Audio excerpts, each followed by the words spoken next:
here too.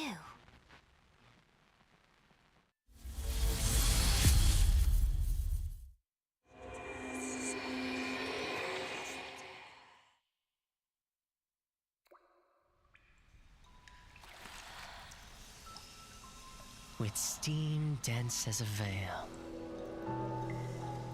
and wine sweet as honey, one can't help but relax at the hot spring.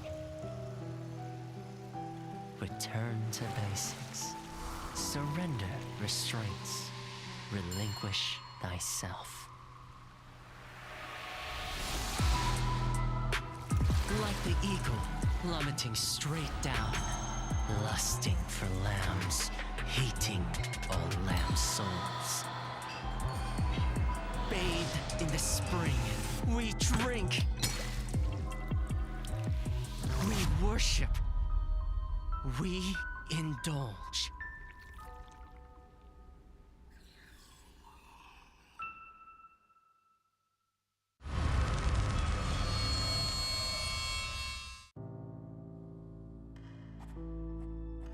Miss Keo, how was your childhood? Well...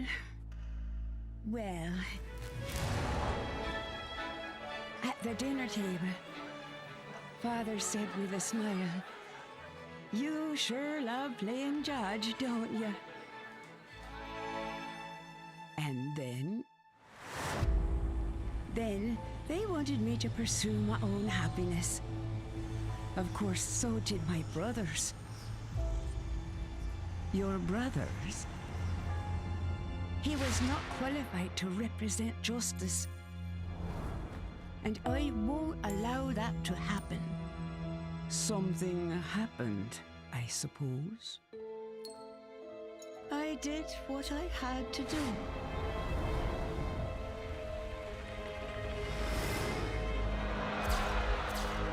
Justice needs obedience. Justice needs sacrifice. Take it over to the fat lady sings.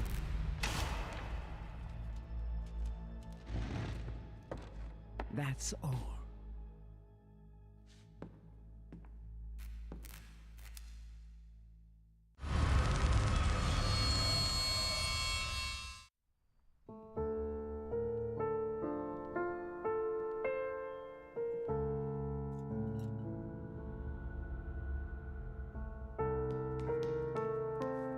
The arrival of the first letter was the prelude to a change in tone. An accentuated sign of fate's shifting course appeared on the night the second letter arrived.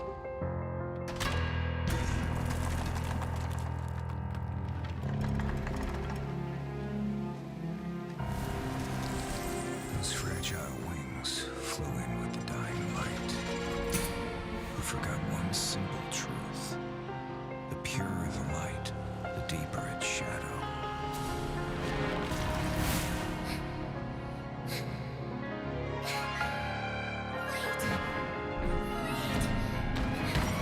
My nightingale, never chase after illusions of hope.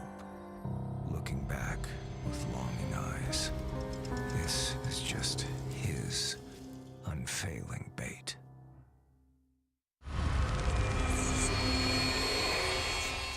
All that remains upon this throne is nothing more than a fragile, incompetent heart. After the embers fade and die out, our homeland, ripped asunder by the flames of war.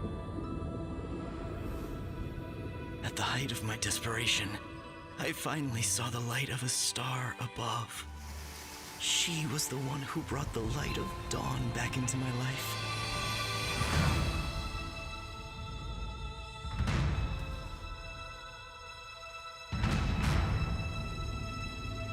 But when the sun sank below the horizon, I saw the flames of war burning without end.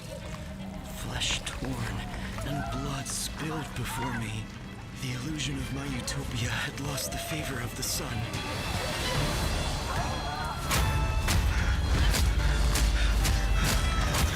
I have to get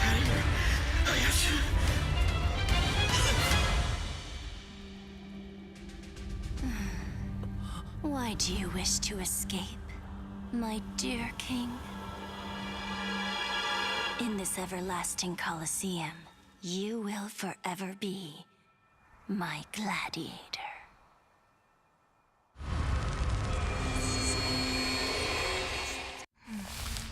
Anna, night. Girls' school.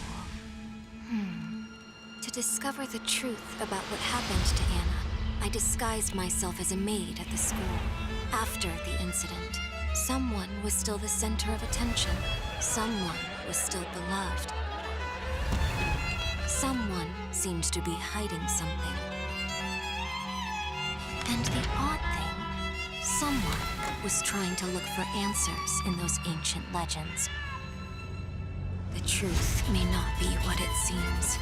Everyone is under suspicion. Things were not as simple as I imagined.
踏过荒谷和大漠，肩负着族人的使命，去往异乡。阴谋与命运交织着。当星辰落下之时，毒蛇露出了尖牙。忠诚与背叛的戏码拉开序幕。火光将反叛的计划化为乌有，刺向毒蛇的弯刀，在烈火间把双手灼烫。然而，救命的稻草不过是又一场狩猎的预谋。而若不甘心成为猎物，只能自己勇敢伸手，触碰飞鸟与神鹰。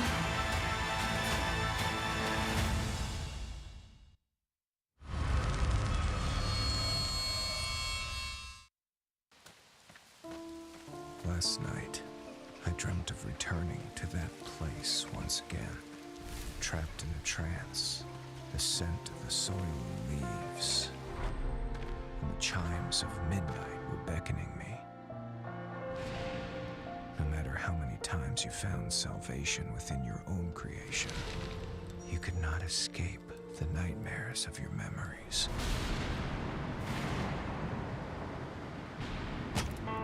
Stop it! End all this now! I remember now. It's all coming back to me. When the nightingale sings, the mansion gates will open for me under the starry sky. Tonight, the truth will be revealed.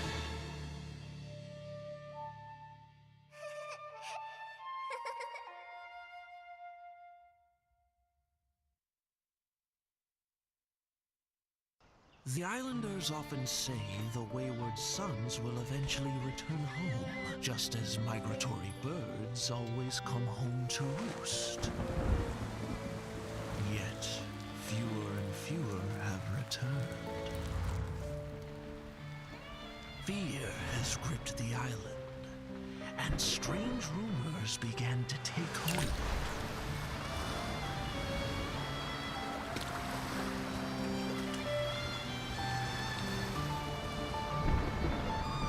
Rumor has it, a vast silhouette overshadows the shore. Some also say a resentful soul lies beneath the waves, luring voyagers to their doom.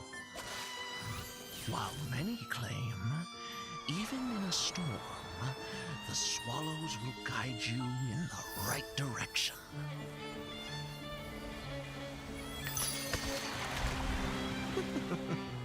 However, is this calamity wreaked by disgraced deities? Or perhaps it all stems from greedy hearts?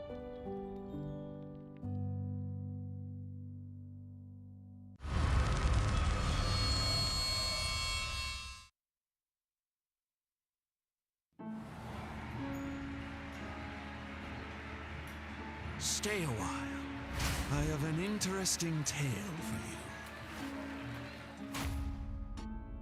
Sergei, once the backbone of this circus, he brought numerous joy and laughter on stage.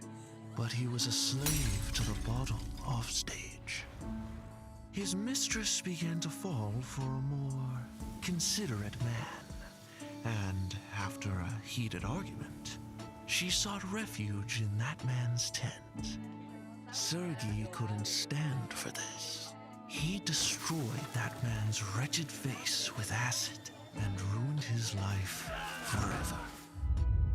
The truth was finally spilled in a fit of drunkenness. In turn, on that drunken night, Sergei also lost his face.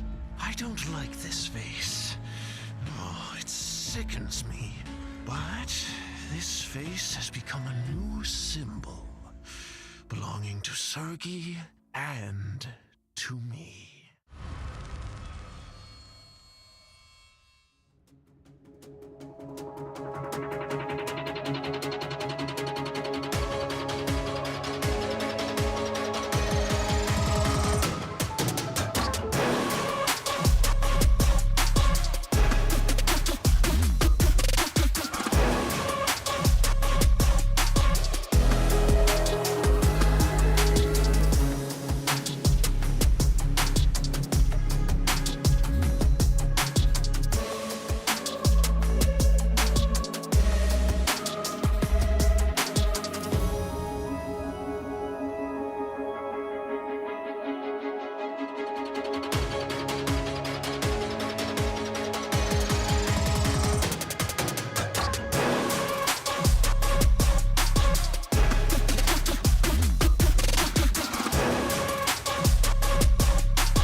Ladies and gentlemen, welcome to the Identity 5 Championship Southeast Asia 2022 playoffs.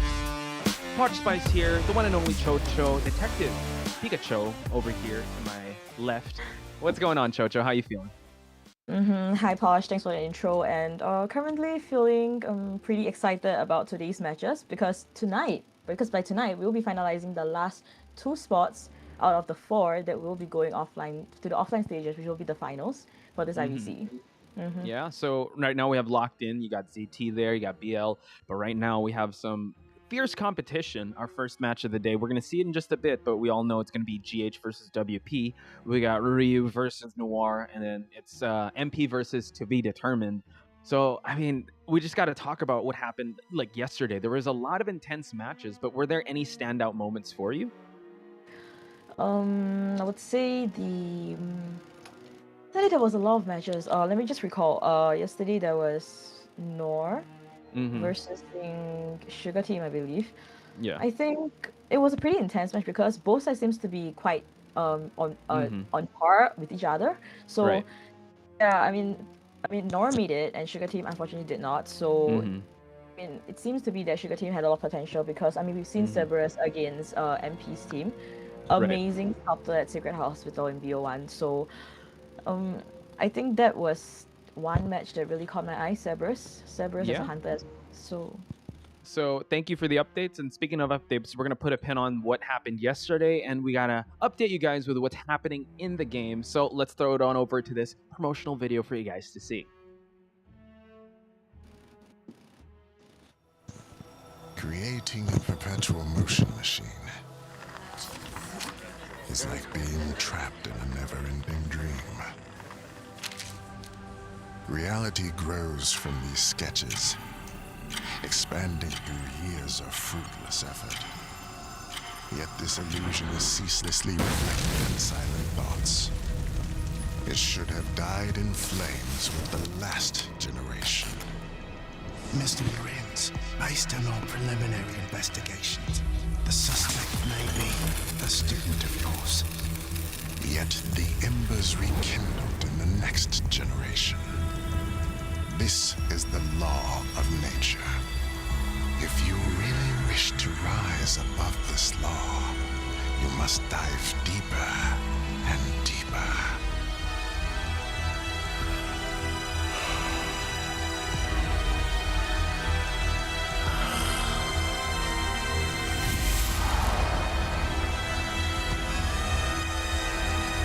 To the bitter end of darkness.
When the bell of absolution rings, virtue will be given new meaning on these icy plains. Perhaps it's to atone for the crimes of the past. Or perhaps it's to be exchanged for the promised freedom. But when you hold the key of judgment, the facade of the true shackles shall be lifted.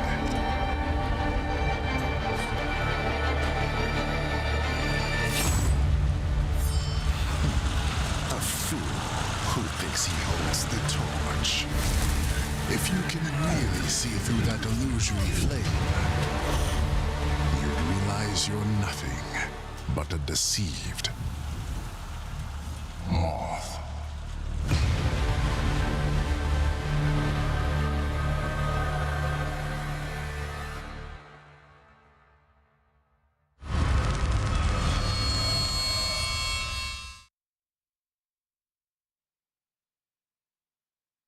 And there you have it, folks. So here we have the new essence for the game. Please do check it out. And also, shout outs to Nell. He was able to pull the Hermit with an X amount of pulls. I'm not going to mention enough, but initial thoughts, Chocho, on what we just saw the new Hunter being. Like, I mean, I know visually it was really hard to understand, but might change the game up just a little bit. I think what I'm most interested in is how people, or the hunters in the game, are going to use this character, because right now it seems to be that it's a kind of a combination of between and prisoner as well as psychologist. I mean, Posh, just now we actually saw a video of how when the Hermit hits a survivor, the blood gets splits up between all the other survivors that's on the field itself. So it's very strange on how it's supposed to work. But yeah, I'm just the most interested is what kind of strategy hunters can think of to really make use of this character and bring themselves the advantage of getting the 4 kill if it's possible. 100%, and you got to give it up to NetEase. Got to give it up to Identity 5, the developers there, bringing in new hunters, new mechanics, and also the new skins. Like we said, this essence is already out, so do check it out, ladies and gentlemen. And hopefully, you know what, we're going to try to bless you guys. You know what, hopefully you'll get that pull. And big shout outs. Also, we got some fan cheering. We got one coming in cheering for a Noir. So, as a former Noir member, what do you think of this, Chocho? I mean, it's pretty cute fan art. I think we saw one a few days ago, actually, so it seems to be quite similar. We see Gohua, Night Owl, Aurora, DD, Oxygen, CCC, BBB, and Glass in the fan art, so it's pretty cute, and I really love the color pink, so +1 to that. And, hey, let's go. And I mean, Noir has a very big fan base, very popular, and it's common to see a lot of their fan arts. And moving on, we have a fan art for Mad Penguins. Look at this, just an angry penguin, a daddy penguin, just looking at the rest of the Mad Penguins. Honestly, Mad Penguins has always been a constant when it comes to IVC. We've seen a lot of fans have been following them since IVC 2020 until now. They're always a team that's always in the title picture when it comes to getting the championship, and you guys will see them in our main event. They will either face WP or GH. So big shout outs to this fan art. And mentioning the lineup, actually, Noor will be VSing the Ryu team, so that will be quite interesting to watch, because the match between Noor and Ryu will determine one of the places, one of them that will be advancing into top 4. So definitely a match to catch for. Oh yeah, and our first match of the day, like we mentioned, is going to be GH versus WP. Another match that is quite interesting, because we have to talk about the consequences of the winner, because the winner will have to face Mad Penguins. We talked about this offline. Mad Penguins have faced WP in pretty decisive fashion, so they have to be ready, but they have to go through someone first, which is GH. So let's take a look at the brackets here. BL and ZT waiting in the wings at the winner side. Now, over on the lower bracket here, we're going to see Ryu versus Noir, Mad Penguins versus To Be Determined. And yeah, it's after that, we're going to have our top 4 for IVC 2022. And talking about BL and ZT, they've already finished the match yesterday, so securing themselves the one of the top two of the top 4 places, and definitely not something that they are like chilling about right now, because from what I heard yesterday, BL has been training last night, especially with 1v1 training, so nobody is loosening up right now. Everybody is gearing themselves, trying to make become the best condition they can towards the offline stage, so look out for that. Yeah, and look out for the schedule for today, ladies and gentlemen. WP versus GH to start things off. After that, we're going to see Ryu versus Noir. Then, our main event, Mad Penguins versus To Be Determined. Could it be GH? Could it be WP? Just a fun fact, GH actually faced Mad Penguins in the grand finals of IVC 2021. So this could be a rematch of sorts. And it was GH to actually come out of the losers. And I think the score was 1-1 because it was Mad Penguins to bring them to the lower bracket. And Mad Penguins unfortunately lost to GH last year. So this could be a grudge match if ever that happens. But my eyes are on WP because they've surprised some people in the past. And we also have to, I mean, I know we're going to talk about it before, but GH's performance they've been going through a rough road as of late. They went through BL and that didn't work out their way, and ZT as well. So the question is, how are they going to perform up against WP? And many of you might not know this, but it's kind of like the last match for them, especially the first two. So right now, moving on to players introduction, we have GH God J with a clerk of 100% win rate. We've also seen God J play Sculptor, and recently of late, mostly Wax Artist, surprisingly. Yeah. Shout outs to Eli's Hunter there. Eli's favorite Hunter, that is. So we're going to see if he's going to bring that out. But I'm going to shift it on over to Potters here. Potters, we see a breaking wheel, but we've only seen a couple breaking wheels from yesterday. What is so scary with Potters is his Axe Boy. So I can't wait to see if he's going to bring out that Axe Boy in round number 1. Me and NTT weren't believers at first, but once he started getting those no-scope flame snipes, those long-distance like predictions of the flames, this is going to be a menace. So I feel like early rounds, I feel like if God J is still going to stick to the Wax Artist, maybe Edge would go to WP since they always start things off really hot. It's just that they kind of taper off in BO2, BO3. WP Survivors definitely also doing really well, especially one of the person that I remember very clearly was Scarmander playing the little girl ever sleeping against a Dreamish, I believe. Yeah. Played it amazingly, flawlessly. And right now, moving on to GH Capcom, we have the Acrobat at 61.6%. We've also seen Capcom play the Entomologist as well, Explorer. So Capcom is a very strong kiter, so we might be expecting to see maybe other kiting characters such as the Patient. So that's what I have for Capcom today. Yeah, so shifting things over to Hermione. Hermione, not really known for the mercenary, brought out Psychologist, Priestess, even brought out a Cowboy. So I'm excited to see what Hermione will bring to the table. We're going to move things over to Cedric. Cedric here, one of the highlights that he presented was that Explorer kite with the support of the mercenary elbow pads. So I would say both these teams, very support heavy, to some extent that it could be a little overextension, as Eli would say. But Chocho, talk to me about 481. 481 is actually an ex-member of NM, is actually Narukun, playing the forward. He means the forward, also Priestess as well. He also plays the Acrobat as well as Enchantress. We haven't seen too much of his Priestess. Hopefully this time I will see it, because 481 has very strong Priestess support with his portals. But the big problem with GH right now is definitely the over support sometimes as well. So, but you were talking about Cedric just now. Cedric did an amazing kite. I totally agree. Arms Factory Explorer, am I right? Yes. Yeah, against a Dreamish. I believe it was a 4-cipher kite, but unfortunately died near the center, which really turned the game around. And like you mentioned a little bit, Scamander is up next to Little Voice. So I'm going to talk about Scamander in just a bit. Brought out Postman, brought out Psychologist. Scamander, one of those I think this was the little girl. Like they had the tandem, that the little girl Merc combo. Again, that is an example of how they kind of overextend. If you do that, you want to be able to have that Cypher Rush happening, but it didn't really work out in their favor, so that's why they're in this position. But, I mean, in WP, you got to give them their heart, their grit. So, what about Little Boy? Oh.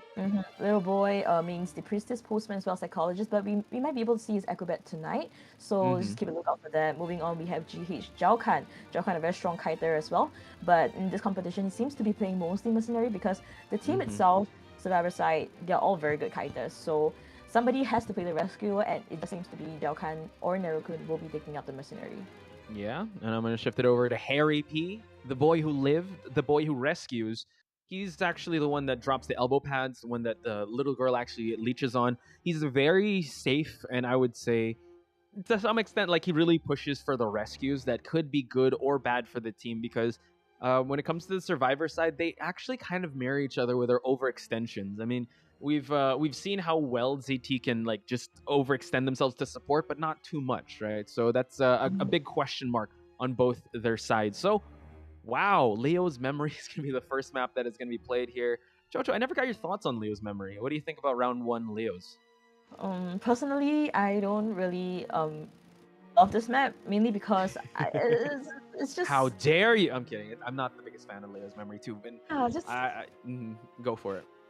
Leo's Memory is not the best map for Survivors or Hunter. It's just so many things that you have to consider playing the Leo's Memory match, and I don't see like what could be a possible winning point, unless a team they have a strategy, just like ZT when they had the Gardener in the Leo's Memory match. Right. They had a strategy. So maybe, just maybe, the team that picked WP maybe had a strategy that they're going for in Leo's Memory map. I think that could be a possible reason why they picked that. So it's interesting here is that GH picked to hunt first, so we're gonna see God J consider is well, I'm considering what hunters he's gonna be bringing to the table here, because I'm sorry, I drank a lot of water. When it comes to his hunter pool, he's been just on that wax artist. We have yet to see his clerk, his 100% clerk that we've always been showcasing. He hasn't brought that clerk out just yet. We've seen in the group stage his sculptor, we've seen his spider, but we have yet to see the clerk, and we've been seeing so much wax. And honestly, looking at GH God J's wax artist, it hasn't been able to give him a potential win kind of situation. So if and this is the last chance GH has before they end, they have a potential a chance to go into top 4, Right. because if they lose this match, that's it for them. So the best choice if our God J would definitely be picking sculptor instead of the wax artist. Right. Just go with your classics. Go with I know this new meta came in, this new patch kind of came in right in the middle of competition. Even people in the IVL scene have felt the damage or the repercussions of the flywheel and like the how Breaking Wheel has fallen. But Gajay is still such a game hunter. So I feel like, yeah, I agree with you 100% when it comes to bringing out the sculptor, because it's gotten him so much victories before. And I was just thinking about it, right? I think a possible reason why WP also picked Leo's Memory might be because they feel that GH might not be very comfortable with this map. I think they are trying to bet on GH unable to really have a strategy, or Hunter unable to really counter a strategy that they have. So they're just betting on that and hopefully get the advantage in BO1. Okay, starting things off with a mercenary band. They're going with kiters here, patient and entomologist, leaving open the forward, leaving open seer as well. So I it's very interesting. And now we see Gachi, wow, explorer being banned. So now this kind of opens up a lot of possibilities for WP to lock in with.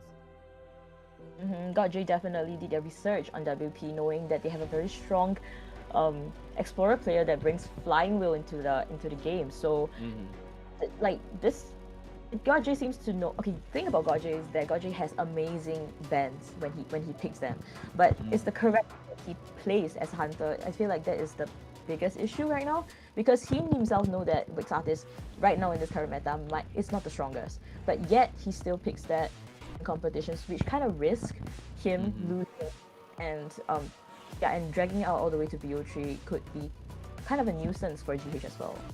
Yeah, so it seems like a very support-heavy lineup with the Embalmer coming into the mix. I think they just want to mitigate the damage of Godjay's hunting. We do see that a Seer's going to get locked in, and also a Bonbon coming. Well, considering, like, this is a breath of fresh air, because it's not the Wax Artist. He's not going to force that.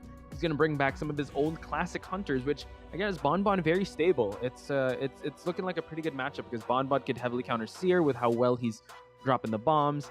Patient kind of counters. Entomologist, you're going to have to do a lot of sidestepping, and we know that the Embalmer, if you find the Embalmer early on, hopefully the Coffin is nearby. So it's looking like a pretty solid lineup so far, but like you said, I'm also interested to see what WP is going to bring to the table that can kind of shake up GH's confidence, because Leo's Memory isn't a map we normally see. Definitely, and this seems to be not much of a strategy that is going on here. Mostly, they might be using the Embalmer as the one that will be, coffin the person at double story and see if the person can continue kiting in the better kiting area. This team comp, Seer and Entomologist is the most optimal chase because of how the bombs can really hit the bird as well as the bees. So that could be possible. Also, I think the hook can also be cancelled out if timed well. Yeah, before. Yeah, that's true. I believe that can happen. So yeah, it seems like Godjay has his wits about him. Like you said, in picks and bans, he's so smart. He's playing that 4D chess. And just being able to cancel out the known. And thank you for bringing that up. I totally forgot about the point that we mentioned about Cedric being that explorer that's just so crazy. And in this map too, it's a huge map, A lot of hiding spots for that Explorer. I think Godjay wants to be able to hunt in peace, not worry about Cypher rushing too much with that Explorer that is out and about. And before we get into more topics, I just want to welcome everyone, by the way. Where are my manners? Maney, we got MPLC Simp, we got Chantel. Big shout outs to you guys, Ayana as well. We're going to head straight into the match, ladies and gentlemen. GH versus WP. And we see Hunter going straight towards the factory direction. Factory has 2 persons, but he's not going in because that's one of the best kiting spots. So Hunter doesn't want to chase someone there, but we see Hermione at the front at 3 pallet. Hermione is playing the Embalmer, which might not be the most optimal chase because of the coffin.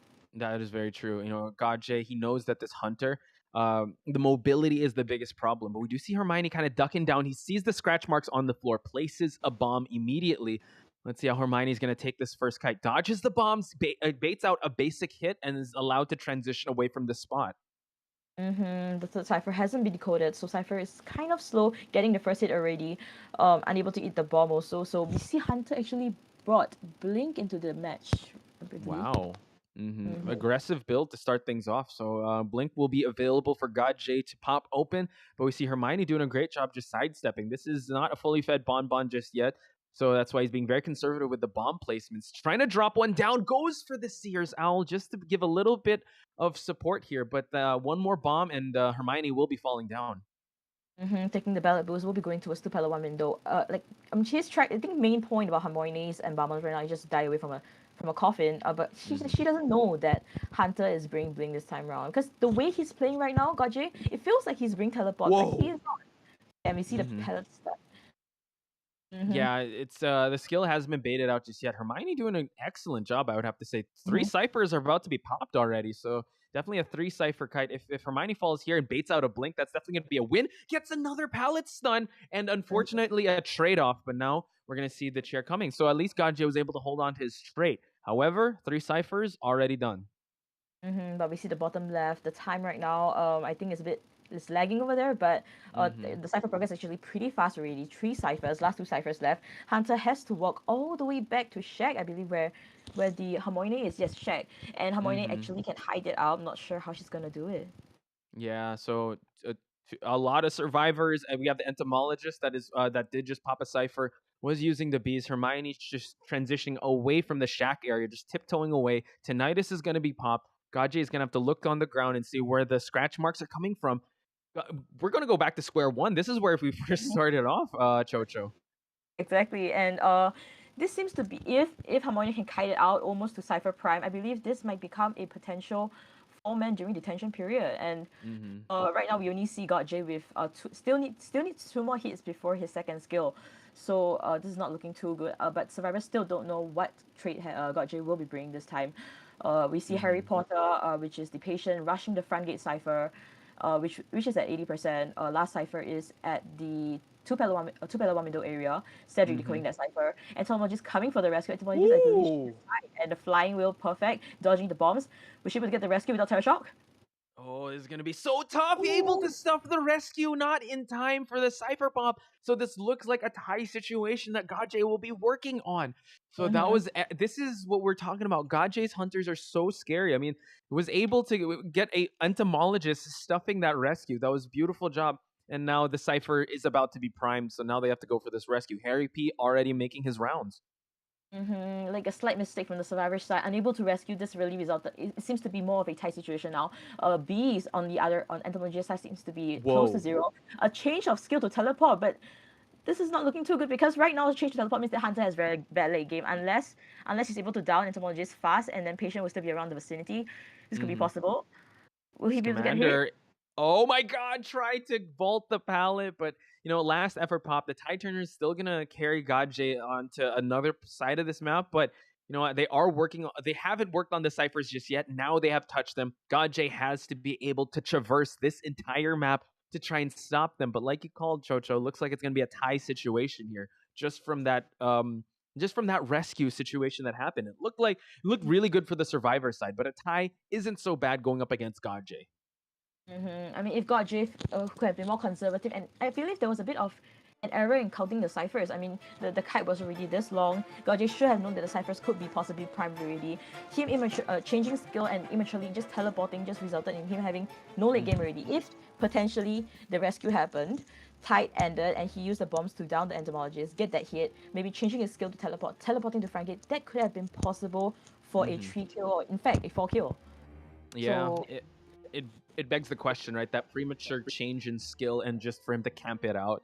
I actually thought he was gonna try and play a little more aggressively, but I guess he wants to just go for that tie situation and kind of put a little more pressure on the survivor side, which again, GH also is known for that survivor is actually bringing more points, but as of late, since they went up the likes of BL, ZT, it has been going their way. So maybe he's just getting warmed up because Gajay really known to be a 4K hunter. I think, maybe the last two matches kind of made him play a little more conservatively because, as you mentioned, in the final seconds, not really the best. But we got to give it up to Hermione. What an amazing first kite there. Could have been, I was a 3-cipher kite at most, right? Definitely. I mean, the if entomologist manages to rescue with Tide, that would have clearly been a 4-man detention period. But Right. unfortunately, Gajay did so well camping the chair. I didn't expect the failed rescue on the entomologist side as well. Flying wheel to dodge the first bomb, and then continuously ate 2 other bombs and a basic hit. So excellent discipline on Gajay's side to camp this out.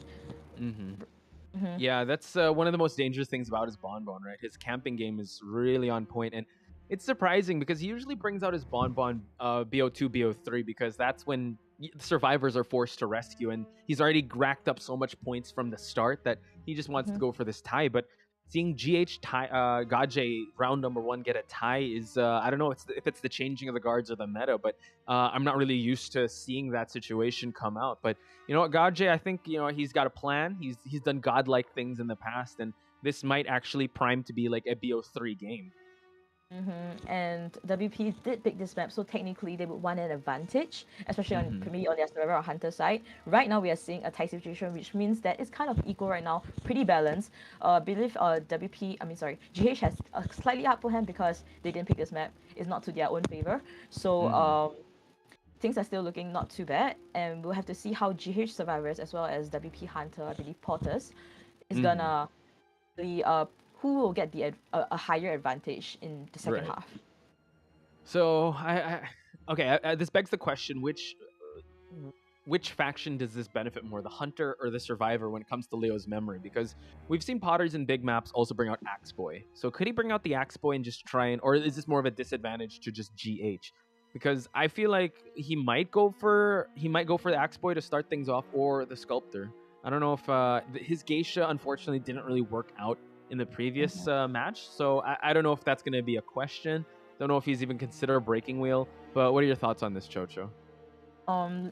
Definitely, most likely wouldn't be a breaking wheel, not just because of this current meta, but if you're talking about the previous meta where there's no flying wheel, Polun is an extremely difficult character to play in Leo's memory, mainly because of windows. It's very easy to kite it out, so definitely not ideal to pick Polun in a Leo's memory match. And also, WP did pick this map, so definitely they have a hunter that they're gonna pick in their minds to really counter GH survivors. So, but you're talking about X-Boy. I mean, we also talked about to Eli also. Eli said that X-Boy is a hunter that has 4K potential. So, not too sure if it's because technically, GH they go for very stable team comps. I'm not too sure how ZZ will be countered or how ZZ will counter GH team comps. Like, maybe X-Boy could be possible, but GH being like a whole kiter kind of team is going to be difficult to even chair the first person, I believe. Yeah, 4K potential. That's, I think, the operative word there is potential, because you're still gonna have to down some of these survivors, and we've seen how GH's survivors, each of them have their own pedigree when it comes to taking the first game kite. So it's still gonna be a tough match for Potters to actually pull off. And I have a feeling maybe Gajay talked to his team and is like, all right, I'm gonna get a tie so you guys can be able to carry some points here, because it seems like it might go that way. So it's going to be a little tough on the side of GH, but I think they can manage to pull that off, because we have to call a spade here. WP is the underdog team to come out of this, and we've seen GH kind of represent us in a lot of tournaments in the past, and it's kind of scary seeing them in the lower bracket this early in the tournament. So I'm pretty sure they're also kind of playing a little nervously, because they know what's at stake here. it's not just the match with WP. They have to. The winner of this will have to face the Mad Penguins. And I believe there are also many GH fans in the crowd right now cheering for them, because I mean GH in so many COAs, in so many competitions, fan base is extremely huge, especially with the included members. Definitely GH should be stronger as ever, survivors wise also. So really excited to see whether there's any change, because like you said just now, the GH survivor performance hasn't been the best of yet. So hopefully tonight, this afternoon, we can see exactly that. Yeah, building up the comeback. It's a great story, right? Everyone wants to root for that underdog. That's why I think they're kind of a lot of the GH fan base are coming out already, because they see that the team that they're looking up to is actually in the lower bracket. And what a story finish if ever they're able to fight their way out of this sticky situation and out of that I would say that lose streak slump. So now more than ever, guys, you gotta support your favorite teams. And WP versus GH. Can I give the emojis here, Chocho? Will you allow me to do that? Because I have the perfect emoji. Ready? So GH, good luck, have fun. 4-leaf clover, because that's luck, right? WP with Harry Potter, right? WP with Harry Potter. Can we get some thunderbolts in the chat? Like the scar, the thunderbolts, ladies and gentlemen. So that's, what does WP stand for? Is it Wary Potter? Is it a short form for something in a terminology in the Harry Potter film? It could be. I have no idea. That's why I was asking you. I know I watch Harry Potter very casually, so I don't know. They have Potters and Harry Potters, so I feel like 2 Harry Potters, the 2 chosen childs. That's kind of OP. So do put that in the chat, ladies and gentlemen. I want to see some clover leaves for GH. I want to see some thunderbolts for WP. I'm going to give some shout outs too while we're waiting for the next match to Nightmare Identity 5. You got Stan. You got Nell also in the chat talking to everyone. We got Papa Norton. We got Pipi Cha Stan. Any shout outs you want to give out, Chocho? Definitely Chantel, obviously Mamie, Kino, Sedaquil, I believe, Evie as well. Let's go. Yeah, and we have like Pipi Cha Stan, Chu Zhibian, I believe, and Papa Norton. Like all of you that's in the audience right now, we might see you later in the audience section where like everybody's doing VP. So we'll keep a lookout for you guys as well. Yeah, for sure. So yeah, just voice out in the chat, give your support, and also give us your insights too, because we're just professional fans here, just trying to analyze what's going on. The only people that know what's happening is the players themselves, because they're the ones who are holding the control. So big shout outs to all the players, much respect to them. And yeah, playing with this much nerves. Chocho, you've been in this position before. You've competed in the highest level when it comes to IVC. What do you think's going through the players' minds now? Because offline, it's right there. You know, it's right there for the taking. What do you think's going through their heads as they compete here? I mean, it's definitely really tough, especially for these 2 teams, I think, out of all the other teams, because even if you win this match, it's not the end. There's still match 3 tonight. So they will have about 2 hours to 2.5 hours of rest afterwards. So regardless of who wins and who loses, I believe it will still be equally tough. So, because it's always so close yet so far. You just need to win this, and then afterwards you play with another team, which sounds easy, but seriously, having to 6 hours in a row, it's something that you would not want to experience, because that's what I believe that was one of the teams I was in, NM or NOR. That was what we experienced, and it was crazy. It would be so emotionally drained.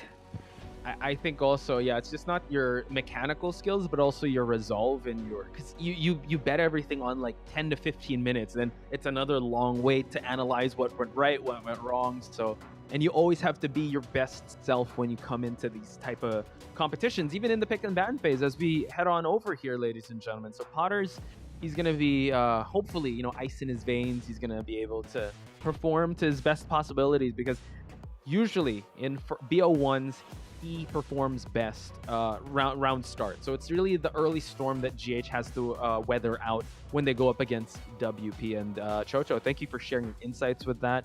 Pretty sure a lot of people kind of peel back the curtain with what the competitive players are thinking about. So Entomologist, first ban, and now we're seeing a potential Priestess and Seer, and they lock it in.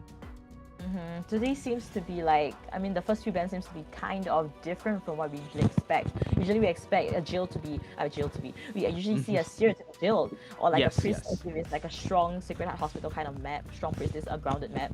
But tonight we're seeing, so this afternoon we're actually seeing Entomologist getting the first ban, which is usually what an ex-boy main would usually ban. Yeah, he's not a fan of the entomologist. Even when he's picking other hunters, he's just canceling out that entomologist. Now forward and postman, very in much of their repertoire, so he's gonna cancel that out. And you know what? They're not even gonna like guess what's gonna happen. Axe Boy is gonna come out. At least you have a rescuer and that embalmer, just to make sure that wow, embalmer seems to be really favored in this matchup. So they just want to play it conservatively. If the embalmers can be chased first. I think very obviously, I think GH is also going for a tieable kind of team comp as well, because from what we see from Nor's matches against its opponents yesterday, they picked, in BO3 they picked a Embalmer actually, and initially Explorer got found first, and it seemed to be a 4-kill potential kind of game, but because of the Embalmer, it kind of changed it turned the game around. It became a tie from a 4-kill. So definitely, I believe that's usually what they are going for, and we definitely see ZZ picking the X-Boy as well. But just looking at the ban picks itself, he just canceled out something that countered him, which is the Entomologist, and canceled out the OB from the forward as well as fast encoding from the Postman. So it's pretty good ban pick actually. Yeah, pretty solid bans on the lineup when it comes to Potters, and also I gotta throw it on over to the GH picks. Pretty well rounded. I mean, having Little Boy on this Priestess, that is his comfort character. Zhao Khan has been relegated as the rescuer as of late. We've seen a lot of amazing kites from 481. Capcom on this Embalmer could be a problem, so let's see how Potters is going to handle this, I would say, well-rounded lineup coming out of GH. As we look at the stairs, now we look at the map. We're just going to run straight into Zhao Khan and Capcom. We see the S skin on the X-Boy. This skin freaks me out. It's so scary. We see Zhao Khan getting the first chase, safely using an elbow pad, dodging away from the basic hit, going towards Shack area. He might be able to see Capcom, which is the Embalmer this time. Capcom able to actually be on the right side of this shack area, and it seems like Potter's gonna miss out on Capcom. So now he's gonna be running the routes and just going around trying to find the best possible target, which was the Embalmer. So let's see if he's gonna run into any survivors. So far, you just see how vast this map is, how big it is for the hunter to actually find a survivor. And if he commits to one side, he's gonna have to just step on back. And it seems like he's actually gonna go back to the factory area. Let's see where he's gonna go to, left or right. I believe it would be the right Little Boy, but just chasing Little Boy, which is the Ex-Priestess at the double story area, is definitely not the most ideal choice. Yeah, so going away from the factory, 481 Seer, filling the calibration, will be getting the first chase, but this is time bought out already. We can see that the skill of Blink is already ready, so the time on the server side to really rotate this out really worked out. Wow. I believe that Potters was trying to bait out the bird, but 481 exactly what was going to happen. Held it with himself instead and getting that basic hit. That was insane how 481 was just I mean, he was just brave enough to not go for that panic owl.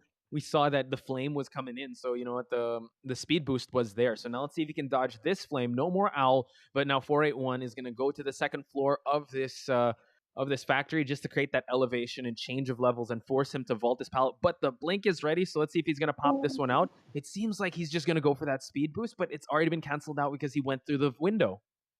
Definitely, ZZ shouldn't be letting Seer prolong this kite way further, because 481 has the potential of sucking a bird out and using it for a longer kite, and that's not something that you would want, because the longer the kite is, the harder for Potters to can the trap, because Potters is mostly a basic.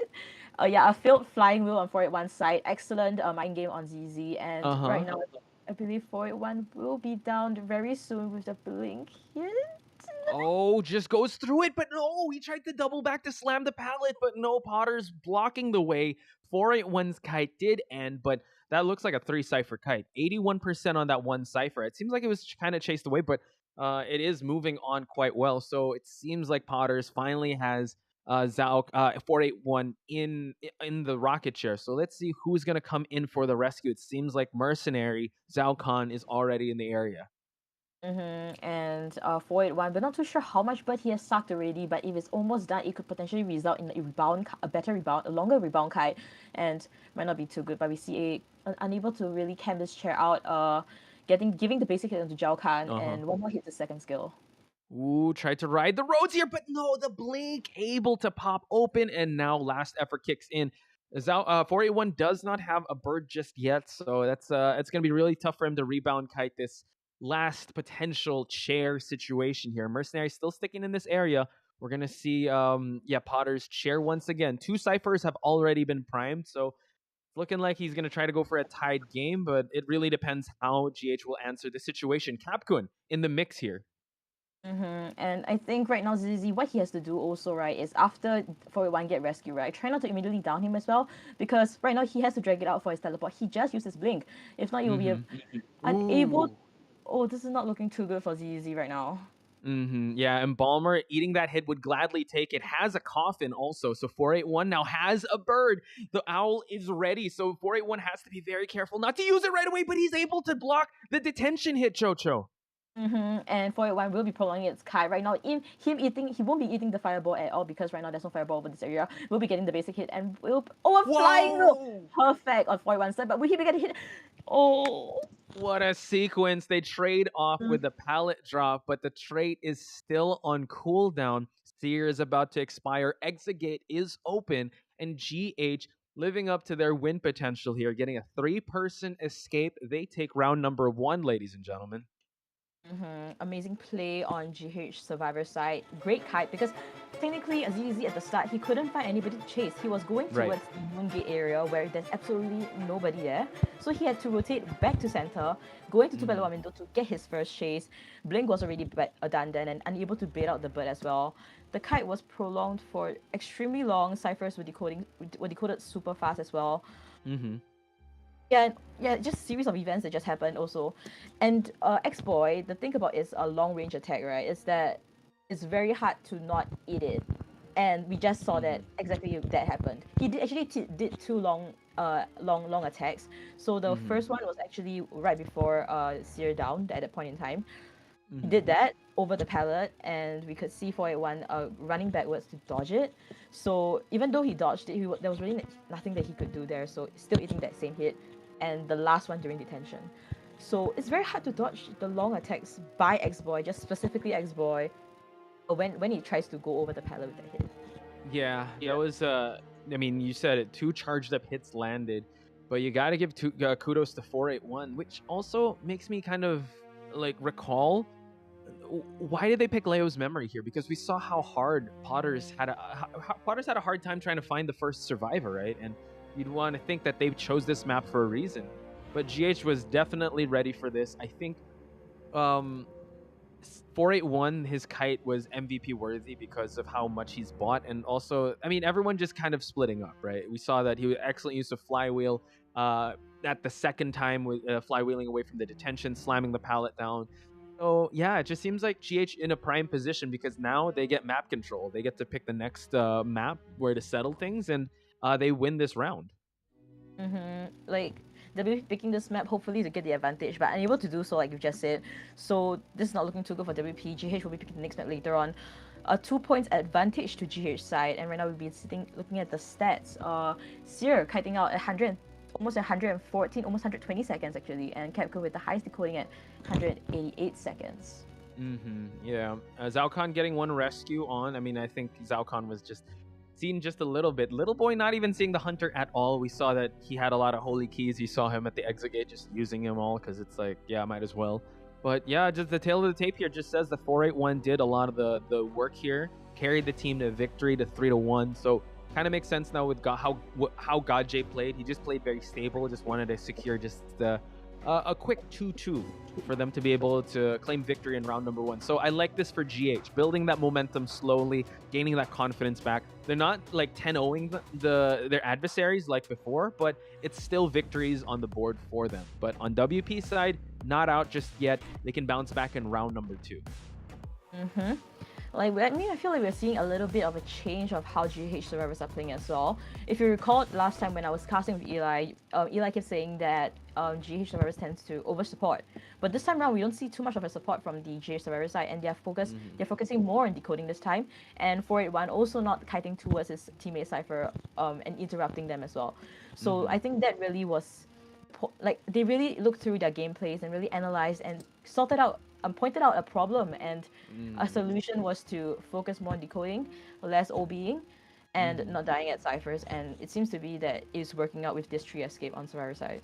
Right. And hopefully that carries on to the next game, because I would like to say, because Eli was out of jail, the one moment that we see him out of jail, this is one of the reasons why you got to ban Seer, ladies and gentlemen. In all the Seers matches we've been seeing in the playoffs, they've been so effective. And that's one of the, it makes a case why you got to ban this Survivor. And in the right hands, 481 was able to not only be able to use the bird right away, well, use it to the right effect, he was able to gain another one to block a detention hit, and also with flywheel. So hopefully, yeah, they're not much OBing, not much support yet, because the Seer was there. So now round number 2 is gonna be very telling, because I'm pretty sure Potters is gonna ban that Seer coming in to the next round. So question now is, where is GH gonna take this? Are we gonna see Arms Factory, Ever Sleeping Town? There's still a lot of choices for them to choose here when it comes to maps. Definitely, and I think for GH side, they would definitely try to pick a map that they are most comfortable with, definitely with Survivors as well as Hunter. I think a possible map could be... I'm trying to look at what they chose. Well, they banned Arms Factory. They picked Chinatown, but that was in their previous match against BL, I believe. So I'm not sure if they're gonna go for that, or if they're gonna try to empower God J with his other hunters, his wax artist. They could take that into consideration. Considering what God J might be picking in BO2, I think if God J is confident enough, he can bring out his Poland at Ever Sleeping Town. And since yesterday, we've been seeing quite a bit of Poland, and the results are actually pretty good for elimination mostly. So, if God J is up for it, then here's a question, Chocho, though. It seems like the confidence is more on the Survivor side. Do you think God J is going to bring it out again after what he faced with ZT? I mean, we saw how crazy that performance was for ZT side, and it really made the case for God J not to bring out the pollen, right? I'm just asking questions here, but yeah, feel free to. What are your insights on that? Being up against such a strong team, which is ZT Survivors, them knowing exactly what to do, how to counter, bring the flying wheels and everything, they used it perfectly. Like, there wasn't much of a mistake on ZT side that you can really point out. They go for safe team comms and safe plays as well. So it is a comparison made, and we could see like God J gets quite a lot of 4 escape at the Ever Sleeping Town when he plays the Poland. So, like, with that point being taken, I believe that Ever Sleeping Poland may not be the best choice for God J right now. Yeah, I would have to agree with you there. It's a risk, and also you don't want that type of... You don't want to take that. You want to be able to win this game clean, since you still have to prepare yourself for the Mad Penguins. So I think for God J, he just needs to warm up with his, the greatest hits hunters that he's had before in the previous meta, and then maybe play a little more risky going up against Mad Penguins, because we know how Mad Penguins, they study their opponents to a T. So I think that's when either WP or GH have to bring out the unfamiliar coming into the match between Mad Penguins. But we digress just a little bit.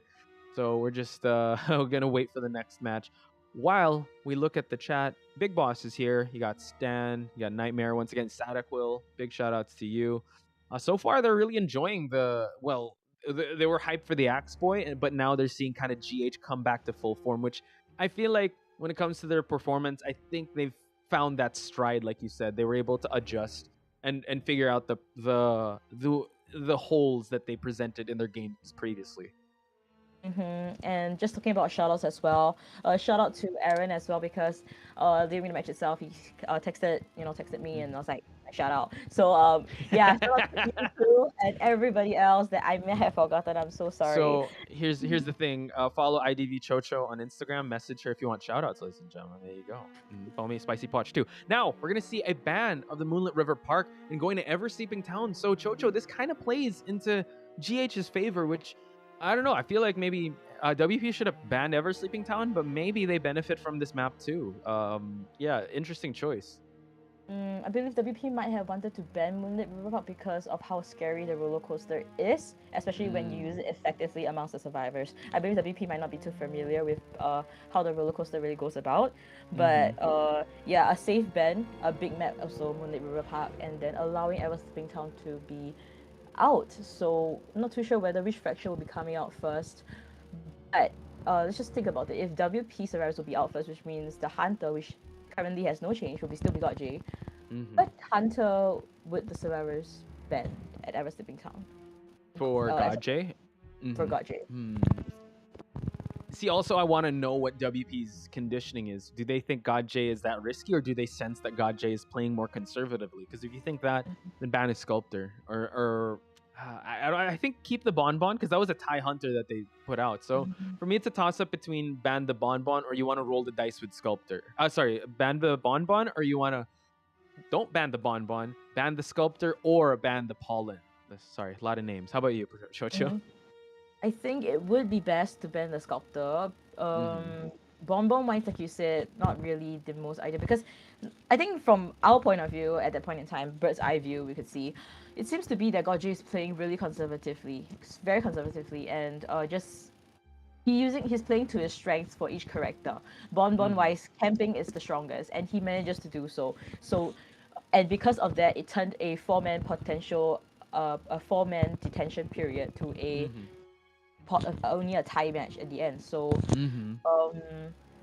he's just playing to the character's strength, but might not be towards his own strengths right now. Here's the thing, and also I'm looking at the chat. They might think that Wax Artist might come out. I feel like if ever Wax Artist comes out, they might play the same strategy as the previous round, where they make the survivors do the heavy lifting, and God J just play more stable and more safe, because his Wax Artist has improved. We'll give him that. Even people in the chat watching yesterday, compared to the first time he brought out the Wax Artist, it has improved leaps and bounds. So that could be a factor that he's going to bring to the table, since God J will be hunting first. Let's see who the first bands, or who the Hunter band's going to be. Just adding a little bit to what you just said about God J playing the Wax Artist at Ever Sleeping. We've had statistics that him against BL member Potato and Bomber at the Graveyard Kite. That kite resulted in a tree escape for BL survivors. So I don't think God J would want to pick Wax Artist again. I mean, even if you're very confident, the results have already shown that against a veteran team like BL survivors, it's unable to really get a tie and above situation for God J. Well, looking at the picks and bans now, it seems like they don't want to take a risk on God J's Pollen here, so they're banning that right off the bat, which opens up the possibility for God J to bring out that Sculptor, which I feel like, if I remember correctly, his Sculptor in IVC is still a 4K Sculptor.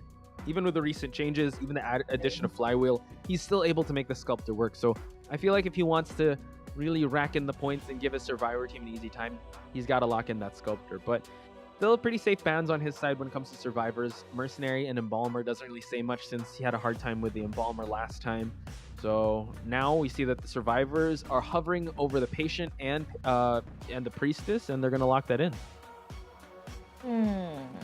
The Survivor side also not prioritizing Seer.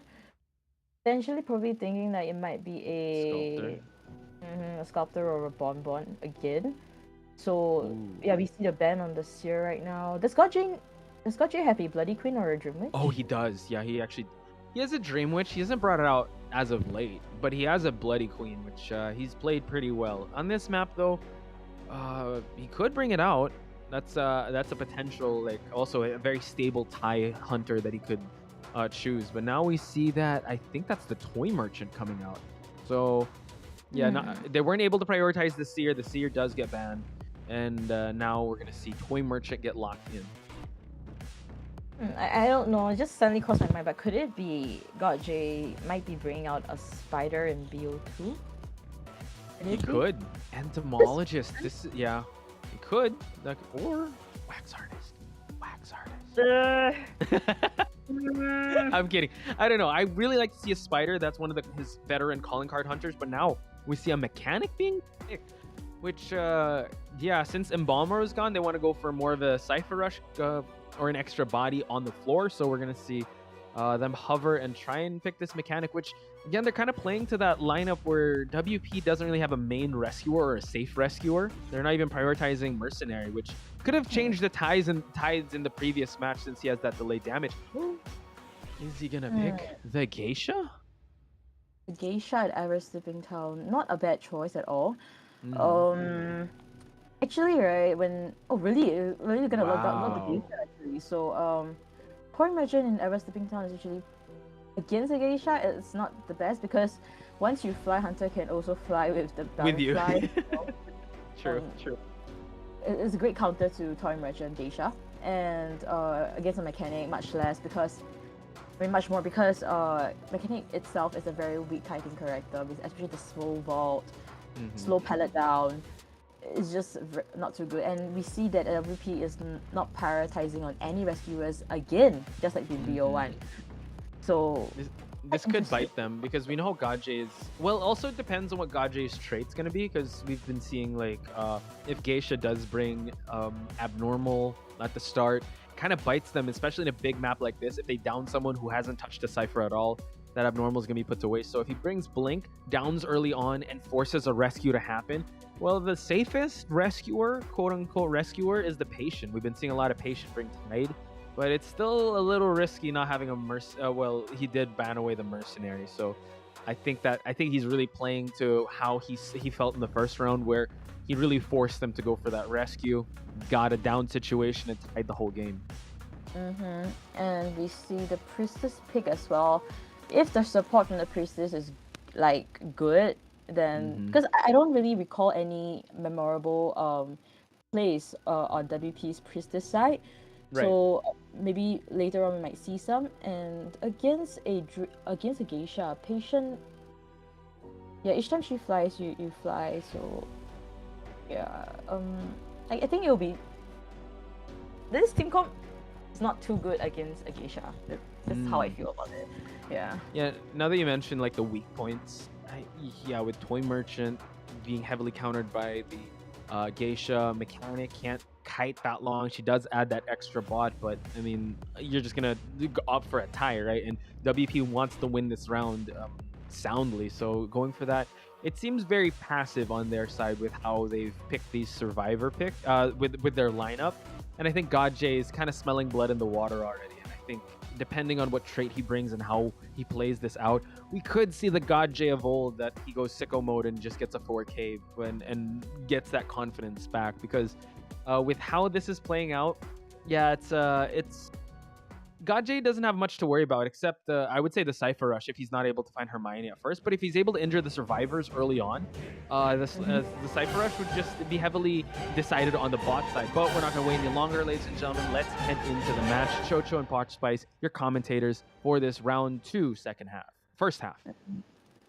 We see the Mechanic already placed the bot, dumping it at the shack area. Hunter's just going straight away to the center area where the Priestess is located at. So Gaje seems to want to, but he sees someone else at the front. It is Patient. So Patient might be getting a free hit over here and just interrupting that hook. Wow. Yeah, you saw that he was about to land that hook, but it did get canceled out. It's still on cooldown, but this Patient now, and he also destroys the Toy Merchant's catapult. Cedric also in this area. Let's see, cutting off the route of Harry P. And now we see that Gaje, he's working on that butterfly. 2 survivors are actually here, and now the Toy Merchant eats a hit. This is not looking too good for the survivor side. Right now, Toy Merchant has absolutely nothing on her hands. She can't use the items that she has also. But why is 2 of Zero them catapults. at graveyard? True, and now it seems like Scamander is going to be the one being focused on because she has no items, as you said, Chocho. Flywheel gets baited out. Gaje has nothing to worry about. Blink is already available, but at least Scamander gets a pallet stun in the process.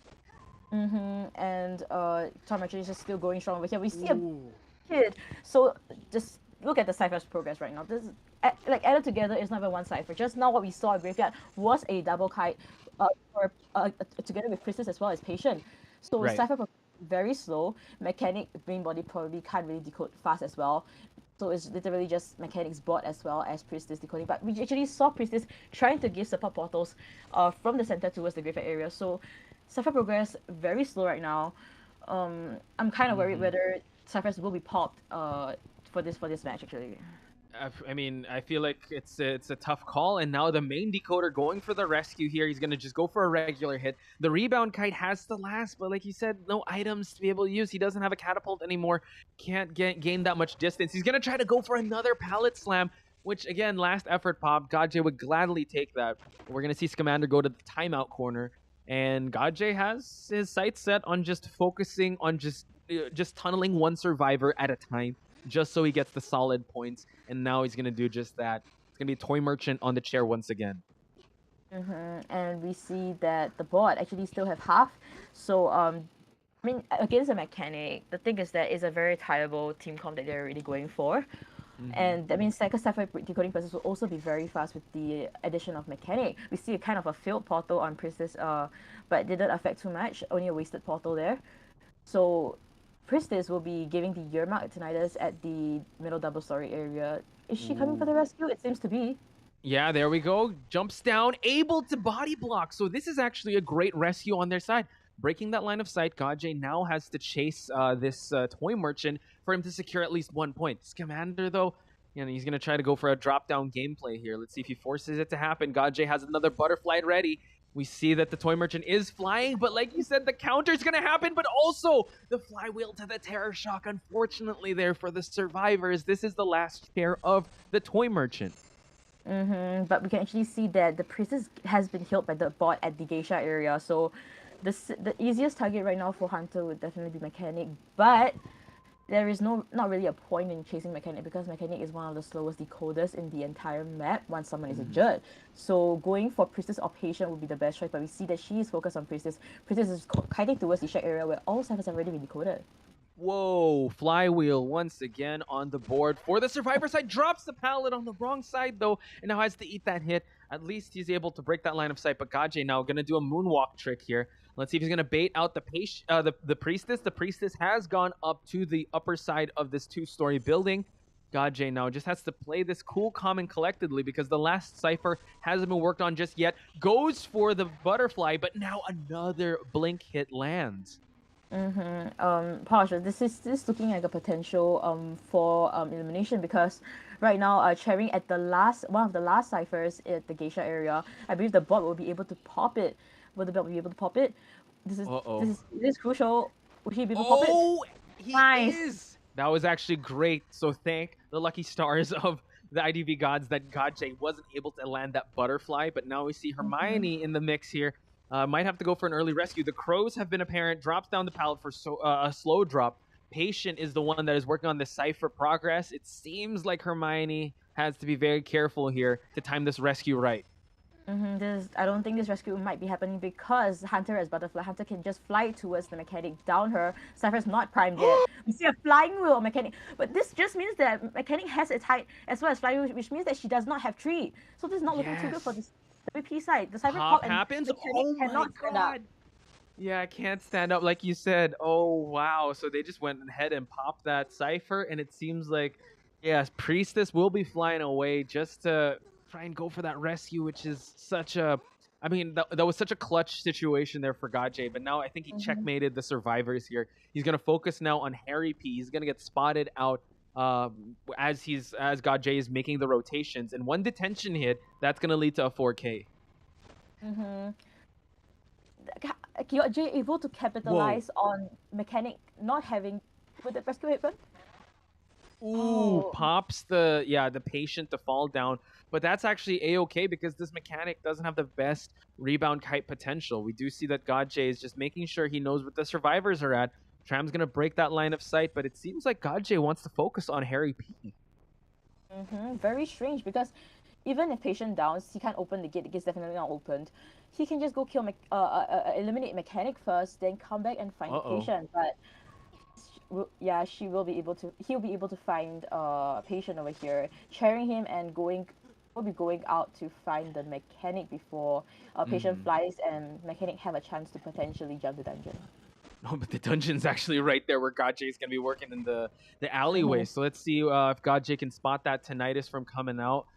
He's still got some time on the board for that detention, but it's not going to matter because the Mechanic is already injured. So it seems like Godjay just playing it sort of safe. Teleport is already online for Godjay to be able to pop up. And we see that Hermione playing it very safe, just riding the tram to make sure that he takes in the sights of Ever Sleeping Town. But this is a different Gaje we're seeing. Now he pops the teleport, and we see that he's actually going to make his way back to Harry P. He's got the mobility on his side. Mechanic, like you said, not the best kiter. Already has the propping up the detention, and we see that he's able to get the rescue. Mechanic able to flywheel away from the hit. Getting the basic hit over the pallet, and we see the Mechanic will be down. Mechanic will be second chair also. Gaje seems to know exactly where Patient is, which is at the shack area. So unless Patient can kite it out, but Patient does not have any items at the moment right now. Seems to still be a 4K potential match. Yeah, and considering that the dungeon is behind Gaje, he's just going to cut off the corners. He knows where Harry P will be coming out of. Once he drops down, he's going to spot where the Patient is at. Oh, he looks actually away from where the Patient is, and the Patient is actually making his rotation on over. He's already rotated away from the two-story corner house, and now he's at the center. He's going to wait for that dungeon to open up, but Gaje, he's just going to camp it out here. This is the type of situation where you really wish that Patient has one more hook to utilize. NetEase, maybe give him a fourth hook, nudge, maybe. But no, Gaje would not allow this to happen. He's going to hit him away from that dungeon. Gaje being godlike as ever, getting that 4K with this geisha. Just amazing gameplay on Gaje's side. Like we said just now right at the start, that this team comp is actually not the best against the Dream Witch, and Gaje really did what he could, which was a 4K match. And also, the thing is that I personally still strongly feel that 3 is very important, even though certain teams still feel that a 9 and a 6-12 is a good build. So this is the thing right now. So Gaje was able to capitalize on Mechanic having Tag Turner and also Flying Wheel, so that just means that she has no tree. And it really changed that game. If Mechanic potentially had a tree that round, this maybe that would have changed the match actually. So it could have been a tie or at least a 1 escape. So yeah. I would have to say, if you're on a survivor side, borrowed time is so important. You really, because you can't estimate like, yeah, you know what, I don't even need borrowed time because I'll be in the exegate, or I don't need the pop to happen. It's very risky, and this was a case, an example to how it went. It didn't go the survivor's way, because if he was able to pop up, get the rescue, could have changed things. But you also have to admit that the flywheels are really good. However, Hunters could just keep spamming hit. Like, even though you bait out the flywheel, there's still yes, that's very hype, but I mean 5 seconds later they're able to down you again, so you're only prolonging the kite just for a little bit. So again, that's something that teams have to kind of understand and try to pick which one they want to go for, because you can't have it all. And that doesn't go for Gaje because he had it all. He has 5 points on the board for his team. And actually I kind of overheard that ZT actually feels that there could be a possible person that can go with a 6-12 build, and that is Mercenary, because during the game it's very difficult to chase a Mercenary. All Hunters usually don't opt to chase for Mercenary, so Mercenary can bring a 6-12, and it gives him not just kiting potential, as well as rescuing a very safe rescue kind of character. It's also a safe rescue character, so I would just say that's the only character that I will accept bring 6-12 into the match itself. Yeah, that's the exception, right? Because of what kind of survivor he is. So with Mechanic, though, you need to give her as much buffs as possible. Yes, the flywheel's there. Yes, the tide turner's there. But again, I think it was more of an outplay on Gaje's side with how well he was able to find the survivors. And let's talk about it, Chocho, because early game, there were 2 survivors in that graveyard area, which halted Cypher progress completely. And also Gaje just eliminating Toy Merchant's catapults to make her pretty much a bare bones character without that elevation. And the Cabo Kite was hurting the team so much because Cypher decoding process was so slow. The only person that was decoding the fastest was actually the bot. The main body might be decoding already. Like I said, Priestess was giving support portals. I'm not sure if you saw during the kite itself. Merchant and Impatient were at the graveyard. Nobody was rotating away. Like, I believe there was a bit of communication issue onto who they think that the Hunter was chasing at that point in time. Gaje was initially chasing patient, but afterwards changing to Toy Merchant because Toy Merchant no longer has any catapults left, making it an easier chase. Comparing two characters, right? Definitely Toy Merchant would have been the easier chase. Of course, Gojek would have chased Toy Merchant, but then patient still remained at the graveyard. Not too sure why is that happening. Yeah, so the coding process was much slower.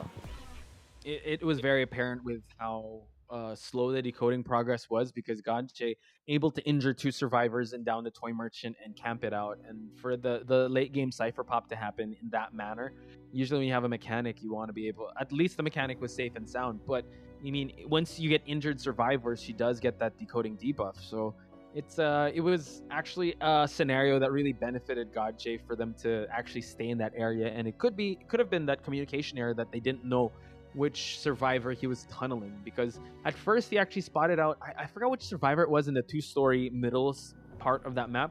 I don't know if it was the Toy Merchant. Oh, the Priestess. Okay. Then he saw the patient was there, and luckily for him, he was able to cancel out that hook with that straight hit. So it was it really went in Godje's favor, that the first early seconds of that round.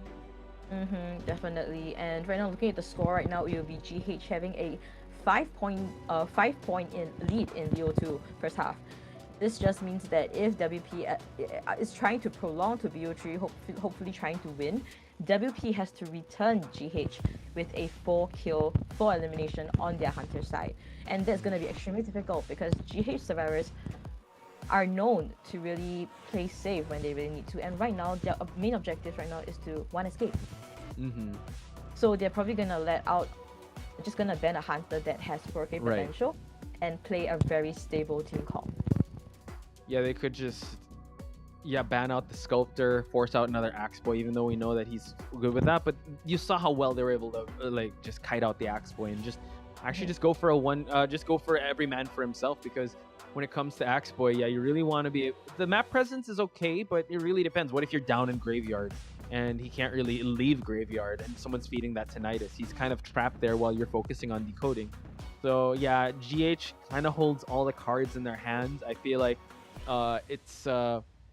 they've really solidified the lead in this game. So WP really has to dig in deep to fight back. And we've seen cases of that happen before, so you can't count them out just yet. So we'll see, because what's even scarier is that GH understands, I think, that their overextension. We're going to see it happen now if ever they're going to still stick to that same plan of not really over-supporting. But if they're able to do that, that's a very scary GH to go up against. Exactly. And I think GH survivors might even go for a mechanic pick, which they did in the Chinatown match against BL. At least there was a bot outside decoding, so like they can go almost a full-on kind of support, which was not as effectively done in that same match that we saw in Chinatown. So but they're just going for a one escape, so why not a mechanic? They could go for that mechanic. They could go for Embalmer. And if it's not banned off first, just go for safe. I think that's what GH really needs to do. They don't need to have anything to prove. They've already represented us so much in different competitions. They want to solidify their lead. So they could just play things safe, ladies and gentlemen. Once again, we're going to head on over to the picks and bans. Big shout outs to everyone in the chat. Kino, I see you. Beanies, I see you as well. Evie, Rad, what's going on? Let's look at it. Banning the Axe Boy, so could force out a Sculptor to come out here. We got Priestess, we got the Forward being banned, so that's actually a good ban on Potter's side. But like Chocho said, you know, the survivors of GH could actually just continue on just this safe streak of not really overextending.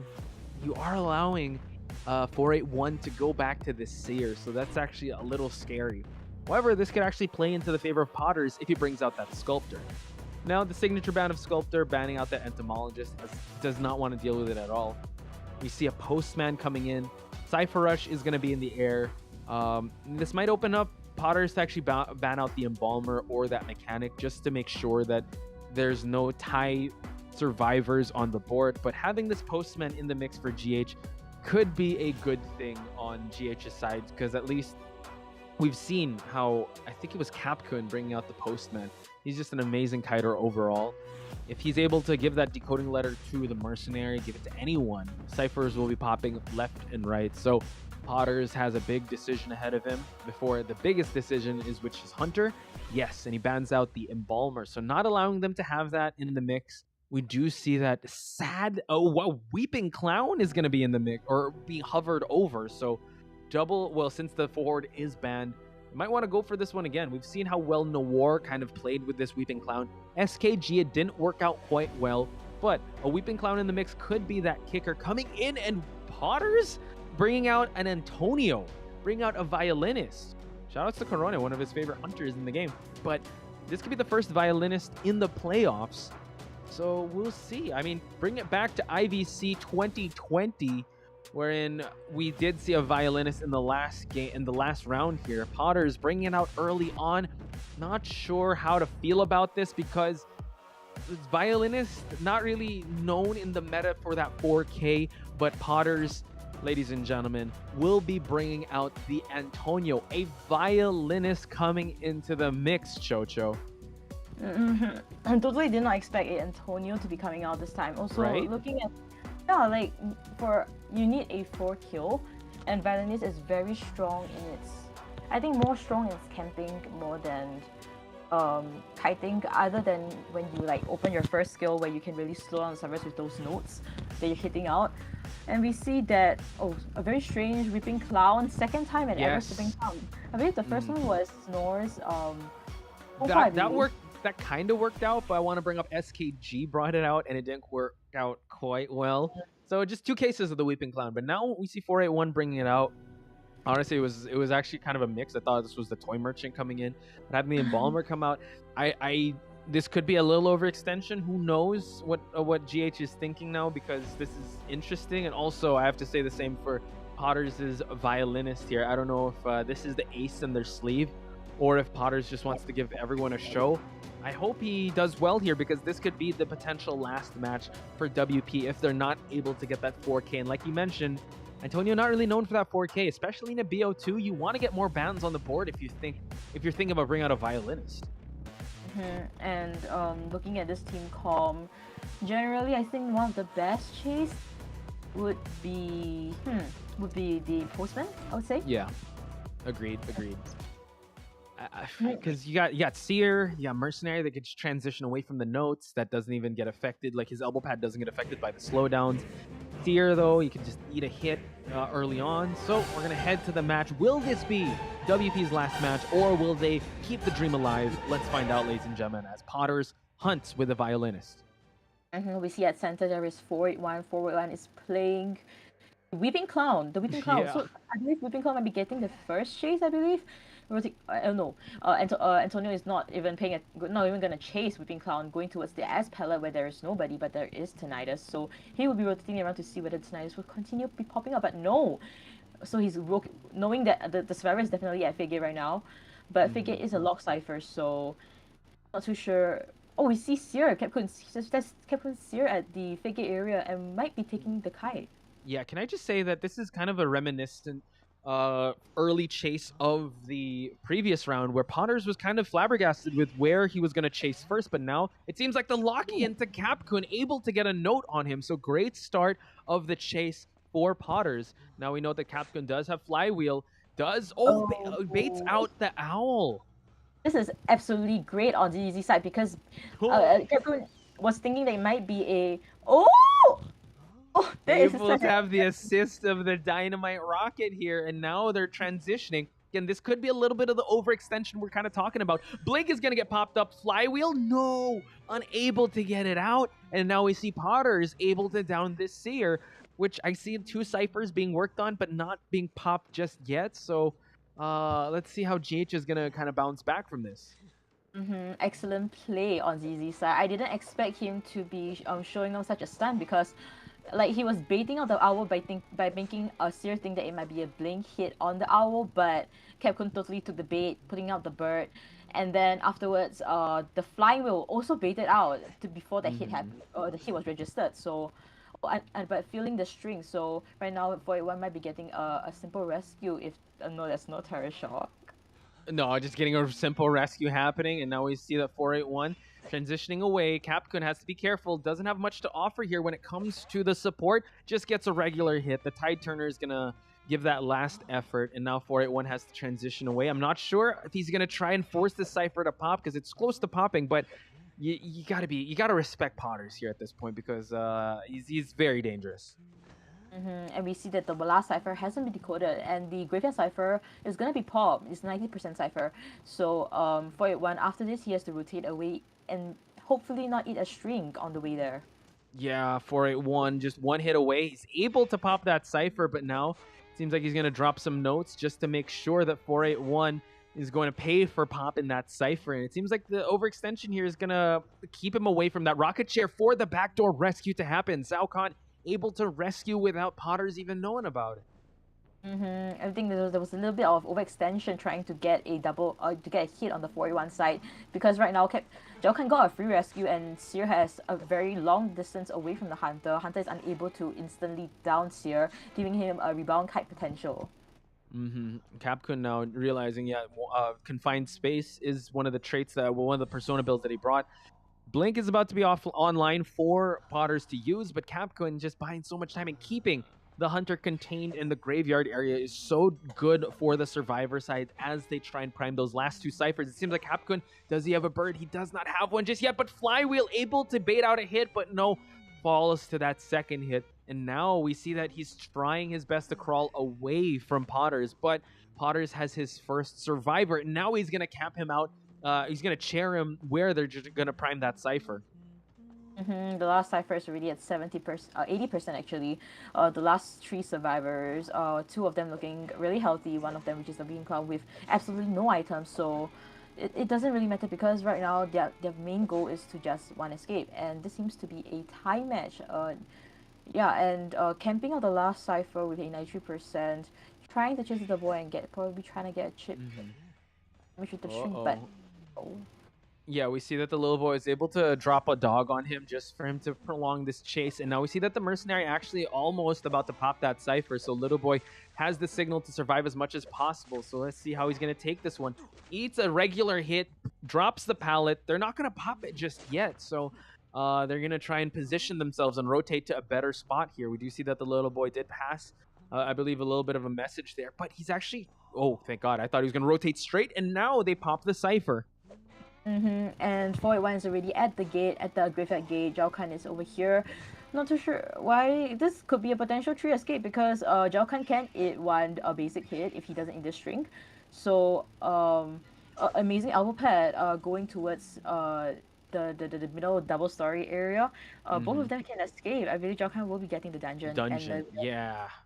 Beautiful performance on GH's side, and they move on, ladies and gentlemen. GH gonna be facing off the Mad Penguins on our third match of the day, but you gotta give it up to WP. Bring out the Antonio, trying to shake things up, trying to bring GH out of their comfort zone. But Chocho, it seems like GH has finally got their confidence back. The way they brought out that Weeping Clown, I don't know. That's the GH of old with how they played that match. Definitely. It just seems that they have already know what the problem is already. Definitely not bringing the Wax Artist out anymore, and also going for a more lesser support kind of team comp, also to just decode more as well. So knowing exactly what their objective. I think one big point here was definitely GH getting that 4 kill in the BO2 first half, because then the Solaris has very little pressure and they just needed to do what they normally will, which is to just decode the 5 ciphers and just escape. So I think Gauge seems to be the MVP here because of the stress that he really did not give to its survivors, because he was able to tie in BO1, 4 kill in BO2. I couldn't agree with you more. Gauge finding that confidence was able to give their survivor team that creativity that they're usually known for. So now, looking at the match stats, we can't also disclose how well the survivors performed here. Capcom with an amazing kite. There were some baits of the flywheel, and also he wasn't able to suck out another owl. But you know what? A 60-second kite up against Potters is still a win on their book. 481 has that time because he was just there for that support and also able to get that rescue. You know what? I would have to say Weeping Clown, out of the 3 times or 4 times we saw him, they're pretty effective, I think. I don't know. We haven't really seen his full potential, but they've been on winning teams. So I'm not sure if we'll see more of that Weeping Clown, or maybe 481 just wanted to bring out, the Weeping Clown just to showcase the skills that he could offer. But I would have to also congratulate them, GH, ladies and gentlemen, not out of the woods yet. They did win a match against MP, and we are going to get that rematch of IVC 2021 finals. GH has about 2 hours to really rest up before their last match, which will be the last match of tonight, and also a determining match whether they will be taking the last spot in the top 4 finals. So really interesting matches up ahead. We have Nora and Ryu afterwards, but let's look at the MVP of this time round. It will be GH Got J. Yeah, Gajay on this geisha. Not a wax artist, not a breaking wheel, but a geisha. Played very stable. I would say also mechanically well with how well he was able to bait out and mind game the survivors to ring towards him, and also capitalizing on the 2 survivors over there at the graveyard side. So Gajay, ladies and gentlemen, building up back that confidence, building up that winning streak that he has. So this is an excellent bounce back. I think this is the best place for GH to be in after the 2-loss skid up against BL and ZT. So now they're able to build up that momentum. So hopefully they carry that momentum as they go up against the Mad Penguins, because we know we've crowned the Mad Penguins as mad scientists, mad geniuses with how well they prepare for their matches, and I'm pretty sure they were watching that match very closely.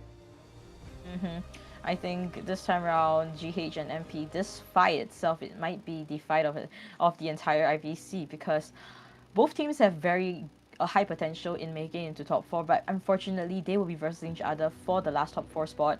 So it might be kind of painful for us, because the Mad Penguins, GH fan base are very huge individually.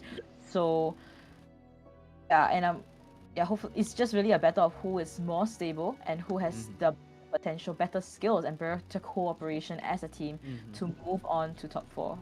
Yeah, so once again, ladies and gentlemen, that will be the main event for the day, but we will be taking a short break, because when we return, it's going to be Rio versus Noir. I want you guys in chat to actually support your favorite teams, because me and Chocho, we're going to take a short 5-minute break, but when we return, more of IVC playoffs when we come back.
Young bamboo shoots could brave the bitter cold of winter, graceful and serene in the face of adversity.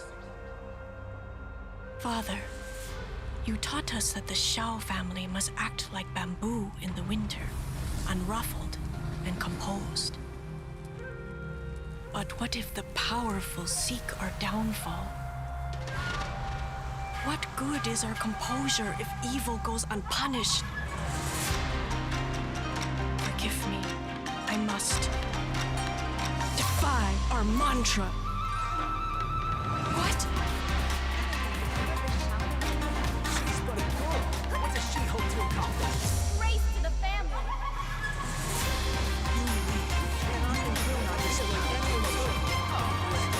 Was I the one who brought this misfortune? Chi. No, I mustn't hide. For the Shao family, for vindication, and for her safe return. I knew this was a life of hardship, a life of uncertainty and diligence. My only option is to press onward and tread the unknown. The Shao family must act like bamboo in the winter. Unflinching and steadfast in the face of adversity.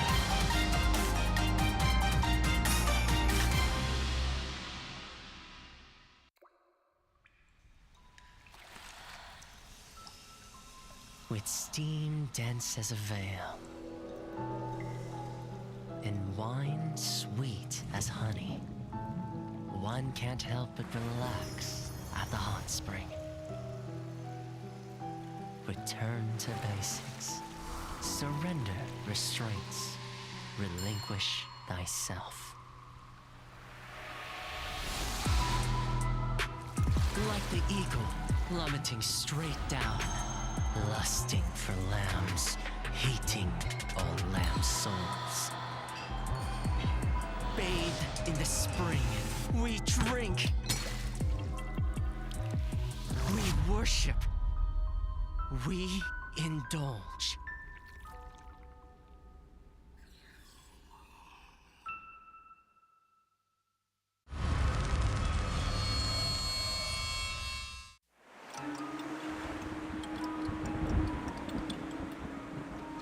Place at its finest. In July they came, and then in August, for flowers they were named. They stayed and dwelt in September, bathing in the sun. Oh, sway, she let down her guard. Then to be 5, IVC playoff day 3. This is your girl Chocho, and we have the amazing caster for many other games. I don't know how much details, but we have Hot Spice over here. Wow. Thank you, Chocho, for that warm intro. And honestly, I don't know how to build this matchup any sooner because this is make or break. Like the previous match was also make or break, but this one is also pretty intense because we got Ryu in one corner, we got Noir in one corner, and in the previous match yesterday, I think both these teams have something to prove because Ryu facing ZT, that was just utter domination on ZT's side. They were really able to show why they're the biggest prospect in Southeast Asia, but also looking at Noir, they want to prove that they deserve that top 4 spot because yesterday it was such a nail-biter of a match. Shoutouts to Team SG for them bring their heart and soul out into that match. So it's going to be a pretty crazy one, if you ask me, Chocho. I mean, Ryu and NR, this match itself is going to conclude who will be confirmed into the third spot for the top 4 finals offline stage. So whoever wins will move on, and whoever loses will just stop there, and there won't be any other matches that will really help them redeem themselves anymore. So I believe tonight, this afternoon's match is going to be pretty intense. We don't know how it's going to pan out, but definitely both teams will try to go for a more safer play. Definitely won't be seeing too much of a crazy character such as Gardener like ZT did, because ZT I mean, ZT was pretty confident with themselves with the Gardener, and they really had a strategy with those memory. And not too sure whether Ryu or NR has this kind of strategy as well, but in different maps. So pretty excited to see what NR and Ryu will be, how it's going to end out, whether it's going to be a 2-0 or will it stretch out to BO3 or even a BO4 time match. So wow. If ever it gets to that, you really got your money's worth if ever you're watching, ladies and gentlemen. So we're going to introduce the lineup once again. Oh my gosh, the spider is actually blocking the Noir Hunters there. But let me introduce Sneaky. Sneaky, again, you know, we know her, we love her. Since the qualifiers for KOA, she's been also rampaging through tournaments in IVA. We've seen like the highlights and lowlights, and she's been constantly a threat. And I would say one of the foundations of RYU and getting points, and hopefully we'll see her signature sculptor, her Dream Witch, heck, even her Bloody Queen is really scary. And right now we also have Nor's Glass actually. So is an S batch, S1 in fact, S1 Expo as well as S6 Bloody Queen. But we do see a Spider with 100% win rate, so we might see it tonight. But yesterday we actually saw his Poland that got a 4 elimination at Ever Sleeping Town, so something we could really look forward to. And now we're going to move on to Nung. Nung being, I would say, one of the stunners of the group. He does also have a mercenary, so I'm really excited to see how well he's going to perform today, because as of yesterday, ZT faced them. They didn't really have time to really flex their survivor skills, so hopefully now they're able to shake off the cobwebs. Maybe he'll bring out a postman, maybe bring out a forward. So that's on Nung's side. Actually, it's not Nung. It's actually NG, sorry. NG. Nung knows that. Yeah, and Sorry, actually we have DDD from the Nor survivor side. DDD, he has been playing forward Enchantress, female dancer. And I mean, his character pool is pretty versatile. Pretty big, so it's pretty versatile. We might even see a battle today because, I mean, he means battle, it seems to be. Yeah, hopefully we'll see that. And now we're going to move things over to Lemon, one of the other survivors of the game. Has a patient, has an acrobat. One of the stable kiters, I have to say, really prolonged the kite up against Kuga yesterday. Him and Cake really made an impression on me. So I can't wait to see a little more of Lemon. And he's highlighted on the Prospector here, but he also has a patient and acrobat. So I wonder if there are going to be some Prospectors coming out of this mix from RYU. Definitely, and we see Norse Oxygen, which is a hunter and server, both faction kind of survivor, player actually. So this time we might be seeing Oxygen only in the server lineup, because once you play server you can't play hunter.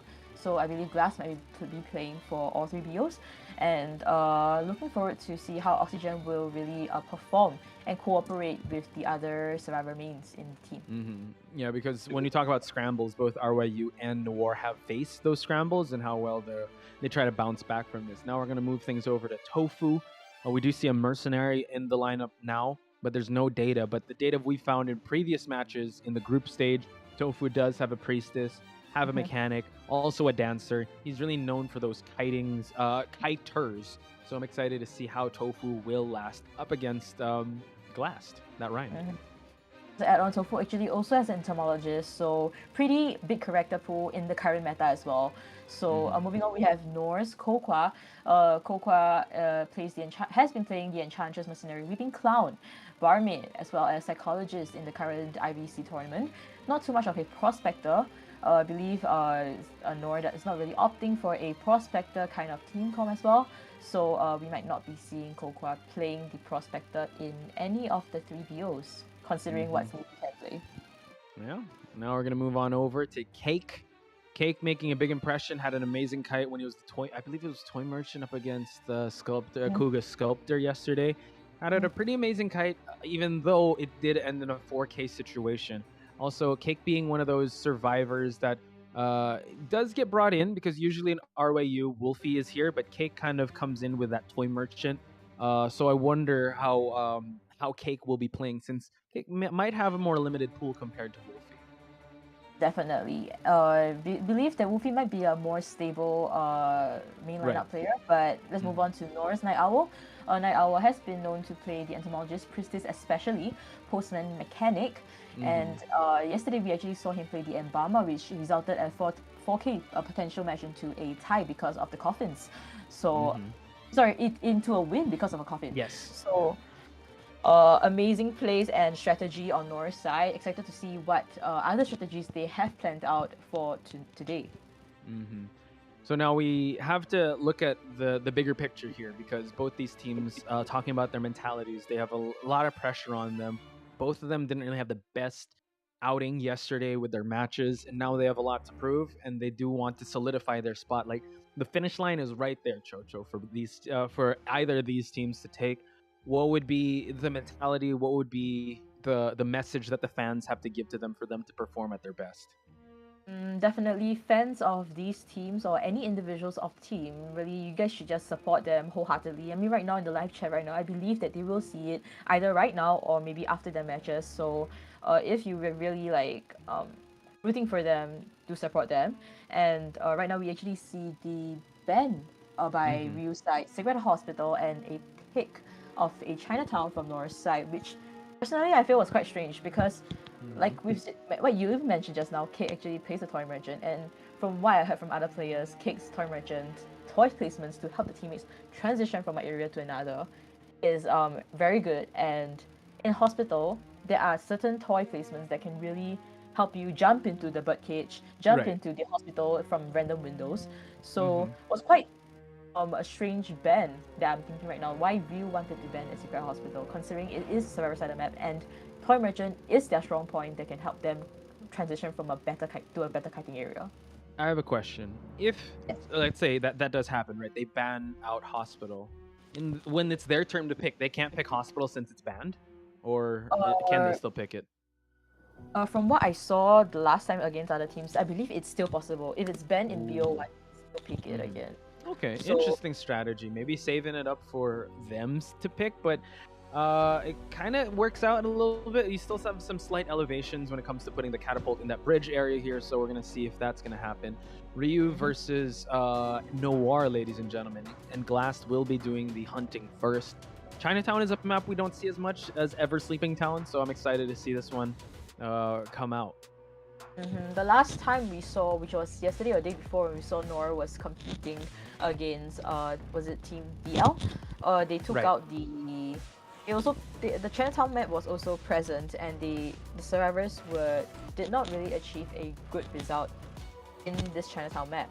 So seems to be a kind of a strange pick on why they would pick this map, because it's a server meta and you want servers to get the advantage. But North server seems to not be working too well in this map. And just like you called out, banning out the Toy Merchant of Cake is actually a good move on Glass's side. Now rounding up the bans, first being the Seer, last one being the Acrobat. So looking at the lineups, Entomologist, Patient, Priestess, and Forward, pretty well rounded, I would have to say. I mean, this is expected to be a 1. And now Glass tempting fate here. We might see the continuation of the 4K streak of the Breaking Wheel here, Chocho. Against Nor at the time, BL's Hunter number 5, no 5, brought out the Poland as well, and got F4 elimination at Chinatown map. So definitely it just showed that it is still possible for Poland in this current meta, and also in this map, to get a 4 elimination. So it really depends on how Ryu Survivors is gonna kite out Glass's Poland, which also got a 4 elimination at Ever Sleeping Town yesterday. So really excited to see how this will pan down. Yeah, and looking at the lineup too, it's it hasn't still changed. Poland, aside from the flywheel, still struggles when it comes to the Bs or the side steps. You can cancel out the AoE with the stun. Priestess can still provide some support. Doesn't really want to drop any portals down when he's in that wheel form. So it's still pretty much the same. I have to reacquaint myself with a Poland matchup because we haven't seen Poland in a while. So excuse me, ladies and gentlemen. And also, big shout outs to everyone that is watching. Give your predictions in the chat. RYU versus Noir. First round, first half. Let's go. Spawning at the Tofu area, Glass will be going to the Connect double story, going right out, and there's 2 survivors that are connecting double story. In fact, we have the Priestess as well as the Forward. May not be the 2 ideal choices, especially against the Priestess double story. It's just crazy, up-down portals. But it seems to be that who's the Priestess? I'm sorry, Tofu will be getting the first kite with 0 spike at the moment. Yeah, it seems like Tofu now is going to run straight towards him, able to just double back in time. And now a trap has been placed to slow him down, but forcing him to go back and forth into this wheel form is actually playing into RYU's favor. So Tofu now, note that he did use an elevator portal just to force him out of that wheel form. And now Tofu running the routes here, doing a pretty good job so far. Flywheels to transition towards to the stairs. We'll be eating the first. Oh, unable to eat the first spike, and Hunter Wow. destroying the portal, having distance between the priestess. Amazing portals from priestess side, but we see the entomologist with the beast coming over, probably to help the Tofu with the kite. Just puts a portal in the process now. Bees are also here for that support, but he's gonna have to force him out of that wheel form. Finally, Glass was able to, well, put a spike on this priestess. One more, and I believe he did bring Insolence. He's slowly gaining that presence, so he has that snap online. Let's see. Gets the second hook already, and now we see that the excitement play on the side, and now we see that the push. Is it going to happen, though? It did happen. Right now, entomologist Beast will be getting 2 hits. However, Princess is already upstairs already, and will be attempting to remove her spikes. But I believe Glass will be unable to trap the Tofu over here. Will she be able to eat the trap over here? Yes, she did, and will be getting the down right now. Amazing trap. I thought she was going to run straight, but Tofu running to the left, getting caught by that trap, and the forward injured.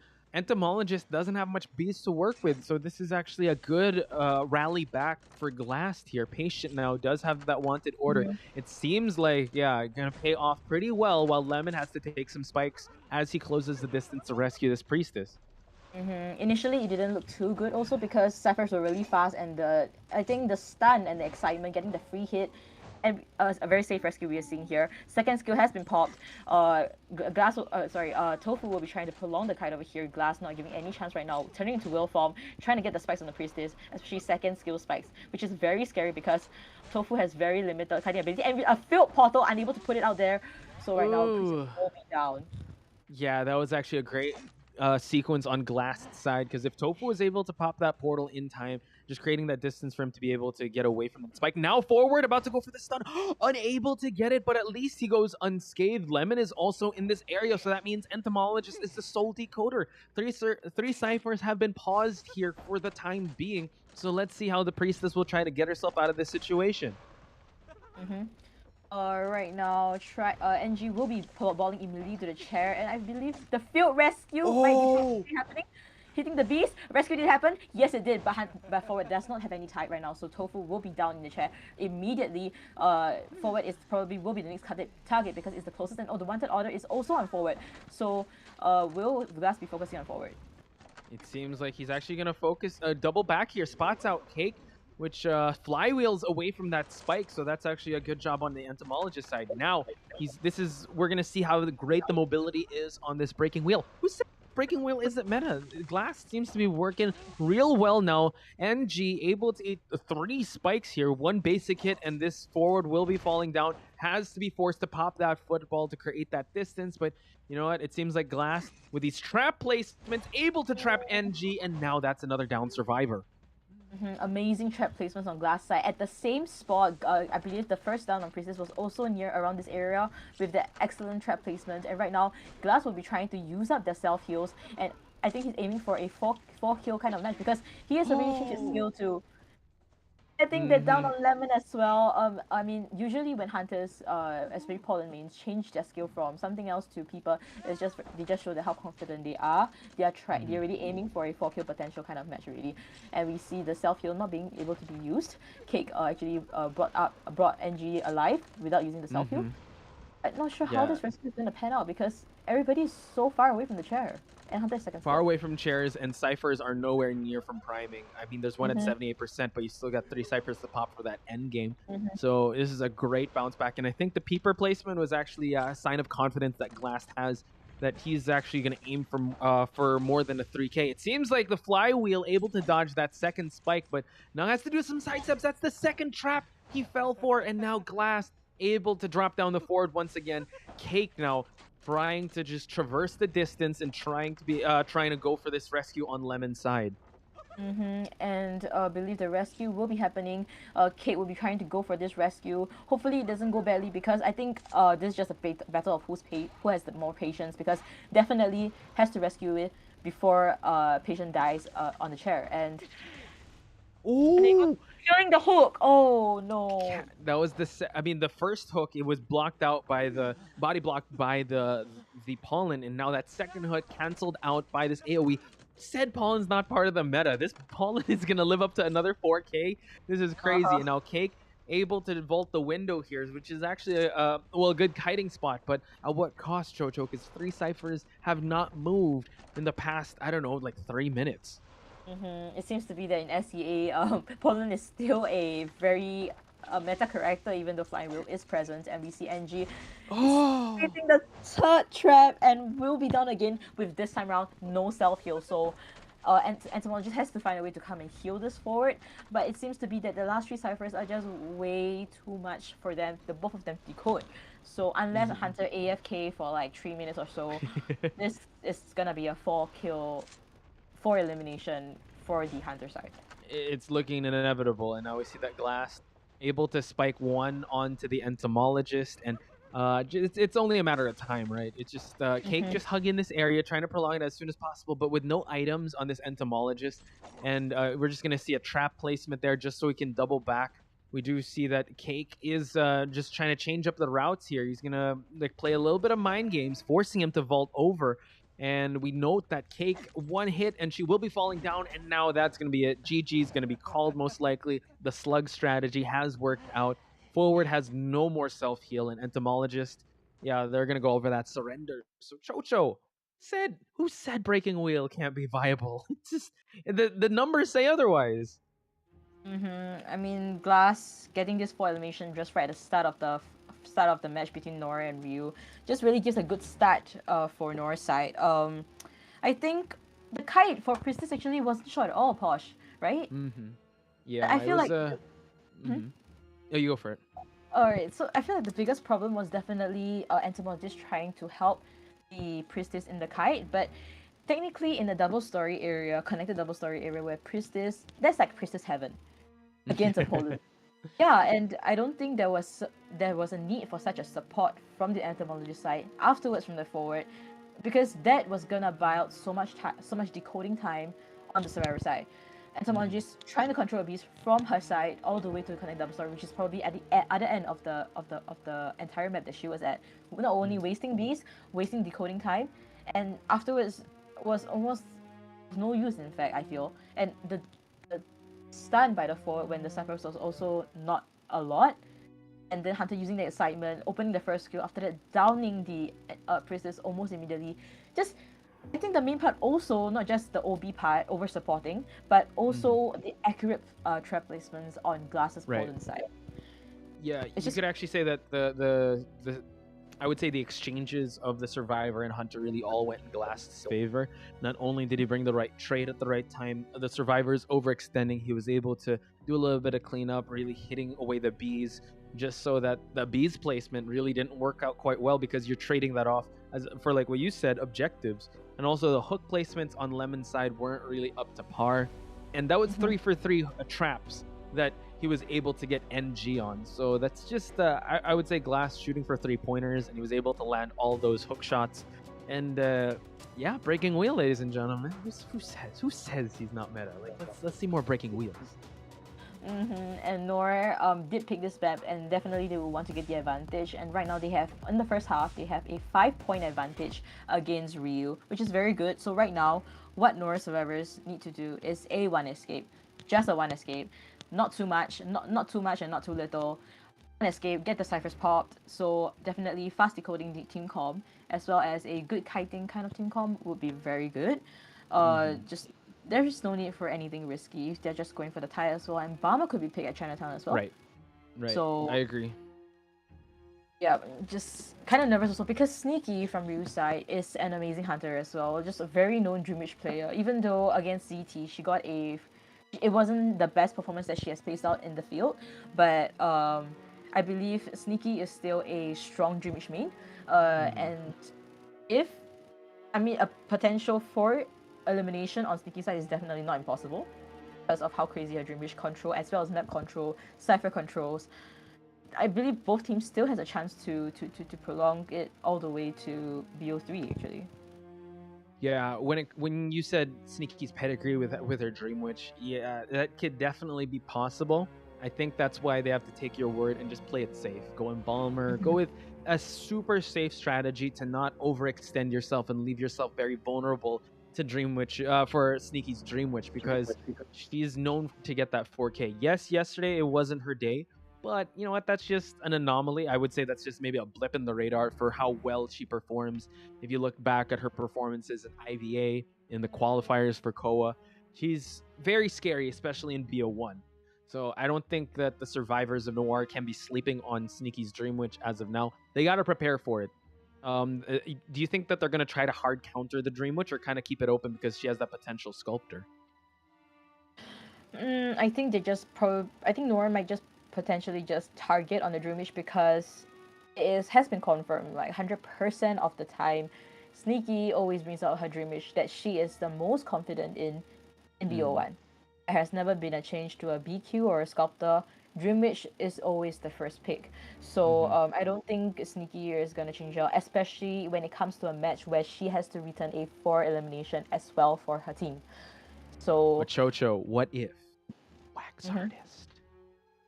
Wax artist. Somewhere Eli is just like facepalm, like, no, please don't. Ugh, wax artist. Actually, guys, if you could subscribe to Eli, you just tell him like his favorite hunter is wax artist. So just let him know that we sent him your way. So it's Chocho's favorite hunter. Who knows? But I agree with you. I don't know if Sneaky's gonna kind of roll the dice with the very famous wax artist to come out. So sorry, your train of thought. My bad. I just wanted to. I'm not too sure whether Sneaky does have a wax artist, but if you're aiming for a 4 elimination, the only hunter that was able to do so, from what I remember, was MP's Moru at Ever Sleeping Town. Right. Yeah. So I would also say Crocoduck, but that was in the group stage. Crocoduck's wax artist was really good, able to 4K ZT, so that's insane. So, but I digress. We're gonna head on over to the picks and bans. Sneaky banning away the Seer to start things off. So yeah, I feel like Dream Witch inbound. It seems like Mercenary and Priestess might be a potential pick for North Survivor side. Pretty stable Mercenary with the very safe rescue. Priestess also with the support portals in Chinatown map, especially because Chinatown has many obstacles, so portaling over the other side of the map is very easy. So transitioning wise during the kiting will be so much easier. And we see the second ban on Sneaky side, which is the forward, so eliminating the OB character. And Survivor side is picking the barmaid. Seems to be wanting to target either her Dream Witch or Bloody Queen that might potentially come out. Or the wax artist. I'm kidding. I'll stop with the wax artist. Come out. Who knows? But yeah, they want to respect the Dream Witch of Sneaky, which is rightly so, because it seems like the bans on this side, Seer forward, the silence of that acrobat. Yeah, you don't want that. But with this barmaid coming in and the psychologist, this is a heavy counter. They're not gonna go for Embalmer, so they kind of playing it a little. I don't know. They don't want to aim for a tie. They want to go all out here. So that just shows the fighting spirit of Noir. But we're going to see Sneaky's fighting spirit bringing out the sculptor. This isn't a wax artist. What are you talking about? Oh my gosh. Right, so... Oh my god. So Sneaky has brought her Dream Witch. That's pretty BO1. sneaky of her. Yeah. And we'll be picking the sculptor in BO1 Chinatown match, aiming for a 4 elimination if she's able to open her second skill quick enough, and also accurate for 0 skill statue placements as well would be necessary for her to aim for a 4 elimination. But we see the team comp here will be DD playing the psychologist, Kokwa with the barmaid, Oxygen with the mercenary, as well as Night Owl with the amazing priestess portal. So expecting to see quite a bit of action over here, because this really relies on skills, personal kiting skills, as well as whether the support from the priestess will be effective for the survivors to use it. Right, and you gotta keep her away from that full presence, that tier 2 statues. So yes, kiting at the start, they might kind of go for those supports, but yeah, it kind of counters the barmaid could actually use the drink to just move on away. But if you're able to catch the barmaid early on, it's gonna be tough for her to kind of rebound kite. Mercenary is gonna be a tough chase. I mean, psychologist tanks a lot of those hits, so still pretty even. And as you said, Sneaky breaking the streak of Dream Witch round 1 says a lot. it just shows that, all right, you know what, this is heavily countering my dream, which she knows what's up. She knows she doesn't want to put herself in a bad position. And we've seen her with a 4K sculptor, so it's still looking pretty good on RYU's side. And in a map like this, she also has that map pressure. Her statues are still on point, so this is one exciting match to watch. And shout outs to everyone still watching. We got Light, we got Hanako putting out my the nickname that people call me, Coco. We got Nike KR. Any shout outs you want to give out, Chocho, before we jump into the match? Kino, Evie, Chantel, everybody that's here, and PL Simp. Yeah, but let's just talk a bit about what Sneaky's persona might be into the match. Let's go. It's gonna be Insolence and Trump Card. She's gonna bring a blink into the match. Yeah, because there's no OB character, so there's no need for excitement. What she wants is a fast down as well. And Psychologist and Barmaid, right? If they can heal up in time with so for Barmaid, if she can heal up, then it's actually also better for Sneaky because Sneaky wants the max presence. Psychologist also can aid in giving Sneaky max presence. So this Syncom is pretty it's a semi-counter towards Sneaky, but we see Sneaky really going towards the connected double story area, and we'll be seeing DDD first, which is the Psychologist. So, like you said, this could play into her favor if she's able to get that presence from DDD. And now we see, yes, she did bring that Insolence. So 3-9 build. She wants to go aggressive. She wants to win. She does want to push for the end game, for the exit gates to pop. And now able to get some chip damage on DDD. So excellent starts so far. And now we see, hopefully we'll see the traits unlocked here. Now DDD trying to just cap it away, but no! Unable to drop the pallet in time. Eats that hit. But this is the Psychologist. She can tank those hits. We see the Mercenary hiding at center. Don't need to because you can just decode. Hunter will not be chasing you anyways. But we see the Cypher progress is not too fast actually.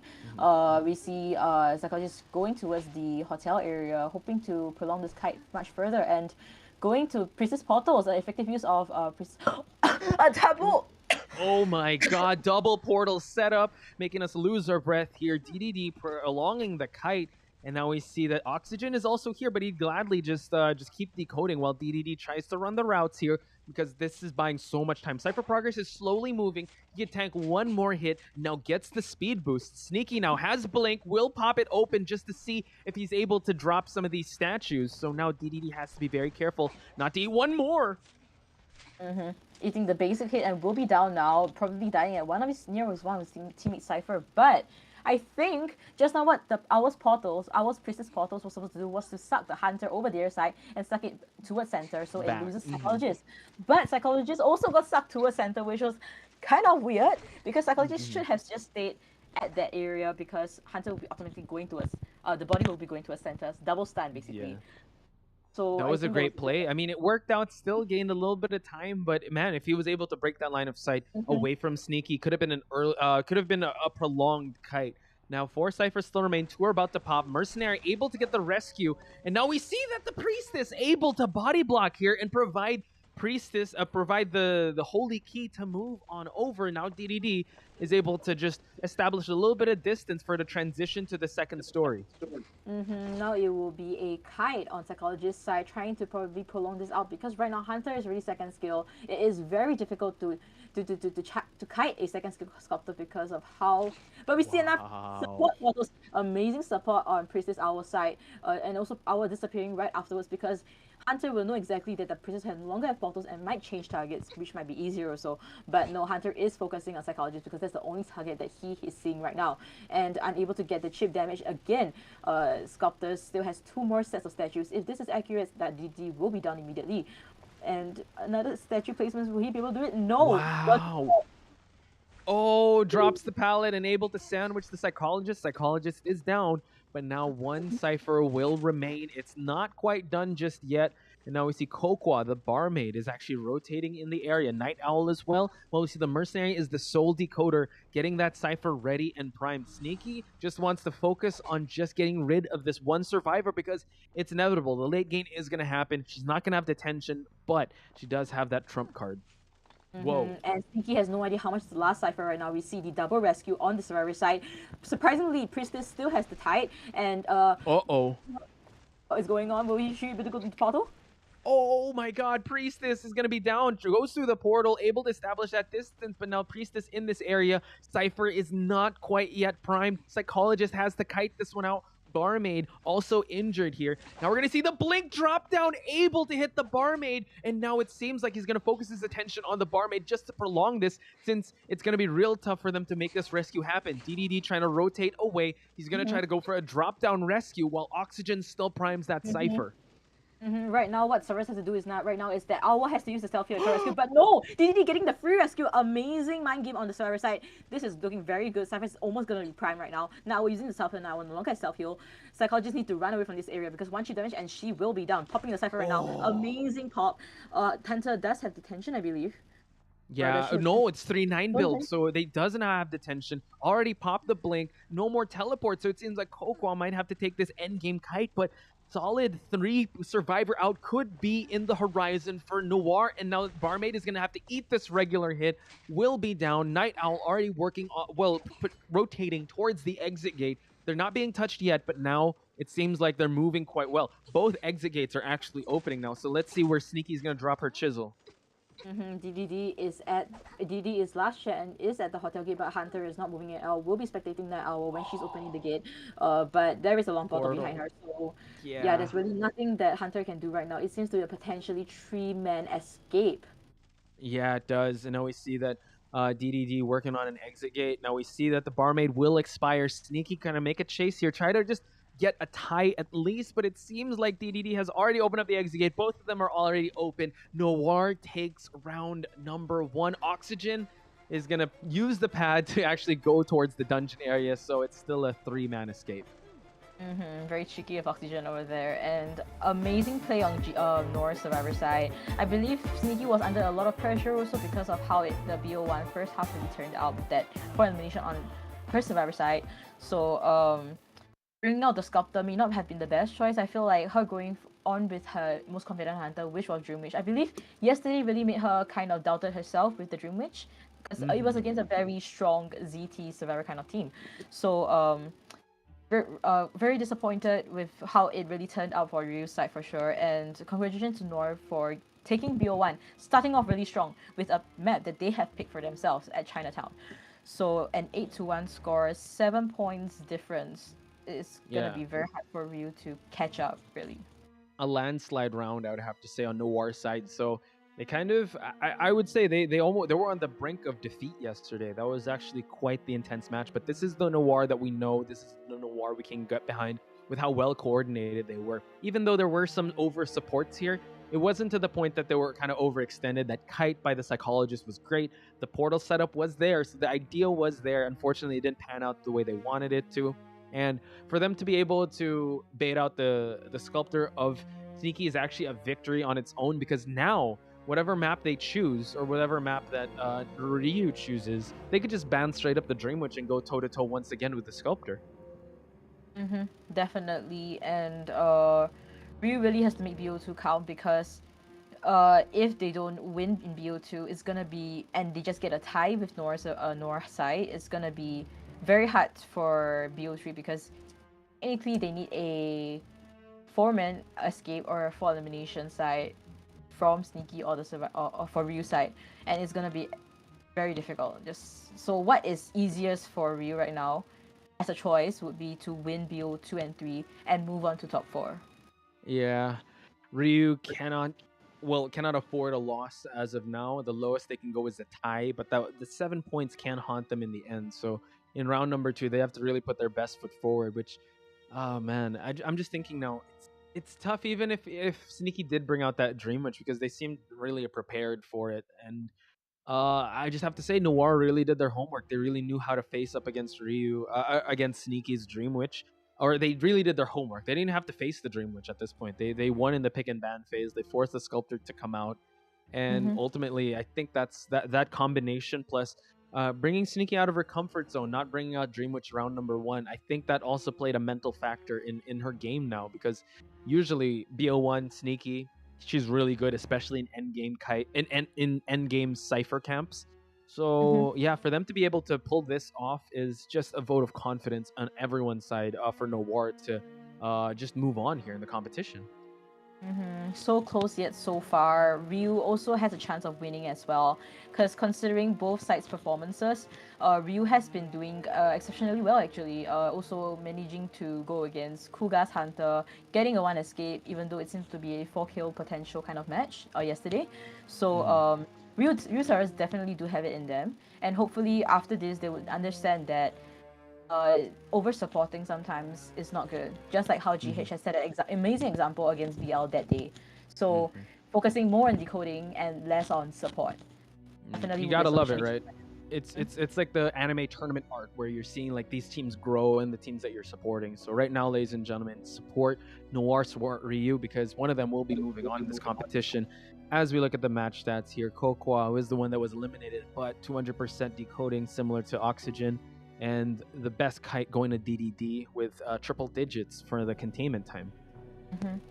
Yeah, Mercenary seems to be the decoder of this match this time around. I mean, usually Mercenary would come for the rescue and body blow and everything afterwards, but this time around Mercenary did rescue the first time around, and then after that proceeds to decode the last cipher solely by himself, and Right. Survivor's also managing to get the body block when Sneaky blinked down on the fire exit side and hitting the barmaid, sharing the barmaid. I believe what Sneaky was thinking at that point in time was probably for Mercenary to rotate and come over for the rescue, so it's safer. And then Psychologist will have to run away or like, and then nobody will be decoding the cipher. I believe Sneaky's mindset was like that, but Survivor side, they kind of knew that Sneaky wanted to do that and did not allow that to happen. Right. It was kind of smart for Psychologist DDD to run upstairs, drop down, Hunter not having line of sight, getting that free rescue. That was extremely crucial. If that did not happen, then there could be a potential lose for Nora Survivor side. I would say that's a very bold gamble since the Psychologist didn't have resources. She was on her final chair, but for her to get that rescue was very game changing. For them to just prime the last cipher. So it's those type of plays, especially. Yes, there was some support all throughout. Well, not all throughout, but towards the last part there to keep the Psychologist alive, because at the early point, we keep emphasizing this enough, ladies and gentlemen. You got to focus on objectives. You got to pop those ciphers just to put yourself in that position to have those clutch survivor moments where you're able to support as much as possible. Because if you do that at the start, the hunter doesn't really care, because the resources of the hunters just can keep replenishing and replenishing, while the survivors, they don't replenish as much. Maybe there's some like the priestess, the pages of the little girl, but yeah, it just seems like now I think the teams have definitely understood like the meta of IVC, or understood the winningest strategy in what you bring to the table here. And yeah, you just gotta commend these teams for actually not stagnating and growing and leveling up constantly. Definitely, and really excited to see how Ryu is going to have a comeback in BO2, because definitely both teams very strong. I don't think Ryu is just going to give up so easily. I don't think it is going to be a 2-0, because Ryu, I believe in them. They can definitely do this. And all the fans out there, I believe there is a lot of Sneaky fans in the live chat itself. Yeah. Support your hunters right now, because that's what they really need right now. Emotionally, they need to be stable as well. So all the fans there, I mean, do you have any emojis that, for the teams this time around? Yeah, let's give some out. So we got Noir. What's Noir's color? Is that black? Black. It's black, right? And RYU, it's red, right? Or is it I'm just seeing red. So, or is it red? Sure, Okay, let's go black and red. Let's go black and red hearts. I want to see a lot of black and red hearts for both these teams.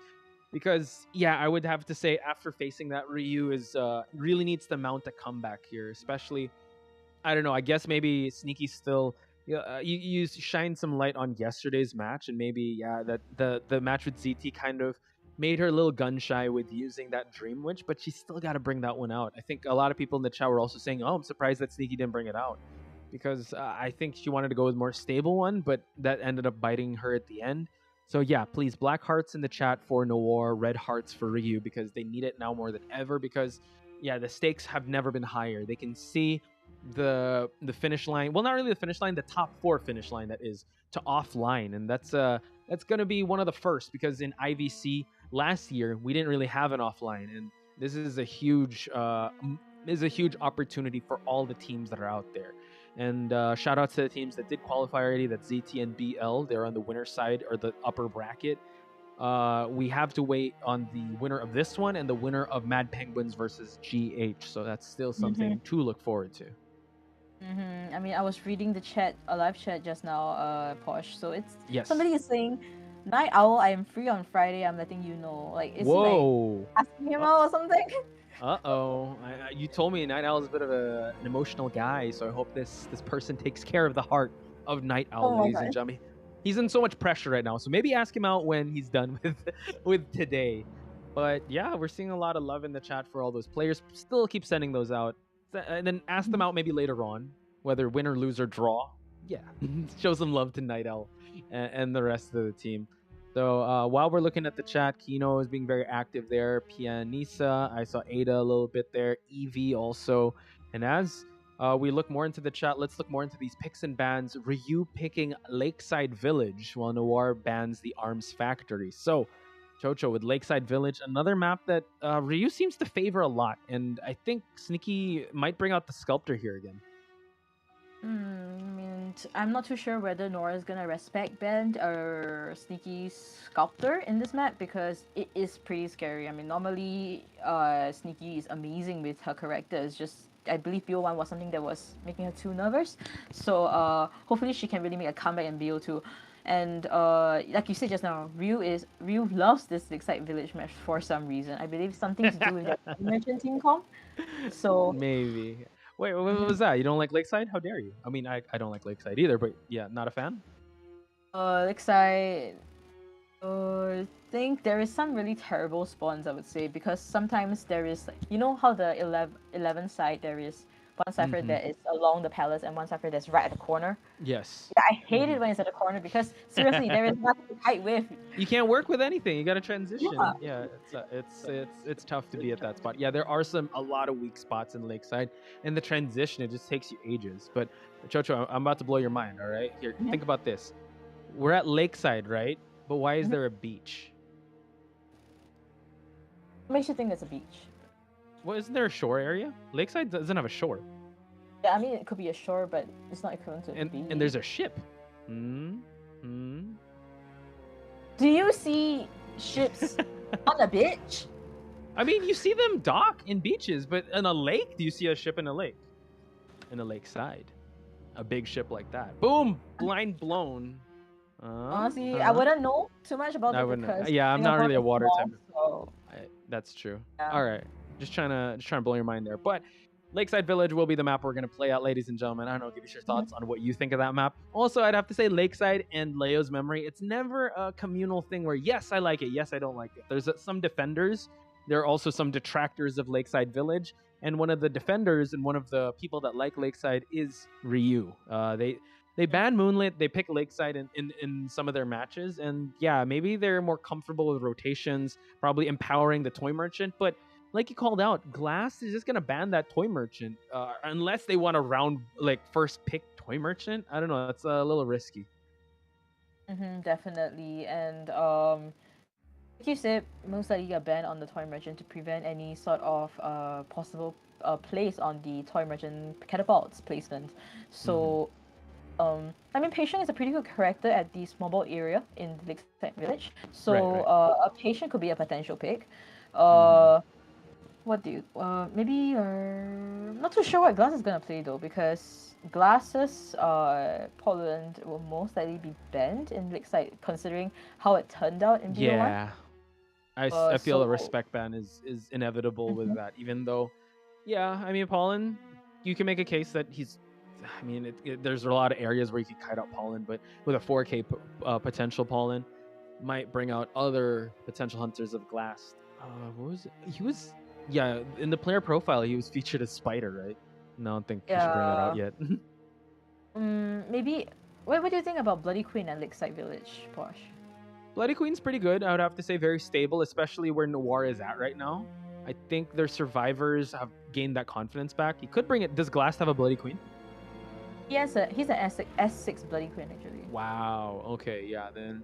He could bring it out. I would have to say that's a very stable pick on his side. And considering that the survivors of Rio are going to have to play a little more risky for them to just mitigate the points, I think a BQ would be really good because BQ is one of those one of those hunters that can catch you sleeping if you're not aware, or like if you don't pay attention to the mirrors. We've seen a lot of long mirror hits, and if he's able to utilize how big Lakeside is, this could be his game.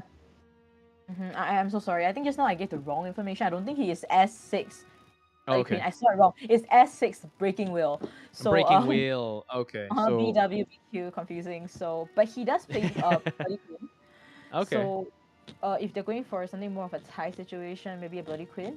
But if they want to kind of risk it, because X-Boy does have 4K potential, maybe X-Boy could be picked here. It really depends on him because it's like not too sure what he feels more comfortable with what kind of hunter that he has.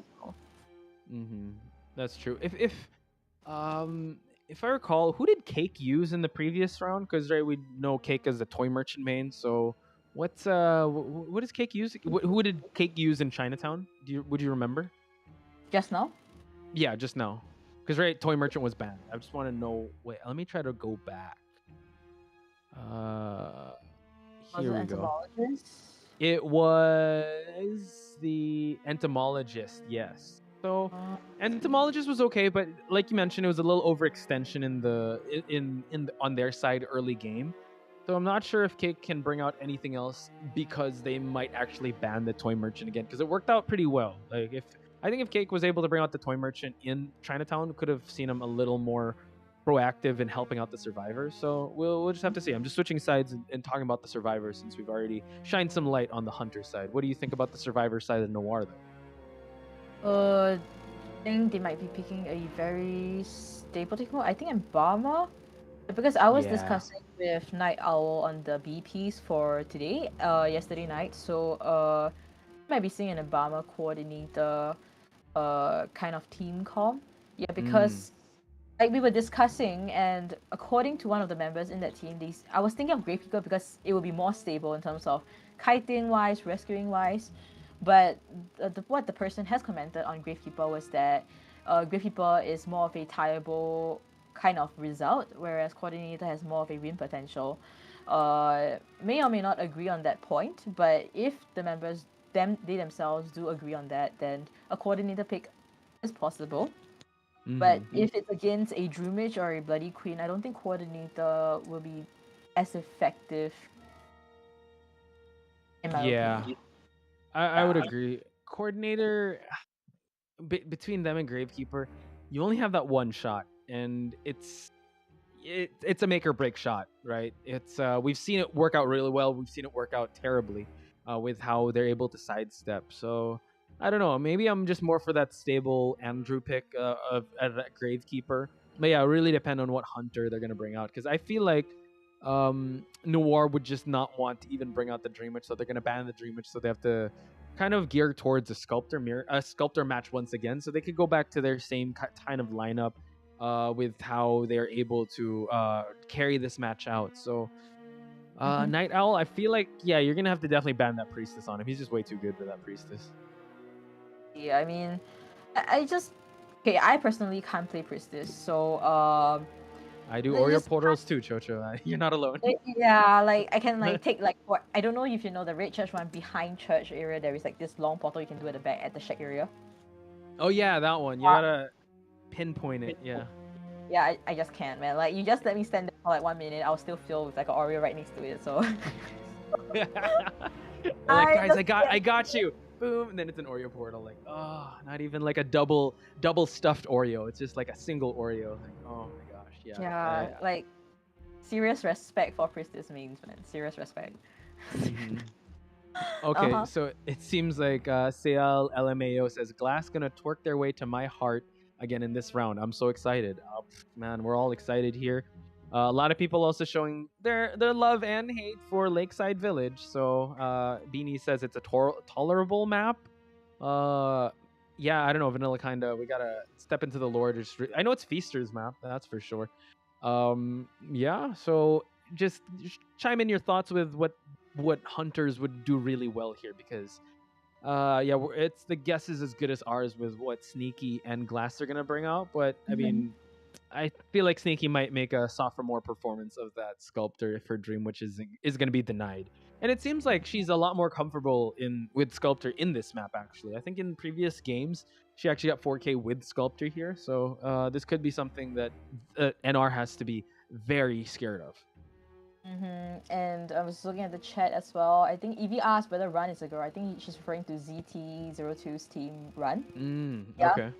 Yeah, Run is definitely a girl. So, yeah, from Malaysia, I believe. So, yeah, I mean, if you're a fan of her or you're like, go crushing on her, so just go support her also because she's an amazing player. And definitely we'll be seeing her in the offline stages top 4. So it's something to anticipate, to see all the members present possibly for the offline stage. And you know what I'm anticipating is so you gotta love IVC, shout outs to NetEase and all that. And I'm excited for offline because now we're gonna see like cams on the players, so we're gonna see emotions, we're gonna see them like comms. That's gonna be so great for the fans of the teams to see. So really excited for the offline. Also, I think Nell said, if ever you guys have any questions for them, send them our way and we'll ask them offline when we try to create more content. But we're going to see the bans coming out. Glass, not taking any chances. He's banning the Seer and the Toy Merchant. So making Cake pick that Entomologist once again. I mean, Glass or Nor team definitely did research on Ryu, knowing that they have amazing toy merchant means. Two S-Batch toy merchants. I believe it's Lemon as well as Cake. So banning it out just cancelled the both of them straight away. Just banning the Princess as well this time, so not giving any long portals to really destroy Hunter's pace or rhythm during the match itself. So banning the Enchantress as well. So seems to... not too sure what correct... Wax Artist again? I don't think. Wax. Oh, Chocho. Can we not? No, a Sculptor mirror match could be inbound. Okay, so that's interesting. I never know. I actually thought Enchantress was kind of... actually she can counter Sculptor with all the chip damage from the statues. So getting that out of the way. Ryu playing to a tie kind of game with that Embalmer, it could work out in the end for them, but I think right now they just need the momentum on their side because of how the previous match played out. So they would just want to go for safe picks so far. Entomologist and Acrobat could be a tough chase for this Sculptor, especially in the right positions. NG on this Mercenary, we don't know who's yet on that Mercenary, but Mercenary could be a tough chase for any Hunter out there, and Embalmer just has to create that distance with that Coffin. Right now, the best chase seems to be either the Entomologist or the Acrobat. Both has high kiting potential because Entomologist, when she's on the beast, she can really, she has very high mobility. She can move faster, and then Acrobat with the balls to really, if it's a, what do you call it? The brown ball, what do you call it? Brown ball? Yeah, that brown ball is going to slow Mud Ball is going to slow the Hunter. Fireball is going to just eliminate Hunter's ability to put statues as well as blink. So might potentially prolong the kite even further. So, and chasing Embalmer might not be the most ideal choice because Embalmer definitely putting down the coffin, he's just going to run away from the coffin. So, unless you're bringing teleport, then might not be the most ideal chase. Yeah, let's talk a little about other personas because you hit the nail on the head with what Sneaky brought out, 3-9, right? But as you mentioned, the distance could be vast. Glassed in a good position here to not really risk so much. Maybe he could bring like a 3-6 build. What build do you think he's going to be bringing in terms of persona? If he's going for more stable wise, I think if anything, I feel like he should be bringing two choices, either Insolence and Detention. Yeah, just in case anything happens, Insolence and Detention. So Insolence for a hopefully fast second skill, and Detention just in case survivors can really kite out the second skill if it's very inaccurate. Statue placements, or a trump card Detention. Standard, right? If ever. So we're gonna see what he'll be bringing and who will be hunting down first. Tofu already in the area. Let's see if this Tofu on this Entomologist, and it seems like Cake is the Embalmer gets the drop down here, so that's actually a great start for Team RYU.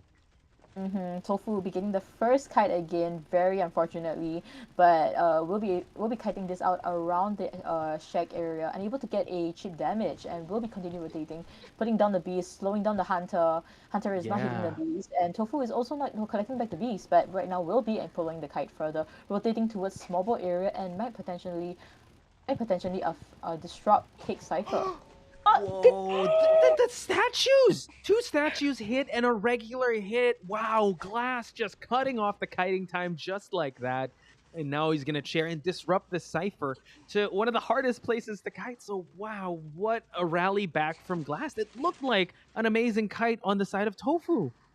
I'm not too sure because like everything was happening so fast, so quickly. Like the two statues hits followed by a basic hit, absolutely insane. And Hunter brought the blink this time around, so yeah, Cypher progress is not looking too good at all. It seems to be that Ryu does not know how to really kite a sculptor because, if I remember correctly, in the same map that Ryu picked, their postman actually, Survivors, Ryu postman actually died 50 seconds into the match against Cerberus Hunter. So also sculptor as well. So it seems to be Ryu's weakness is sculptor, and Nor seems to have done their research and Yeah. it's just playing it right now. It's definitely paying off in spades with how well they understood the assignment. Now, NG expending the elbow pad. He's going to have to be very careful. He's eating these statue hits, gets a regular one, so one chip damage. He will be falling down, but Tofu back on the bees here. You're going to see almost that full presence. You want to keep Glass away, but the last effort kicks in, and now we have a full presence sculptor. So entomologists will be down right now. I believe there won't be a second rescue because it's way too dangerous. Hunter still has Blink's second skill statues available right now. 3 sets just waiting in front of you.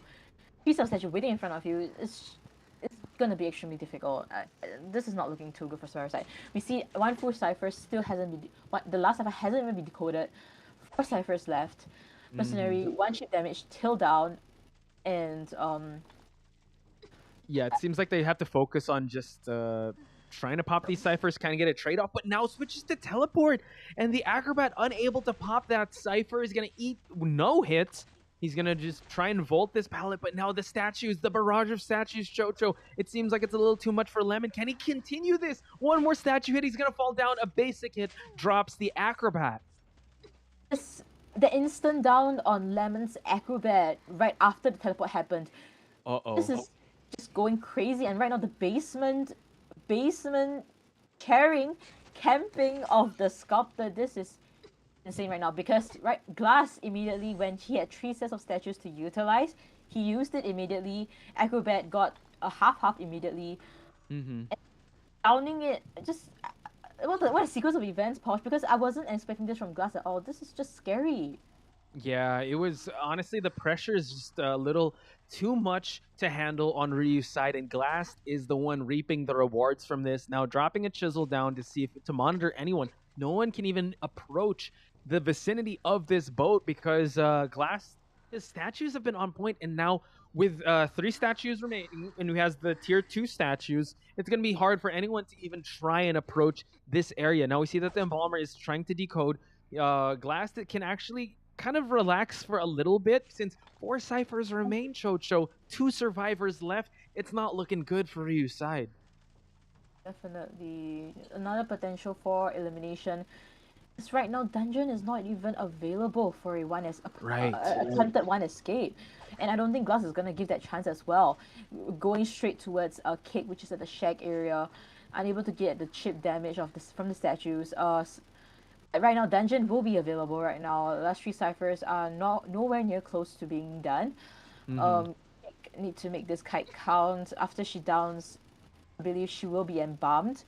So yes, that could buy a little more time, right? So we have to, Ryu always with a never say die attitude is gonna try and kite this one out. Embalmer at least just getting the basic hit here while the Mercenary still continues to decode. But the constant pressure of Glass switching immediately, knows that he wants to keep these ciphers away from popping. Excellent defense on Glass' side, forcing the Mercenary NG to just pop that elbow pad. Now we're at the logs area of this map, allowing the Embalmer to kind of just decode. But you know what, NG just being chased away from that primed cipher is it's tough for Ryu.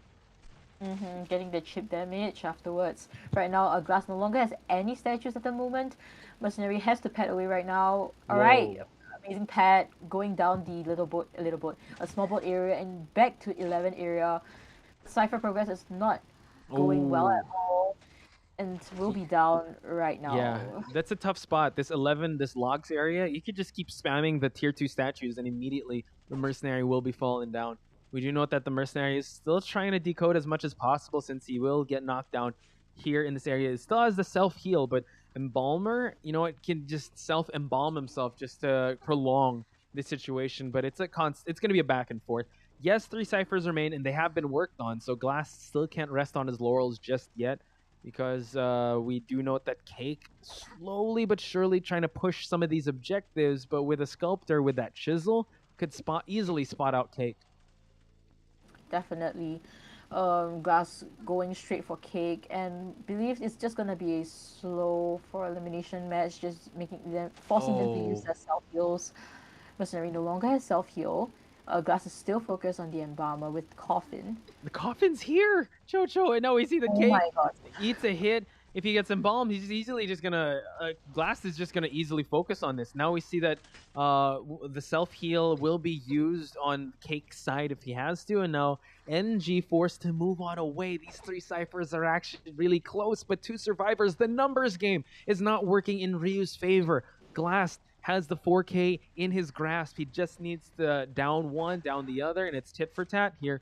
And now Glass can focus on this Embalmer. Mercenary with no self heals, leaving him there. It would just be a slow for animation, like we've all mentioned. Cake using the self heal already, but technically Embalmer is sort of like a double self heal kind of character because of how the coffin was. But oh no, the coffin was unable to be. Yeah, the Coffin moved a little bit away from the shack area, but outside the shack. So you got to give it up to Ryu. They still have this never say die attitude. Glass just has to be able to just put 1 and 2 together and does just that. It seems like the mercenary is the one that is Coffin, but Glass is not even going to chair the mercenary. He's going to go for the Embalmer first. It looks like a GG situation already, and there you have it, ladies and gentlemen. Ryu succumbing to the pressure of Glass there. Noir in a good position here. Now, Chocho, the interesting thing here is that Chocho is going to have to go plus Ultra. She's going to have to go above and beyond and get a 4K to carry this to game number 3. Chocho? Oh, sorry, Chocho. Sorry, I was calling you Chocho. Sneaky has to do that. Okay, My bad. yeah, so he has to do that. Yeah, definitely. In BO2, BO2 second half, she needs to get a 4 elimination to prolong the match all the way to BO3 and potentially getting into a top 4 position. But definitely the pressure on Sneaky's side is gonna be tremendous. North Survivor is gonna be playing very stably, probably might be picking Embalmer as well to really secure a tie, at least a tie situation, and definitely focus more on decoding, less on support. If it really comes to a situation where somebody dies fast into the match, sell, continue decoding, give tinnitus, and move on. Because 1 goal, 1 escape. Yeah. And So- considering the picks and bans also, they can ban the Train Witch, they're going to bring out the Sculptor again and just play the same way they did last time. Just sell the Survivor, go for 1 escape, just don't overextend. And wow, Noir, can I just say, like, able to bounce back from yesterday's performance, I would have to say. And also, Nell kind of chimed in our captors chat that maybe RYU's still a little shaken up from yesterday's performance because it seems like Noir is dominating as of now in terms of points, and it could be in terms of rounds. This might gear up towards to be a 2-0. I don't want to jinx anything here, but it seems like Noir is just playing to how we saw in the group stage. We were giving them high praises with how well they performed in their group stage, with how they got their performance. They seem to be in sync in the group stage, and they're bringing back that same type of level. And Ryu seems to be the paying. It's at Ryu's expense the way they're able to play this well. Definitely, and from what we've seen from Ryu, they seem to have done really well, Survivor and Hunter side, and yeah, like you've said, like Nell said, might not have recovered from yesterday's matches, which is kind of upsetting for sure. I mean, Yeah. Nora also did not have an amazing match yesterday, I believe. So yeah, but on Friday actually they didn't have an amazing match against BL, but they did recover from it, and right now they are standing really strong against Ryu because we could really see a determination in trying to get to top four this time round, and it seems to be that they will be having a much higher chance compared to Ryu, as we are comparing the points right now, because right now the points is actually 18-1. Wow, that's very vast. But for you fans out there, let's bring it in terms of rounds, right? It's 1-0. We'll look at the points later on if they push for that round number 3. So I think Sneaky at this point needs your support more than ever. For those of Ryu fans out there, she really needs it now more than ever because it's 4K or nothing for their side. One survivor out means that Noir will be moving on, which is a great feat, but unfortunately it's going to be at the expense of RYU, which has been a team that we have been always constantly been praising, but we want to find the best of the best, and that's how we're going to do it. So the odds are definitely against Sneaky at this moment, so she's definitely going to have to pull off a great feat. I wouldn't say miracle because it can happen if she's able to get a 4K. Still having hopes for Ryu, no matter how it's turning out right now. I'm hoping that Sneaky can really step up this time, get a 4 elimination, and I'm still having hope for Ryu. I know there are Ryu fans right out there also hoping that this Sneaky might be able to turn the tides around. Same here, and definitely nerve-wracking for Sneaky at this point in time. Emotionally, she needs to be stable and aim for objectives this time, 4 kill objectives. So, yeah, quite nervous for Sneaky actually. Yeah, I can feel the tension in the air, the tension in the chat. They want Ryu to prolong their run here in the tournament. Now we're going to head on over to the picks and bans. Yeah, it's no question. Noir respecting that Dream Witch of Sneaky. We're not going to see that come out. Seer and Forward being banned. It might be an encore performance of her Sculptor to come out. So we're just going to see the picks on the Survivor side. We see the respect ban on Dream Witch, still on Sneaky, because Sneaky has a high win rate for Dream Witch for elimination, so banning that definitely. And then the picks on Survivor side will be the Princess as well as Mercenary. Pretty standards, and the third pick seems to be Embalmer. Yeah, that looks like his haircut looks very slick. It seems like it might be the Embalmer. Yeah, they don't. It's no question here that the win condition for Noir is just to play this one out real safe. Postman getting banned, and now we see the Toy Merchant come out once again. It was banned in the previous. Toy Merchant. Sorry, I thought it was Priestess, but Toy Merchant coming out now. Sneaky is gonna have a big, tough mountain to climb. With this going up against this lineup, and Sneaky bringing up the BQ here. Not bring out the Sculptor, so she's gonna go back to her roots here. One of the 4K hunters that she's brought out before. But yeah, Embalmer in the mix. You got a lot of sustainability. Noir just doesn't have to extend their reach here and just try and go for safe plays. Doesn't even have to rescue at this point. So Sneaky's gonna have to work double time, making this BQ hustle.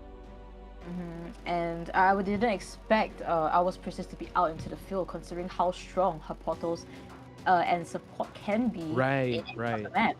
Yeah, exactly. And because I was discussing with Night Owl on the BPs, definitely Toy Merchant was mentioned for Oxygen.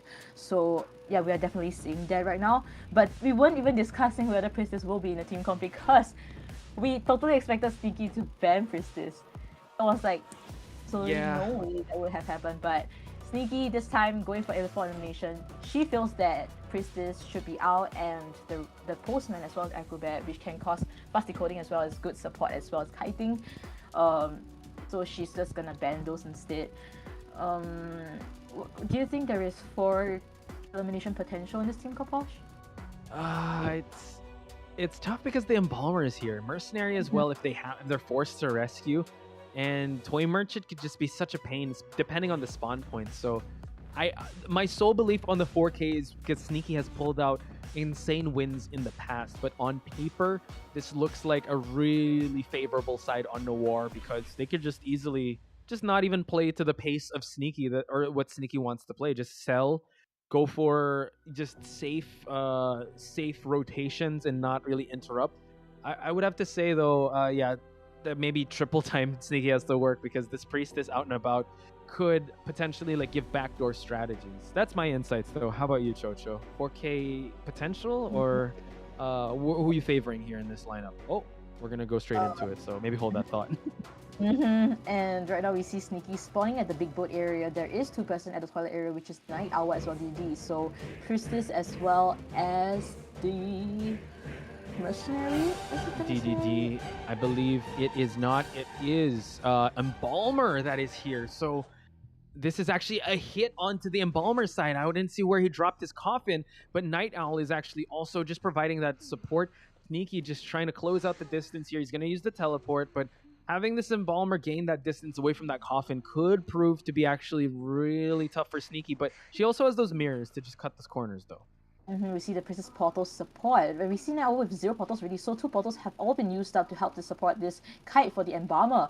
And kiting away from the coffin, definitely. And we see Oxygen hiding it out, and we see a catapult placement over there, jumping towards center, I believe. And right now DD is just running away from the coffin, running towards opposite of the map, but we will be seeing this down, I believe. Oh no, a flying wheel, perfect. And I believe the down still will occur if Sneaky is very accurate with this mirror hits. Oh, the fence blocking out the distance, and now DD dropping the pallet in time, forcing the blink to happen, and now Embalmer that's his cue to just, well, not really resurrect here. It seems like they might probably wait for him to chair, but Sneaky doing the right thing here, just trying to bring the Embalmer as close as possible to Cypher's and to the coffin. So Cocoa in the mix here. Will they choose to embalm? It seems like they might just do so, but Sneaky, oh no, they're not. They're actually just going to wait this one out and force Sneaky to camp this chair. Right now, Toy Merchant will be coming for... No, wait. Toy Merchant seems to be attracting the Hunter, and Mercenary will be coming to rescue. But we see Priestess giving the long portal, I believe, to... Who would it be? I can't quite see who's gonna accept it. It seems like Last Effort gonna pop right away. I think the Toy Merchant accepted the portal. It seems like DDD now forced to go inside the boat. Cypher progress is still looking pretty decent on Sneaky's side. I think I know what they're trying to do already. They are trying to allow Embalmer to die away, Sneaky to mirror towards the coffin, and then before that, hopefully, Embalmer can go into a long portal and that's so smart. That is a strategy, but we see that is not happening because the time the Embalmer needs to resurrect is too long, and we see Embalmer will be running towards the big boat area, prolonging his kite. Mercenary with the 89% Cypher. Cyphers are very slow right now, Posh. Still 5 Cyphers left remaining, but 3 almost done. So if Embalmer can make this kite cow with 1 more mirror hit, second skill will occur, and I think... Ooh! Yeah. Able to get the mirror hit. Full presence BQ. 3 Cyphers have already popped, but the win condition still remains for Noir. They just need 1 survivor out. So let's see how they're going to rush this last Cypher. Last 2 Cyphers, that is. They haven't even gotten to start it just yet. So it still could be Sneaky's game to win. So the 4K can happen. So let's see how they're going to play this out. Mercenary is going to get healed up. We do see that the Toy Merchant still has her catapults. We saw a catapult in the 11 area, and now going to get chased away from healing this Mercenary. And Night Owl might be taking the next kite right now. Will she be able to get a hit? Oh, unable to! I nearly wanted to paste portal down portal. That's so risky, but Night Owl now has to feel the wrath of Sneaky's other hit here while we see that the Cypher is being worked on. Blink is already ready, and Sneaky not wasting a beat. Once the Blink was online, he's going to use it and pop up the mirror to defend this Cypher. So we see that Sneaky is still alive and kicking in this match. But kind of unfortunate though, if Sneaky was more accurate on the mirrors, right, it might even hit the Toy Merchant, and then any person, which is most likely Mercenary, that's gonna come for the rescue is gonna be a definite instant double down. So that could have been a slight detail that Sneaky could have focused more on to aim for that 4 elimination. But right now we see that the Cypher progress on Toy Merchant's side, 70% on the 11 Cypher, and Shake Cypher is at 40%. So if she gets the hit on the Mercenary far away like that, Mercenary might not be able to come for the rescue. Mercenary now creating a sandwich situation, trying to go for this rescue before half. Can he make it in time, though? It seems like Sneaky's going to be very ready to hit him. And now we see that the rescue does happen. We're going to see a vault happening in the window. Mercenary's going to go down. They have to transition away from the Cypher that is here. And right now I was trying to make this kite count with this mirror here going down back to the basement. This might not be the most ideal choice because right now Hunter will be going to basement. Who's gonna come for the rescue? Toy Merchant? Because how's this? Toy Merchant has to be. Yeah, Toy Merchant can't make this rescue happen. Just traversing using the glider here. Night Owl is gonna try and prolong as much as possible, but now we see that Oxygen is trying to rush this cipher. They just need one out, but this is gonna be a tough spot. Sneaky actually might get that 4K situation. This seems to be it already but I see that Mercenary might be using the self-heal already, so Mercenary coming down for the basement rescue is definitely something that is possible, and Cypher is not enough at 50%. Why are they forcing the Cypher? Oh my god, Oxygen now, he's trying to tempt fate here. The mirror cooldown is still there, and now we see Cocoa getting hit by the drop down, and now we see that Cocoa has to make this rescue happen. Sneaky is going to just focus there's attention. Able to get the rescue on Priestess side. So right now Mercenaries at basement have to come out with Half-Blood. Toy Merchant did not put any toys, so she put the toy now and able to fly away. God. Yeah, but that's the last cipher. That rescue wasn't able to happen, and Sneaky about to have the 4K on the board here, so the dream might be still alive for RYU. Definitely. This Sneaky able to get a far range shot with the mirror. Amazing mirrors on Sneaky side. Most likely will not be able to get in the second hit, and Sneaky will be continuing to can this cipher because this is the last cipher at 55%. I'm not too sure why they're forcing this because they need a one escape only. So this is not looking too good for Survivor side. I don't think survivors will even have time to heal themselves up because Mercenary is the only person that can open chest and use it for himself. So if it's Strange, then yeah, sure, she can heal himself. But Toy Merchant is going to the big boat and will be decoding that cipher, which might be the saving grace for this match. Could be, and now we see Cocoa just ducking behind a pallet here, just feeding that tinnitus. Sneaky, you saw she was forced to go to the basement to see if anyone was there, and this could actually be the rally back on the Survivor side if they're able to frustrate Sneaky long enough for that last cipher to pop. And Coca still has that elbow pad, so let's see if Sneaky can put a mirror placement to try and find. Note that she still has trump card, still trying to find a survivor here, but no dice, so Sneaky could easily just switch to trump card, teleport, and see that last cipher is moving. So Coca doing a great job just hanging out here in this area, just trying to frustrate Sneaky. But Sneaky seems to not know that the last cipher is already been like changed already. Like it's decoding the. But she knows now, teleporting to the hospital, the big boat, and will be chasing the Toy Merchant. Was she able to get a fast down? Because if she does, it might be a potential for its. Okay, great, amazing gameplay. I think Sneaky will have to chair though because it might potentially prime on Mercenary side. She's thinking hard. It seems like Cocoa. She's forcing the prime to happen, but is he gonna bite though? It seems like Cocoa not falling for it. Might want to open up some chests here and there. Sneaky, you see that she's looking at that cipher that is about to shake. Once she knows that cipher is shaking even more, she's gonna pop up a mirror there. Cocoa, will he bite? It seems like he's trying to slowly approach it. And Oxygen can still wait this one out. He can actually just try and crawl to a better spot while Sneaky goes ahead and balloons her. Seeing that the cipher has been touched, Sneaky will be carrying the Toy Merchant nearer to the center so that she'll be able to reach out to the Mercenary much easier.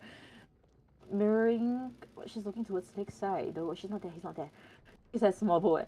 Sneaky, he's at small boat. Can you see it? Oh my god, this is so tense. Sneaky just playing a hide-and-seek game. How can she still be playing so calmly with all that is at stake? And now this is going to be really tough because once the timer's already up, Mercenary is already near the basement. Once the Toy Merchant expires, Sneaky's going to have to go on over, and she does not have the tension to down Cocoa, so Sneaky's still put in a tough spot here because Toy Merchant, once she expires, Mercenary could actually just exit the dungeon. He has one elbow pad. And Sneaky has the tinnitus right now. She's still trying to find a Mercenary, but the thing is that the dungeon is at 11 right now. If Sneaky is unable to find a Mercenary, or able to find a Mercenary, getting the basic hit, will she be able to hit it? Oh, elbow pads away, but he gets the basic hit, so this seems like it might be GG. Can Coca make the run happen? It seems like Sneaky is already one step ahead. The Mercenary will be expiring right in front of the dungeon. He's going to be able to swat it away, and Cocoa will eat that hit, and the dream of RYU is still alive, ladies and gentlemen. Oh my gosh, Sneaky did it. I absolutely did not expect another bloody queen against Nora to be 4 kill at a lakeside village map. Amazing gameplay on Sneaky side. I did absolutely speechless with whatever she just did there. But okay, Tosh, I'm speechless right now.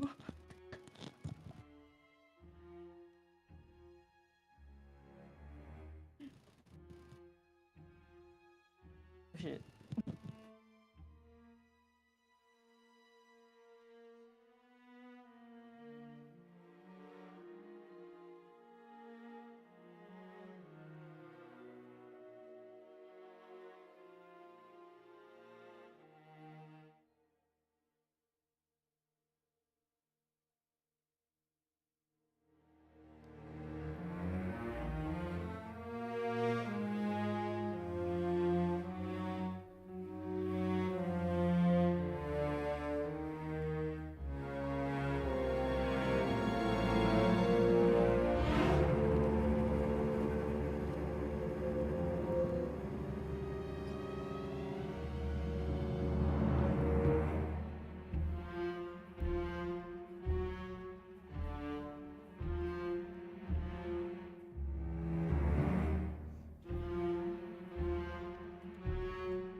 Yes, and right now we'll be seeing the match statistics right now. Amazing for elimination on Sneaky's side.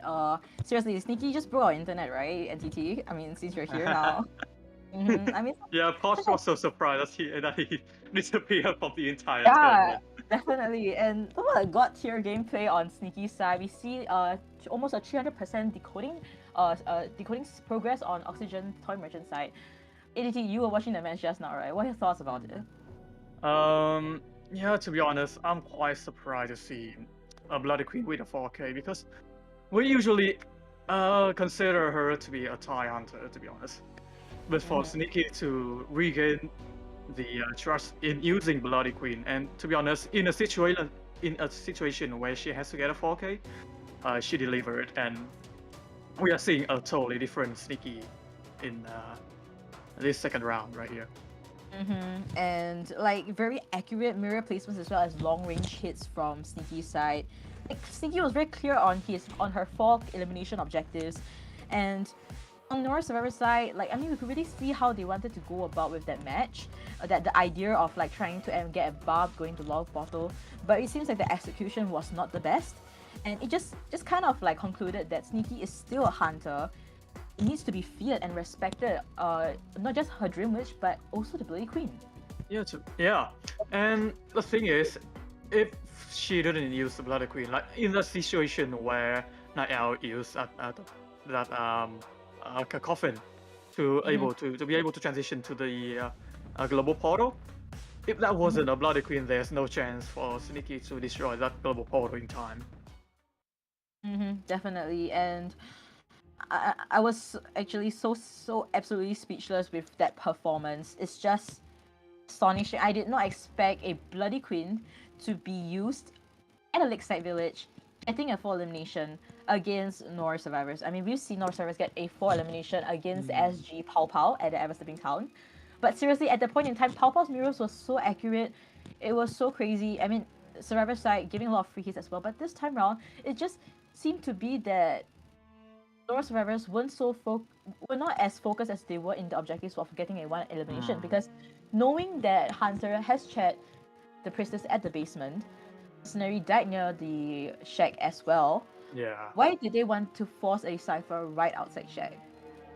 That's quite questionable, because in a situation where the last cipher is camp, you usually want to send a survivor out and about in another cipher to deal with that cipher, and the other two will be the one that misdirect the hunter into thinking that they are trying to pop the cipher. But you can see that the toy merchant was making her way to the cornfield, and also the mercenary and the priest is just fiddling around in there. So there's basically a lot of chance for just giving chance for Sneaky to get a 4K. So yeah, the performance was quite questionable, considering that in round 1 they were doing so well. And let's just see the band picks on the maps. No Respect Ever Sleeping Town, which was a map that, even though it's their map, but the Survivors hasn't been performing very well on that map. So yeah, it's kind of a debate on whether this map will be more ideal for Ryu's side or NR's side. I think now Noah has Glass. Glass will be able to play the Breaking Wheel if they didn't ban that. And Glass is also an X-Boy player and a wax artist player. With a point deficit of 8-1 in round 1, I think they're gonna just go for the tie in this round. So considering the knockout potential for Noah, if Noah is able to get a 2-2, a 3-1, or a 5-0, Noah will be advancing and knocks RYU out of the tournament.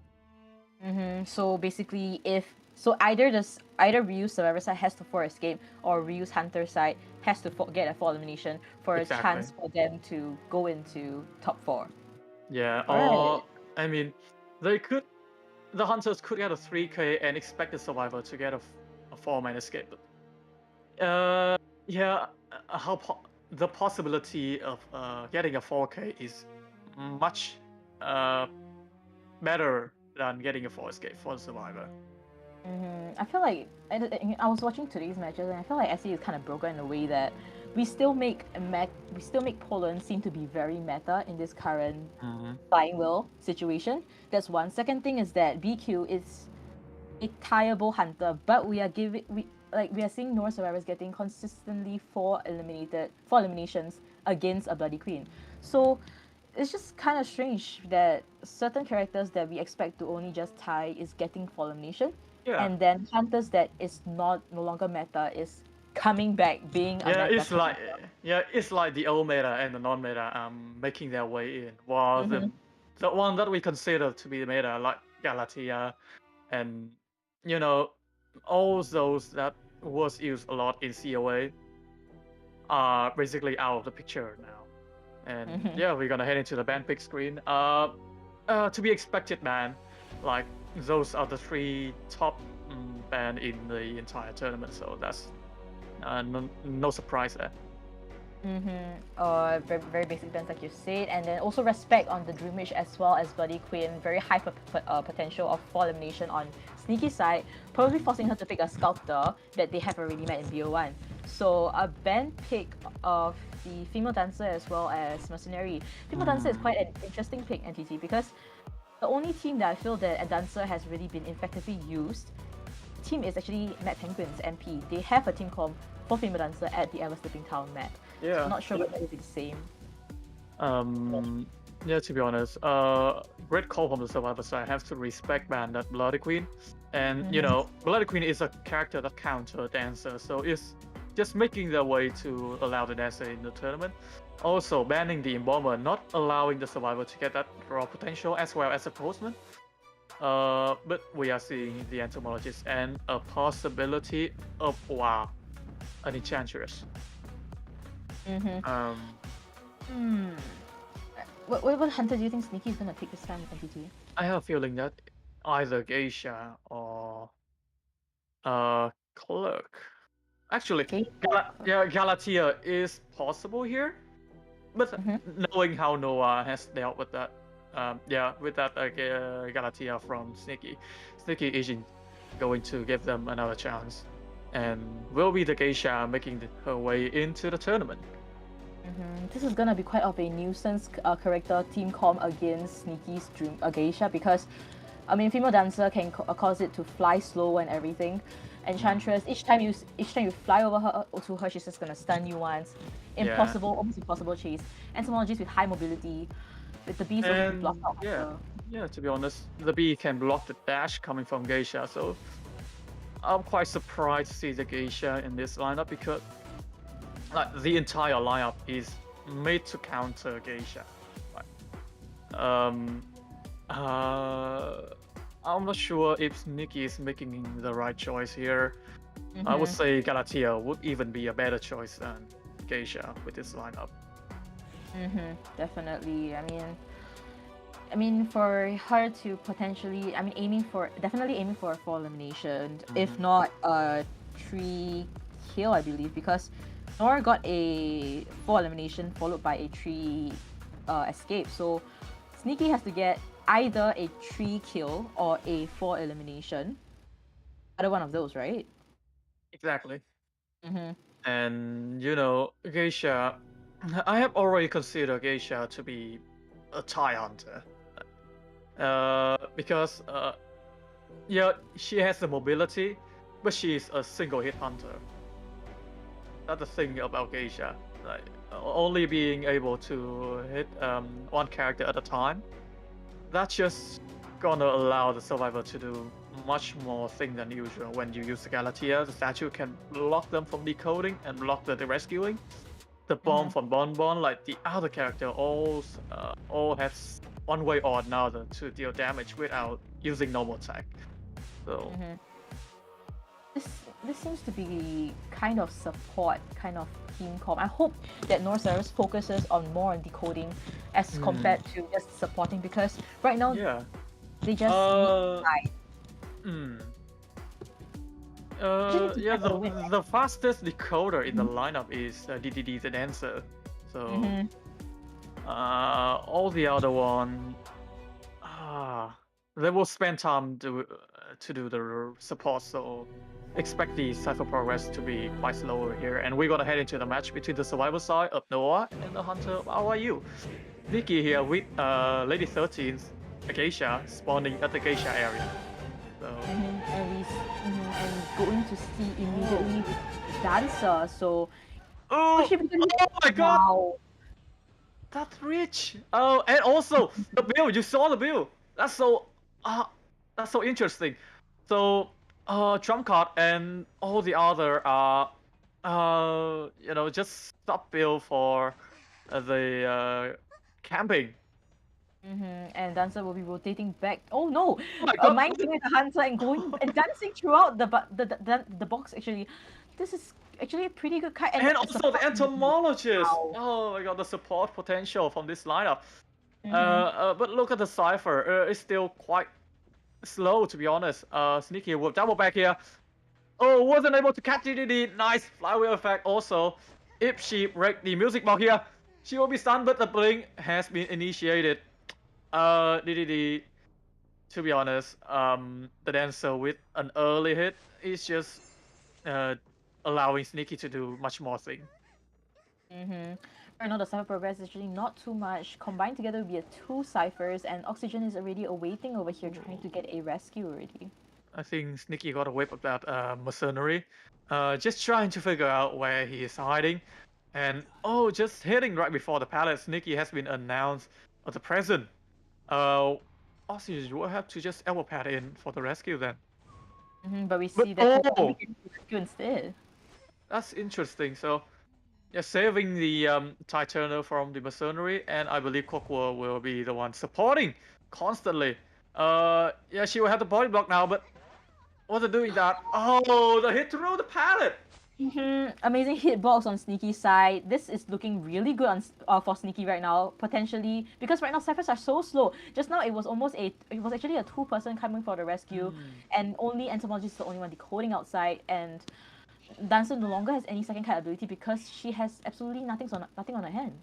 Yeah, and that's why Sneaky chair position is so crucial. Like all the chair that she picked will be near a cipher to be able to count the decoding progress. Now Oxygen will have to make his way because Enchantress is already injured. They will have to either spend time healing Enchantress or leaving the Enchantress for the oh my god, that body block! And getting the rescue right now, Sneaky will be focusing more on the female dancer, getting the first elimination. But no, Oxygen able to body block and DDD prolong its Kai. We see the Entomologist Beast here for support. So will this nice flying over the thing? So right now, DDD will be prolonging her Kai right now. Will she be able to kite this out? There's still flywheel. There's still flywheel for the dancer. Yeah. The dash was quite short there. They will be able to prolong the kiting session here with the boost from the pallet. But the bee is still here. Can the bee support for DDD here? Amazing support. But the dash! Able to fall through the window. DDD is making the kite of the century here. But the dash is incredible dash. DDD can't reach the pallet in time and will be the first kill for Sneaky.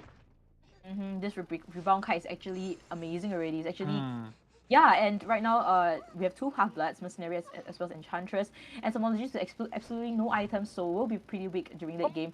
Not getting hit by the tram, so and our tram is definitely not someone that's in their team right now. And Sneaky will be finding the Enchantress here in this area. You're chasing the Enchantress. I don't think this is best chase target here because they're still stunned. And flywheel from Cockworld. Nice flywheel from... Oh no, not flywheel yet, sorry. There's still flywheel for the Enchantress. Oh! The timing for the dash was quite nice from Sneaky there. 1 cipher remaining. That last cipher, the 34% is the one in the middle. And then Night Owl was going to decode a new one, I believe. Yeah, a new one. And then Oxygen will be waiting out until probably Cypher Prime. But I don't think Sneaky is going to wait it out because what she needs is a 3 elimination or a 4 elimination, which will be very optimal for the team right now. And Sneaky is just waiting it out, apparently. Yeah, you know how you see how similar it is to the situation at Lakeside. Like, there's the chair near the cipher, and the mercenary with Halfhell is planning for the rescue. But this time, Night Owl is decoding another cipher. Is decoding another cipher, so there's still chance for all the cyber are here. I don't think this teleport. I don't think this teleport is great for Sneaky there. Now Enchantress and Mercenary will be able to decode the cipher at the middle. That's not looking too, but we are seeing that they're healing up instead prioritizing their health. So right now we'll be trying to pull on the kite here, but I believe not. So getting the down now will be trapped between two of the ciphers right now, and it is still looking okay for Sneaky to get a full elimination. I think it's still possible, NTT. Yeah, to be honest, it's still possible. Sneaky will be able to disrupt the healing progress of Mercenary, but Enchantress was able to heal up. And yeah, with that, Enchantress will be able to gain a curse with a hit onto Oxygen. Oh, but Oxygen isn't going in for the rescue at all. I think he's just at least it's a before half rescue. Now Sneaky had to choose between camping the Cipher or chasing Night Owl right here. This is not looking too good for Survivor side because right now, once Mercenary is down, Entomologies will be down very soon. That is camping, and right now Cypher cannot be popped right now. Enchantress at the center Cypher with 70%, 80% actually. So chairing Night Owl, I don't think. Do you think they would be popping it immediately in ITT? Oh, the popping. I expect Sneaky to chair Oxygen right now to force Kokua into the rescue. Yeah, that will happen. Oh no, Sneaky. I don't think she should. Yeah, I think she should just share. Just share that chair right here. Now it's just if she is able to down the entomologist, I think this is this still fine. But the Enchantress is here for the support, and Oxygen can self heal to decode the cipher in the middle. Oh, nice stun from right here. Another hit. Mercenary has to self heal for the survivor side to prime the cipher. Oh, going for the 3-stack curse, and is she pop healing? They will pop the cipher. Wow, amazing gameplay on the Survivor side. I did not expect this at all because we thought that Entomologist was gonna get on chat immediately, but no. Now I was getting mind game and Night Owl. Not good. Now with teleport, Sneaky has on in. But the survivor side has split up. One will open the outer gate, and to be honest, that's a great call from the survivor side. Oxygen will be the one going in for the chase here. Sneaky doesn't know where Oxygen is. That's so close. But the Enchantress will be able to open the gate. A 3k is inbound, but to be honest, Oxygen can take in that detention hit. And if there is a possibility of Oxygen getting to the dungeon, it could potentially be the case right here. Definitely. We see the fight happen. Potentially a draw situation already because this hit, she has no fly. It's too late. No detention. No detention. I just noticed there's no detention. Oh yeah, she went for only 3. So Mercenary will be able to get the dungeon, and Noah will be the one advancing. Amazing play, but very strange on why Sneaky did not bring detention when she needed a full elimination kind of round. So congratulations to Noor, definitely, for advancing into top 4 offline stages in Thailand actually. So congratulations. That was a crazy match. It seemed to be a 3 elimination, then 4 elimination, then back to 3, and then very surprisingly a tie. The tie turned very quickly. Like it's war. Yeah, definitely was not expecting this. I initially thought that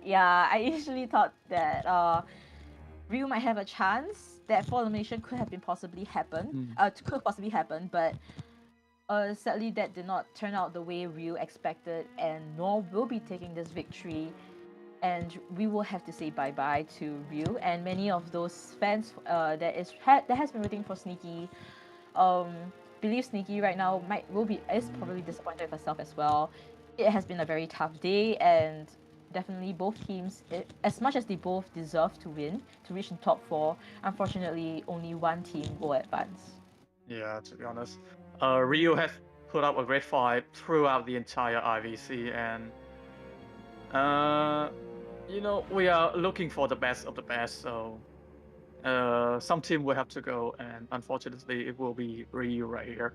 But yeah, Sneaky has proved us to that some character that has been out meta, they are still available and alive and kicking in the meta for IVC. So the potential for them is endless, to be honest. That Bloody Queen 4K, and then yeah, I was saying that the Geisha is a Thai hunter, and the results kind of show that.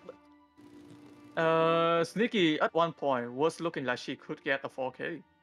Yeah, I think it was very crucial when Enchantress came for the rescue and Mercenary able to stand up and go to the Prime Cipher. That was the most crucial. Enchantress able to withstand that kind of stress against such a experienced Geisha player. That was really crucial. And yeah, I mean, regardless, even though Nor won this time round, I felt it deep inside my heart. I felt like Sneaky's BQ in the second BO was definitely a stealer, the MVP of today, definitely. Yeah, definitely. And yeah, the survivor side of both RYU RR2, like they bring in a lot of interesting picks throughout the tournament. So yeah, expect the comeback in COA. I'm really excited to see how they will come back from this and train themselves to be the better version of this tournament. Definitely. I mean, Ryu has a lot of potential. The fact that they are newly formed, or because they have new members, and that they can reach this far into the IVC tournament, it's pretty impressive already. And I expect to see a lot more what they can bring next time in the next competition they're going to be in. Yeah, and look at the match start right here. Entomologist is the one decoding the most with 256%. And also the Enchantress with the Kite per life, 119 seconds, so 2 minutes in total. And yeah, not to mention the Dancer with that rebound kite, with the support from the Entomologist. That's just, I think that's crucial to the draw from Noir. Yeah, and I hope that because Nor hasn't been performing like previous matches after ZT's matches, the Nor Survivors hasn't been performing as well in terms of cooperation as well as skill level. I hope that, I mean, there's still 2 more weeks to the offline stages. I hope they make use of this time. This includes other teams as well. BL and ZT has already been confirmed. Tonight, later on, there will be the last team that will be confirmed for top 4. So keep a lookout for that. I hope all the teams in top 4, get ready, and you have 2 weeks to prepare. Hopefully you guys are, like NTT say, bring out the best versions of yourself, and I'm excited to see who will be crowned champion for IVC this time. Yeah, we are seeing the 3 potential winner of IVC 2022 right here. BL, 02, and now Noir. So yeah, the next match will be the last ticket to the offline event of IVC, which is the match between, I believe, MP and GH. Definitely, 15-8 kind of score. I think the main part definitely has to be Nor getting the 8-1 in BO1. That really gave Ryu a lot of stress in BO2 and 3.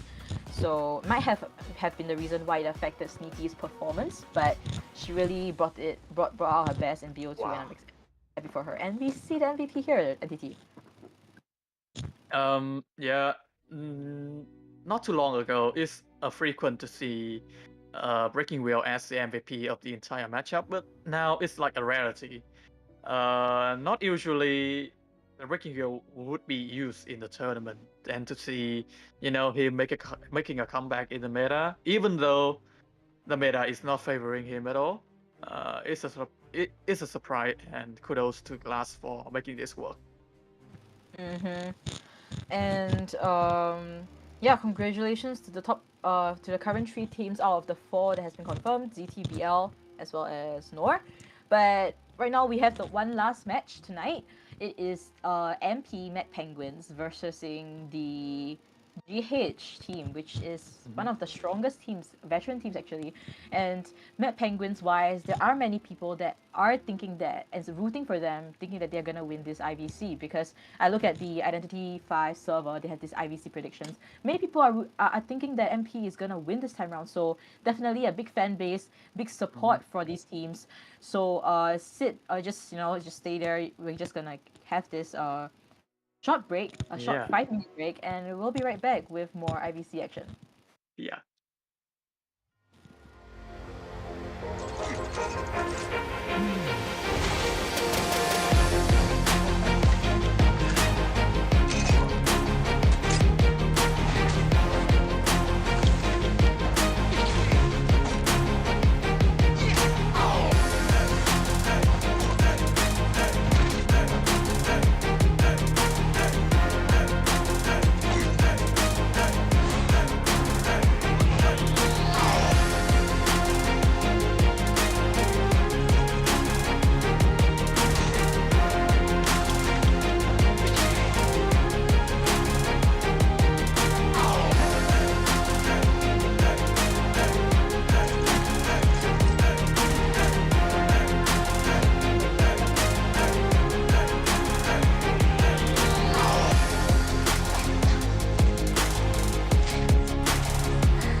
Young bamboo shoots could brave the bitter cold of winter, graceful and serene in the face of adversity.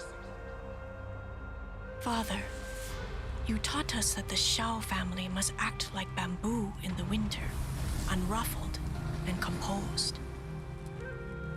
But what if the powerful seek our downfall?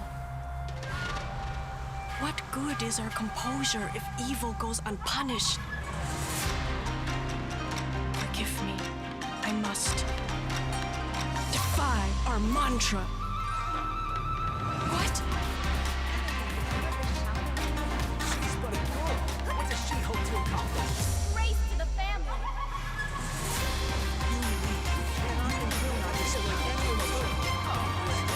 Was I the one who brought this misfortune? Chi. No, I mustn't hide. For the Shao family, for vindication, and for her safe return. I knew this was a life of hardship, a life of uncertainty and diligence.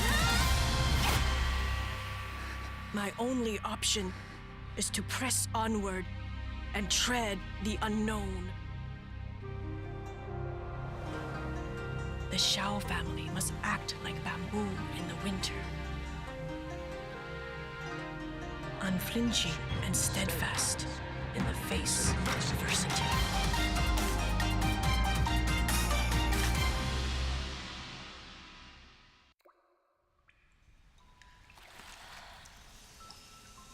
With steam dense as a veil, and wine sweet as honey, one can't help but relax at the hot spring. Return to basics. Surrender restraints. Relinquish thyself. Like the eagle plummeting straight down, lusting for lambs, hating all lamb souls. Bathed in the spring, we drink. We worship. We indulge.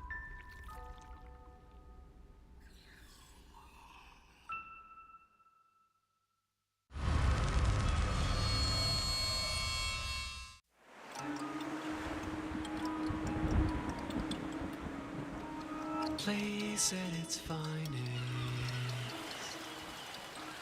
In July they came, and then in August, for flowers they were named. They stayed and dwelt in September, bathing in the sun. Oh, sway, she let down her guard. Grow, lurking Datura, feeding up Rosemary, who couldn't let go of discard.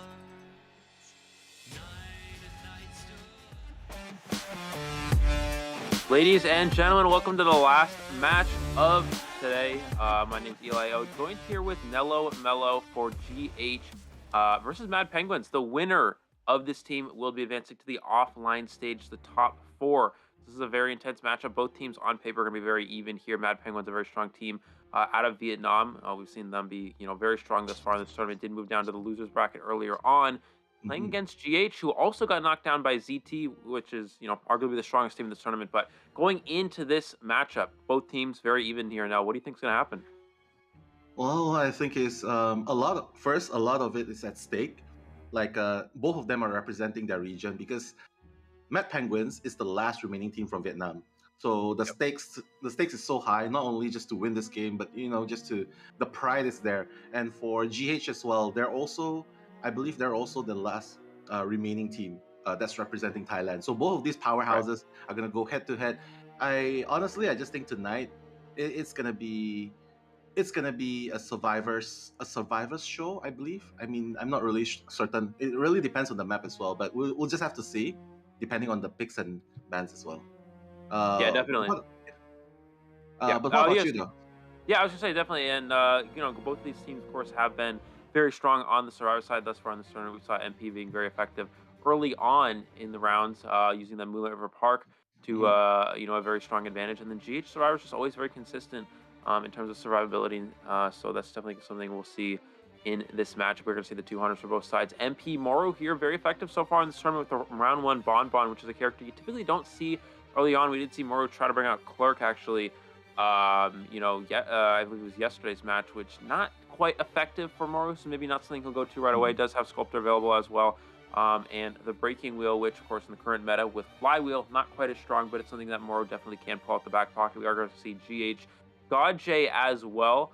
Godjay, of course, here listed as Clerk, but has been playing Wax Artist quite often as well in this event as well, which is a little bit of a surprise. We saw him play it last week, not very effective, had struggled quite often, but has been a little bit stronger than we expected this weekend. So maybe we'll see some more Wax Artists. Maybe we'll see him go back to the old roots, playing things such as Sculptor as well. I don't know. We'll have to see. Of course, both these players, both these hunters, very strong in their own right. So this is going to be a very intense match ahead of us.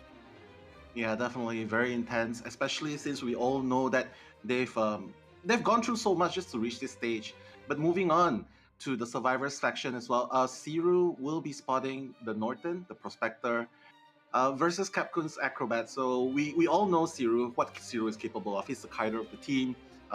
He does provide support occasionally, and you can see that through and through again in his previous matches. Whereas Capcoon, well, I just have to say though, GH has so many kiters.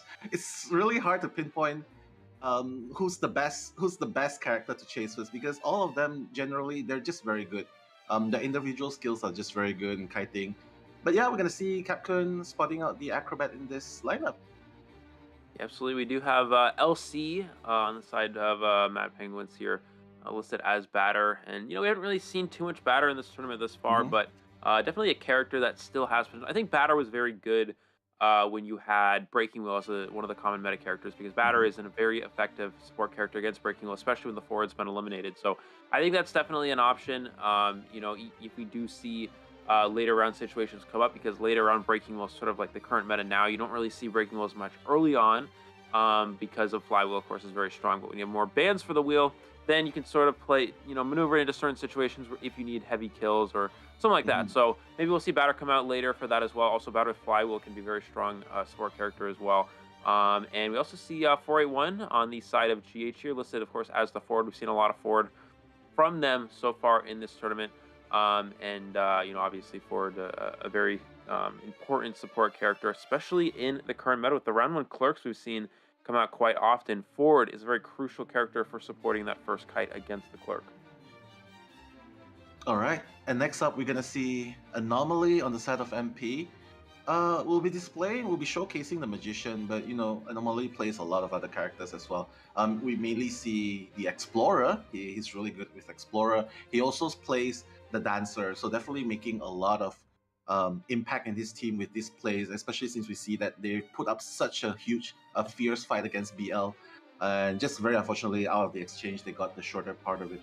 And compared to GH Little Boy, I just believe Little Boy, Capcoon, they're just the two people alongside Godjay that's left of the OG GH. But Little Boy, we've known him since last year. He's always been such a dependable kiter, dependable supporter, not just on the Acrobat, but on the Priestess as well. So yeah, I'm definitely looking forward to seeing how these two are going to pit up, and how Little Boy will be supporting GH, and what kind of characters he's going to go opt for in this lineup. Yeah, absolutely. We also are going to see MP Rai as well, which has been listed as Acrobat player. Of course, Acrobat is a very strong character. We've seen in this tournament in general. Very strong kiter, can also be used to support in certain instances, but must be utilized properly. That's a theme we've seen a lot in this tournament, where sometimes we'll see Acrobat come in very effective times, and sometimes we'll see it get used in not so opportune times, and it can kind of mess with side rush, can mess with strategy, and the balance, finding the balance for these Survivor teams can be very crucial in a matchup like this. We also see Jalcon as well on the side of GH. Listed as Batter, we've also seen a lot of Mercenary, also the possibility, of course, to go Batter and forward as well, so maybe that'll come out And I believe we have seen Mechanic at least once from Jacon as well, if I'm not mistaken. So Mhm. that's definitely a possibility. But Mechanic a character as well. We haven't seen as much out of the Southeast Asia region, but still an opportunity for some of these teams if you are in tie situations. Yeah, I mean, if you spotted out the earlier games, it seems like GH took some sort of a different approach this time. They're not really going for the harasser slash support kind of characters. Like, you know that they're always supporting with the entomologist, and then there's the forward for it. One can do it, Chao Kan can do it, and then there's the batter. But if you watch the earlier games, they're just going for the very normal decoding heavy emphasis, and basically they don't really provide a lot of support, and there's not even any harassers in the team. And Shao Kahn was playing the machinery that time. So yeah, so I'm just saying that maybe they are realizing the value in that over supporting sometimes might not be the best choice for them. So yeah, we'll just have to see. I mean, what are your thoughts though? Like because you did mention like let's just look let's just put a pin on that first. We're just gonna go to the map ban picks. Arms Factory is going to be banned by GH, so automatically eliminating Breaking Wheel because of the terrains. But MP is opting for Red Church, so game plans from MP choosing Red Church.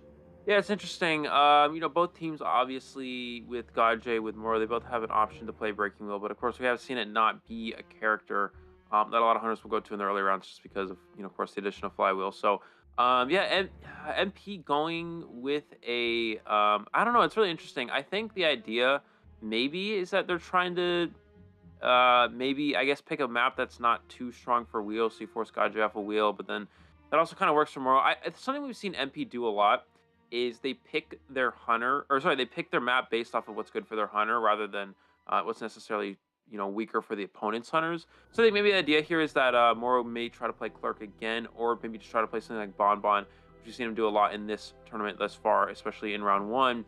And of course, Arms Factory, Red Church, both of those maps are very good for Bonbon, so that's why you ban Arms Factory, still pick Church in return. So of course we'll be able to see based off of this. These picks here. We actually don't know who's on the Hunter side. Oh, I think GH is on the Hunter side. There we go. Okay, yeah, GH got J on the Hunter side, and we'll see that against MP Survivors.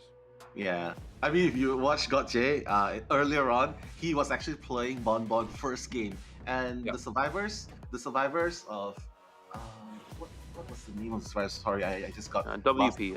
WP. They actually got 2-man escape against his Bonbon. So I am not really sure if Gotje is gonna stick to the plan to go with Bonbon first game, especially in Red Church. I mean, it's a pretty good place to play Bonbon, but well, MP, I'm pretty sure MP is very well aware of what they are gonna face, especially since they are the ones who picked Red Church. So yeah, gearing up, they're already picking up the machinery, the entomologist, and surprise, surprise, Eli's not gonna be banned this time. So yeah, and it looks like we're gonna see female dancer as well, which is a little interesting. But we actually have seen dancer start to become a little bit more popular. So the reason why you say dancer is actually a strong character against Clerk because one of the ways you can beat Clerk is through tight kiting, mind giving at pallets. Because obviously, if you throw a bunch of pallets down against Clerk, they can just pick them right back up, and it's pointless, right? So when you have characters that are very good at tight kiting, looping areas, and mind giving at pallets, such as female dancer, because you can speed yourself up, you can slow the hunter down, and it allows for a lot more plays around that. Female dancer has become a character that's very strong against Clark. We've seen that a little bit throughout this tournament, probably more as this sort of new Clark meta progresses. But we're going to see Acrobat as well banned from Godjay. This is really interesting. So Seer's still on the table. Again, Southeast Asia not going for the Seer, which is very interesting. Coordinator will be the last one. So I think Coordinator's in there to help rescue. Oh, we're going to see Wax. I was going to say help rescue against something like a Bonbon. But we are going to see Wax Artist round number 1 here, which is very interesting considering. No, never mind. We're going to see Bonbon. Okay, yeah, that makes more sense now with these bans.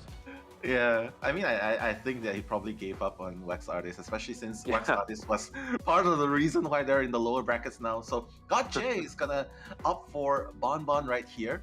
And yeah, I think MP is definitely very well aware that Godjay is gonna bring Bonbon, especially since like Red Church. What else would you want to play? Nothing better for Godjay. I think that's his best choice here. But though, like there's a coordinator they opt for coordinator instead of a batter. So is there any logic behind this? Because, well, batter seems like a pretty good harasser against a Bonbon, right? Yeah, batter's not bad. The thing is, like, the reason why I guess why they're going for coordinator is coordinator is a more consistent rescuer against a Bonbon because obviously Bonbon has very strong camping abilities, whereas batter, of course, can be a very good harasser, very good supporter for kites. Whereas coordinator is better for individual rescuing against Bonbon because you can just shoot the Bonbon, get the rescue. There's no way you get stuffed, of course, unless they have excitement. But if they don't, if they bring Blink, which is a little bit more standard, then it's very easy to get a free rescue off as a coordinator. So. Yeah, coordinator's just in there to. A lot of teams will bring coordinator just as a safe rescuer against a Bonbon because Bonbon's camping abilities are so strong. I see, I see. That definitely made a lot of sense. Thanks for enlightening me and everyone else in the chat here. And speaking of which, everyone in the chat, right now, GH and MP, this is the match to be here to watch because one of these teams are going to make it to the top 4. We've already secured the 3 teams, BL, ZT, and just shortly just now, it was Noir that's going to make the 3rd one. And right now, this is the last spot here. So the stakes are super high. MP versus GH, they do not want to give up their points at all, especially since this is BO1, hunters are not banned. So yeah, going with Bonbon, I have to say, GJ, got J there, definitely must be feeling pretty confident with his Bonbon. But, well, I'm just going to ask one very simple question. Best survivor to chase. Any thoughts, Eli? Best survivor for Got J to chase? Yeah, it's interesting. Definitely, obviously not mercenary. Coordinator's not great as well because most coordinators in this situation actually bring broken windows, and the coordinator also, of course, has the increased chair time. So you don't really want to have to deal with that, and Flare Gun is very nice. So definitely Entomologist or Dancer, one of the two would be perfectly fine. We are going to see him go towards Shaq right away here and catching sight of the female dancer. So not a bad find for Gaje. We're actually going to see Insolence Confined Space. So no trump card and no detention. So that's a very interesting build. Not something you definitely would see for a Bonbon, at least not in a round 1 situation like this on this sort of map. It looks like I believe he has teleport as well. So it's teleport Insolence. We're going to see Mercenary Decoding, which is not ideal. Okay, there we are. Early hit onto the dancer, yeah, and doesn't even... he actually has excitement. So there's no option to switch traits late game, but he does have excitement to deal with that coordinator. Yeah, I mean, I think the thing about Bonbon is you definitely just want to stuff that rescue, right? Especially as you mentioned how powerful, you just want to safe rescue. The bees are going to be there to support, but just virtually falling a little. As a matter of fact, I think the bees actually pushing Gaje forward. Anomaly doing a great job so far though, Eli. But the one chip damage here, oh my god. Gonna buy so much time there. Yeah, he's gonna buy some distance there. If he was able to get the bees earlier on and push him back into the slow box when he first vaulted the window, that would have been even stronger. But he does get some distance here. The problem is he does have his control bomb. So if this dancer does go for the window, Gaje can't go for the control bomb at the window. And does he hit it right here? Goes for the spin and avoids the bomb there. And this forces Gaje to go back through the slow box. This buys so much distance for Anomaly. And it looked like a pretty good start for Gaje, but just like that, yeah, MP in a beautiful position here. Beautiful, and not to mention, Cypher progress is actually pretty healthy. Anomaly is still doing his best to kite, and there's a music box here, easily pirouetting away. Oh my god, Anomaly is just trying his best to die far away. I think at this point, they definitely know that Gaje has excitement because Blink has not been expended. So first down, 3 Cyphers remaining. Actually, no, 2 Cyphers remaining because 3 Cyphers have been done. So really, really great start for MP. Eli. Yeah. Absolutely. He does get him into basement, so that is going to be the one saving grace for Gaje. But you also have to consider Entomologist still has enough bees to support a rescue. The problem is Gaje has excitement. So it's kind of this is an interesting scenario. Is what needs to happen here is 2 things. One, either coordinator tries to save, but the problem is they have to assume that there's a chance he has excitement. They know it's either teleport or excitement here.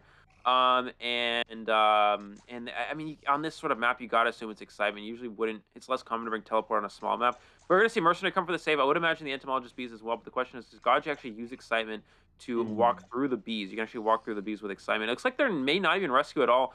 I think. Okay, no, I see what's gonna happen. I think Mercenary's gonna go for an after half rescue, and they're gonna try to prime the Cyphers by going for a full blood rescue. And looks like that's gonna be the case here for MP survivors. Oh my god, beautiful dash right there, just avoiding that drop hit and gonna be able to do that perfect rescue. Rai's just gonna stay here. It doesn't matter even if Anomaly goes down because you know what? He's just gonna try and force Gaje. But wait, Rai's gonna leave straight away, gonna go out that window and Anomaly just gonna head all the way to the back gate. Cyphers are pretty good, so it looks like a very strong draw at the very least, or even a 3-man escape if they play this right. But what are your thoughts though? Very strong draw, or Yeah, it looks like a I mean, Cornier's gonna try to use the flare gun. I mean, she can't get it. yo! He can't get it. I mean, she does. Oh, she makes that excitement, which is good, but she didn't go for the flare gun. I'm not really sure the idea there for. I think MP might have just made a huge miss. I mean, look at the last cipher. If Coordinator commits to that cipher, I think maybe there's a chance they can prime it before Tide Turner runs out. I actually don't know, but it would have been very close. But yeah, it was interesting. I think the idea there is that Mercenary runs to the cipher. Coordinator tries to support with the harass with the flare gun, but I mean, they gotta assume he had excitement, so I really don't understand that play at all. Coordinator could have just committed to the cipher, and maybe they would have had enough time. I don't know if maybe Dancer vaults a window or power at the last second. There's a small chance. Mercenary does take a chip there. Mercenary now has no elbow pads. I don't even know. I mean, we saw him use like 2 of them, but the last one. Oh, okay, the last one does get used there. I feel like it would have been a little bit better to possibly just save it for endgame, because again, one of the ways you can beat Bonbon is endgame kiting because there is no detention. Yeah, I mean, I definitely agree with you. Like, because the ciphers were going so well just now, if Coordinator committed to that last cipher, it probably would have been popped here. But it's one thing to point out though, like at least they should be able to guess that it's definitely, it might just be a full excitement. Like excitement, he's already been used up. He knows that even if he has trump card, he won't be able to change it straight away. So at least they know that he's not committing to any other skills at the moment. He wouldn't be able to change even if he wants to. He's gonna be chasing Rai right here. Rai has decided to change job to first officer, and I think he's gonna buy a lot of time with this. Yeah, but the Cypher Machine's prime, so why use the pocket watch to save it for endgame? I mean, I guess the one upside is you have full health Mercenary, which is very good. Oh, actually, no, he does not have trump card. They can just push the back end. They can beat him to back end here. Yeah, he does not have trump card. Yeah, so he has 9-12 build. If they get this gate open in time, this could be a 3 survivor escape. I don't think he can catch the Coordinator here, and the gate's can't. open. Oh my It's god! the 3 survivor escape. Wow, beautiful! Oh my god, no! Oh my god! Okay, oh my god, that was so cheeky. Yeah, that was so cheeky. But they probably spotted that he doesn't have the red eyes. So I guess, yeah, it's a 9-12. They know that he has insolence. They know that he has the confined space. So definitely no trump card, no detention. So cheeky move, but 3 escape. Very strong start for MP. Eli, I have to say, I did not expect such a strong start for MP, especially since it's against GJ round 1. Yeah, absolutely. And it's a very, I mean, Insolence Confined Space round 1. I mean, the only time you really see Insolence Confined Space with Bonbon is if you're going to bring Teleport or if you're going to bring Blink and try to play for a tie. The problem is if you go straight into Excitement, you have you Excitement like maybe at one point during the game, and then it's just like, it's pointless. You can't Teleport, you can't Blink. Your early game chase is not as good because you don't have Blink. Your late game presence is bad because you don't have Teleport. So it's just like, it's a very interesting idea from Gaje. I don't really understand it too much, but I feel like if you go Excitement to prepare for Coordinator, that's understandable. But if you don't bring Trump card, then the excitement just goes to waste as the game progresses. And we saw that there. I mean, where was the excitement really useful? It wasn't. It was not useful the entire game. So that's why you got to bring Trump card in that situation. I understand bringing Insolence to try to reach the full presence bombs a lot quicker. Of course, full presence bomb's very good. If you really want to do that, at least go like left-right build. You know, you gotta have Trump card if you want to lead with excitement. Yeah. So I think it's safe to say that the Persona build is the reason why GodJ wasn't able to take control as much as he wants to, and the reason that he wasn't really the 3 survivors escaped right in front of his face. So yeah, I mean, I definitely agree with you that 3-9 would have been a better choice. Having the option to change into trump card, or even if he doesn't have trump card, at least have a teleport or a blink. I think that would have easily been a draw, because we did say that it's a very strong possibility for a draw, right? And you can see like female dancer 98 seconds, machinery 100 seconds. They kited really well. Even with the basement chair, they were still able to get him out. They were still able to get that 3-man escape. So I have to say, beautifully played. And the pressure is on GH Survivor now, because Moru's going to be the hunting next for MP. So what do you think Moru should bring? I mean, Moru plays Bonbon too. Do you think he should do a mirror match? Bring Bonbon out as well? Yeah, I actually think that's great, because Bonbon's it's a great tie hunter in a situation. You only need to get a tie. I mean, why not just play Bonbon? I mean, it's your best hunter. It's round one. It's a situation you only need a tie to win the round. Just take the tie, take the round one win. I mean, that makes the most sense here. Yeah, I would definitely agree. Play Bon Bon in return here. And something else I wanted to point out is this is why we don't see Bon Bon's bring confined space on Church, because what happens, Gaje has confined space, right? So the dancer vaults the Church window, she loops all the way around back to the window, but by the time you get back around, the confined space already disappears. So by the time you loop around once, it's already gone. So why bring confined space if that's just going to happen, right? So it doesn't really make sense. The only time you really bring confined spaces is for a priestess, because priestess can loop back around with portals and get back before the window block wears off. But for other characters like dancer, where there's no priestess, you just don't bring confined. You don't see Bon Bons bring confined space on Church for that reason, because again, by the time you get back to that window, the confined space already disappears. So that's why we see a lot of like trump card detention builds, something like that. If Gaje has trump card detention, he teleports to the exit gate with detention, kills someone, that's a tie, right? Easily. Yeah. But no detention and no trade swap, it's, I mean, what can you do, Yeah, I mean, something's changed. Like he doesn't get to play Wex artist, so he's pretty depressed, I think. So I'm not sure what's going on in his mind. But you know what? Fun fact: this is detectives, viewers in the chat. This is sort of like a rematch between MP versus GH, because this is exactly the scenario. This is actually the finals of IVC last year, where MP was actually going up against GH. So yeah, so let's consider this a rematch. GH got the upper hand that time, but this time, MP in first half, they're getting the upper hand. So like what you said, if Moru decides to go, best choice goes for Bon Bon. Yep. Well, getting a draw, I don't expect to see a lot of 4Ks or 3Ks, honestly. I think the scores are just going to be so neck and neck, so score. So I think any round wins is going to be prioritized heavily here. Yep. And that's definitely, as you mentioned before, both these teams, this is a Survivor-sided matchup, right? Both these teams are very good on the Survivor side. We're going to see very good Survivor gameplay. We've already seen it from the first round here. So going into this next one, if Moro does play Bon Bon, I think I would love to see, personally, trump card detention. This is the best build. This is a very strong tie build. Obviously, you can get your first down. I mean, he doesn't even necessarily have to go with trump card, because you only need a tie. So you can play like a detention blink build, which in that case you go for, you get a blink, you use your blink to get your first down, and then you use blink later with detention to secure your extra kill. But honestly, it's safer to just play detention and trump card. That's the most standard Bon Bon builds we've seen, especially for this map. Again, you don't need confined space. Insolence is nice, but in a situation now where Moro only needs to tie, just play the most conservative, safe Bon Bon build you can play right here is trump card detention. Get your first kill with blink, have your teleport available if necessary late game, and if not, use blink again with detention to secure your last kill. And you just need he only needs 2. He needs to eliminate 2 survivors here. So I think that makes the most sense, and that's actually what I hope, and that's what I expect to see here from Moro if he wants to get just 2 survivors down and secure round 1 win for MP. Yeah, I hear you. And I think GH definitely has the same mindset as you. Like, they know that Moru should be aiming for this, right? So here's a critical thinking question. Like, they know what's going to happen. They know what to expect from Moru. Moru just has to go for the draw. He can easily just go for the top-bottom blink. What are the lineups, though, that GH should be emphasizing, focusing on, if they want to get that 3-man out or even a 4-man escape against a potential Bon Bon? Like, what kind of survivors do you think should be in there? Support heavy, decoding, sacrifice. Yeah, it's tough because Bon Bon on Church, it's such a great hunter for getting draws. I mean, if you want to play aggressively, it's really nice to have some sort of harassing character, whether that's forward or even batter. I actually would actually encourage more. Okay, so you ban Priestess first. I was gonna say you can ban forward first.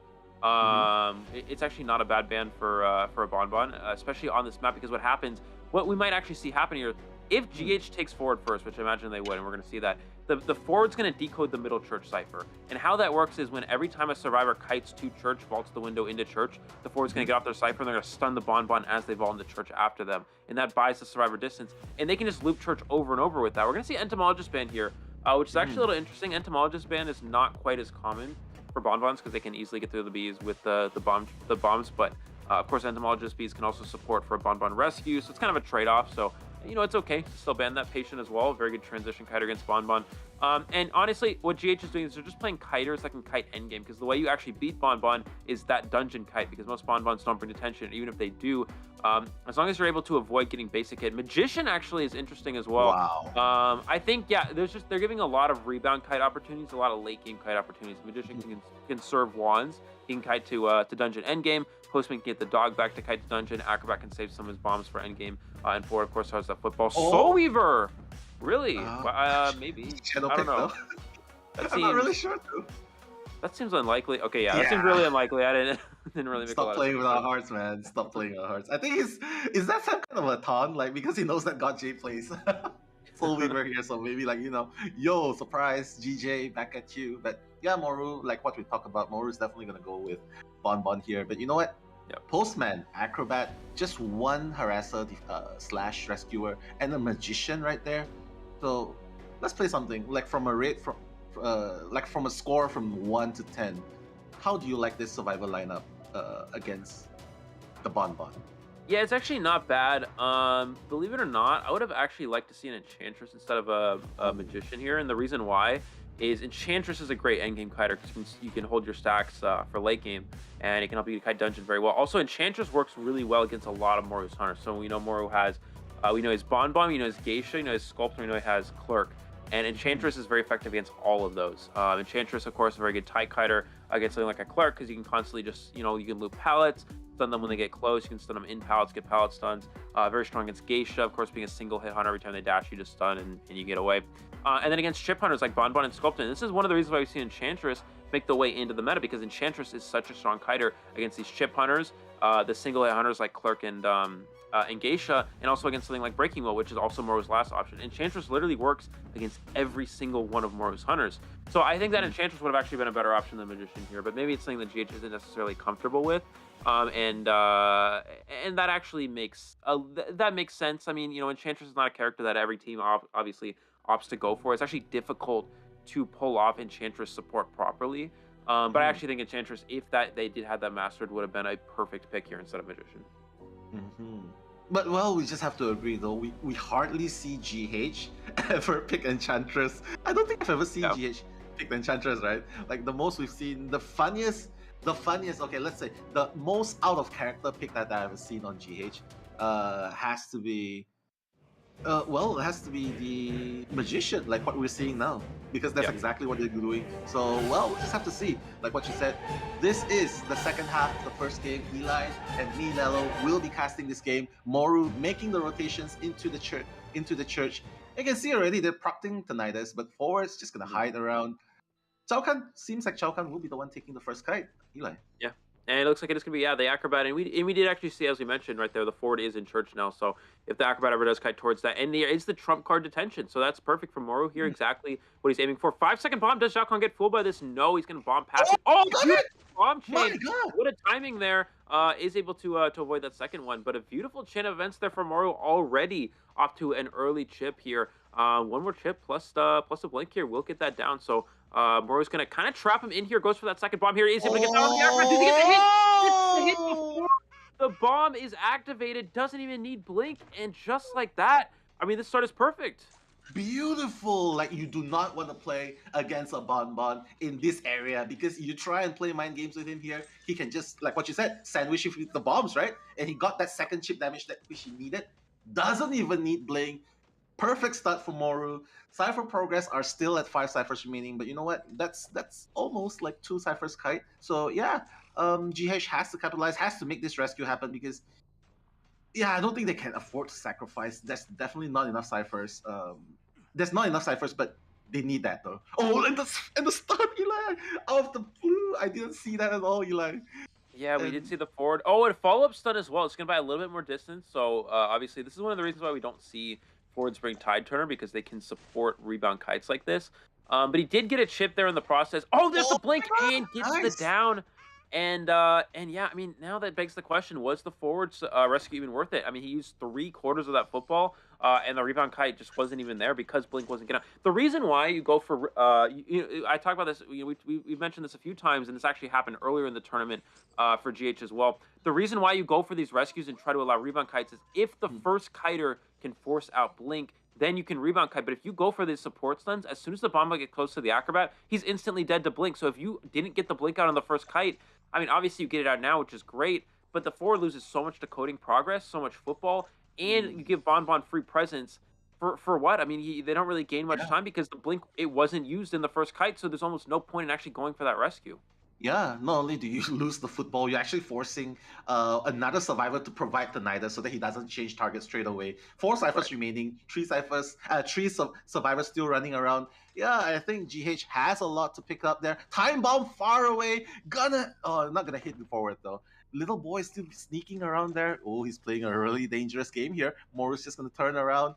Transit's gonna try and find someone in case he can find someone in the middle breakable, but nah, no one's gonna be decoding here. Tinnitus is not being triggered. I think he should realize that no one's here. And just excellent rotation by GH though, Eli. They're just moving all the way to the other side of the map already.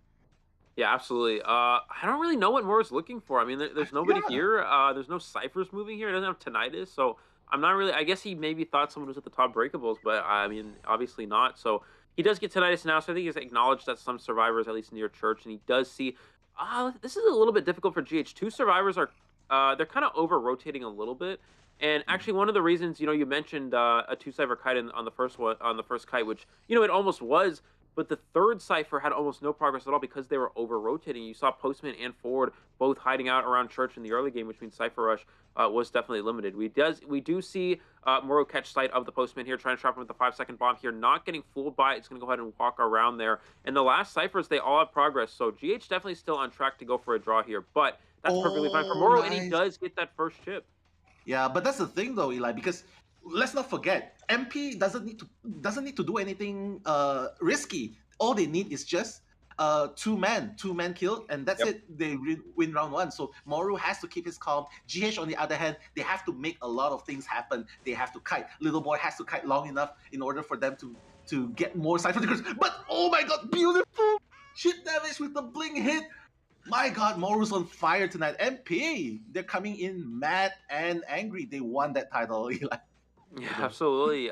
Here's the thing: he's gonna go for a stun on chair, but he missed the stun on chair, and now he goes for the hit. Does he get the bomb? No, dodges the bomb, gets the rescue off, and the dog. What a rescue from the forward. I mean, that's actually that's such a hard save to get off there. I think Moro got a little bit impatient there with that swing. He could have probably waited for another bomb, but it looks like Little Boy's going to try to kite here a little bit longer. He is going to go down right here, but the last 2 ciphers, both almost done here. One is primed, and now the other one will be primed as well. Oh my god. I think they're going to go for a rescue, yeah. So they're going to chair here. Magician's going to come for a save. Forward has the prime ciphers, so with Blink already expended, this is definitely just a drawn situation. But again, I mean, that's fine for Moru. GH, they're going to have to endgame kite here. Postman, he's going to have his dog back online, so he's got an option to go for that endgame kite.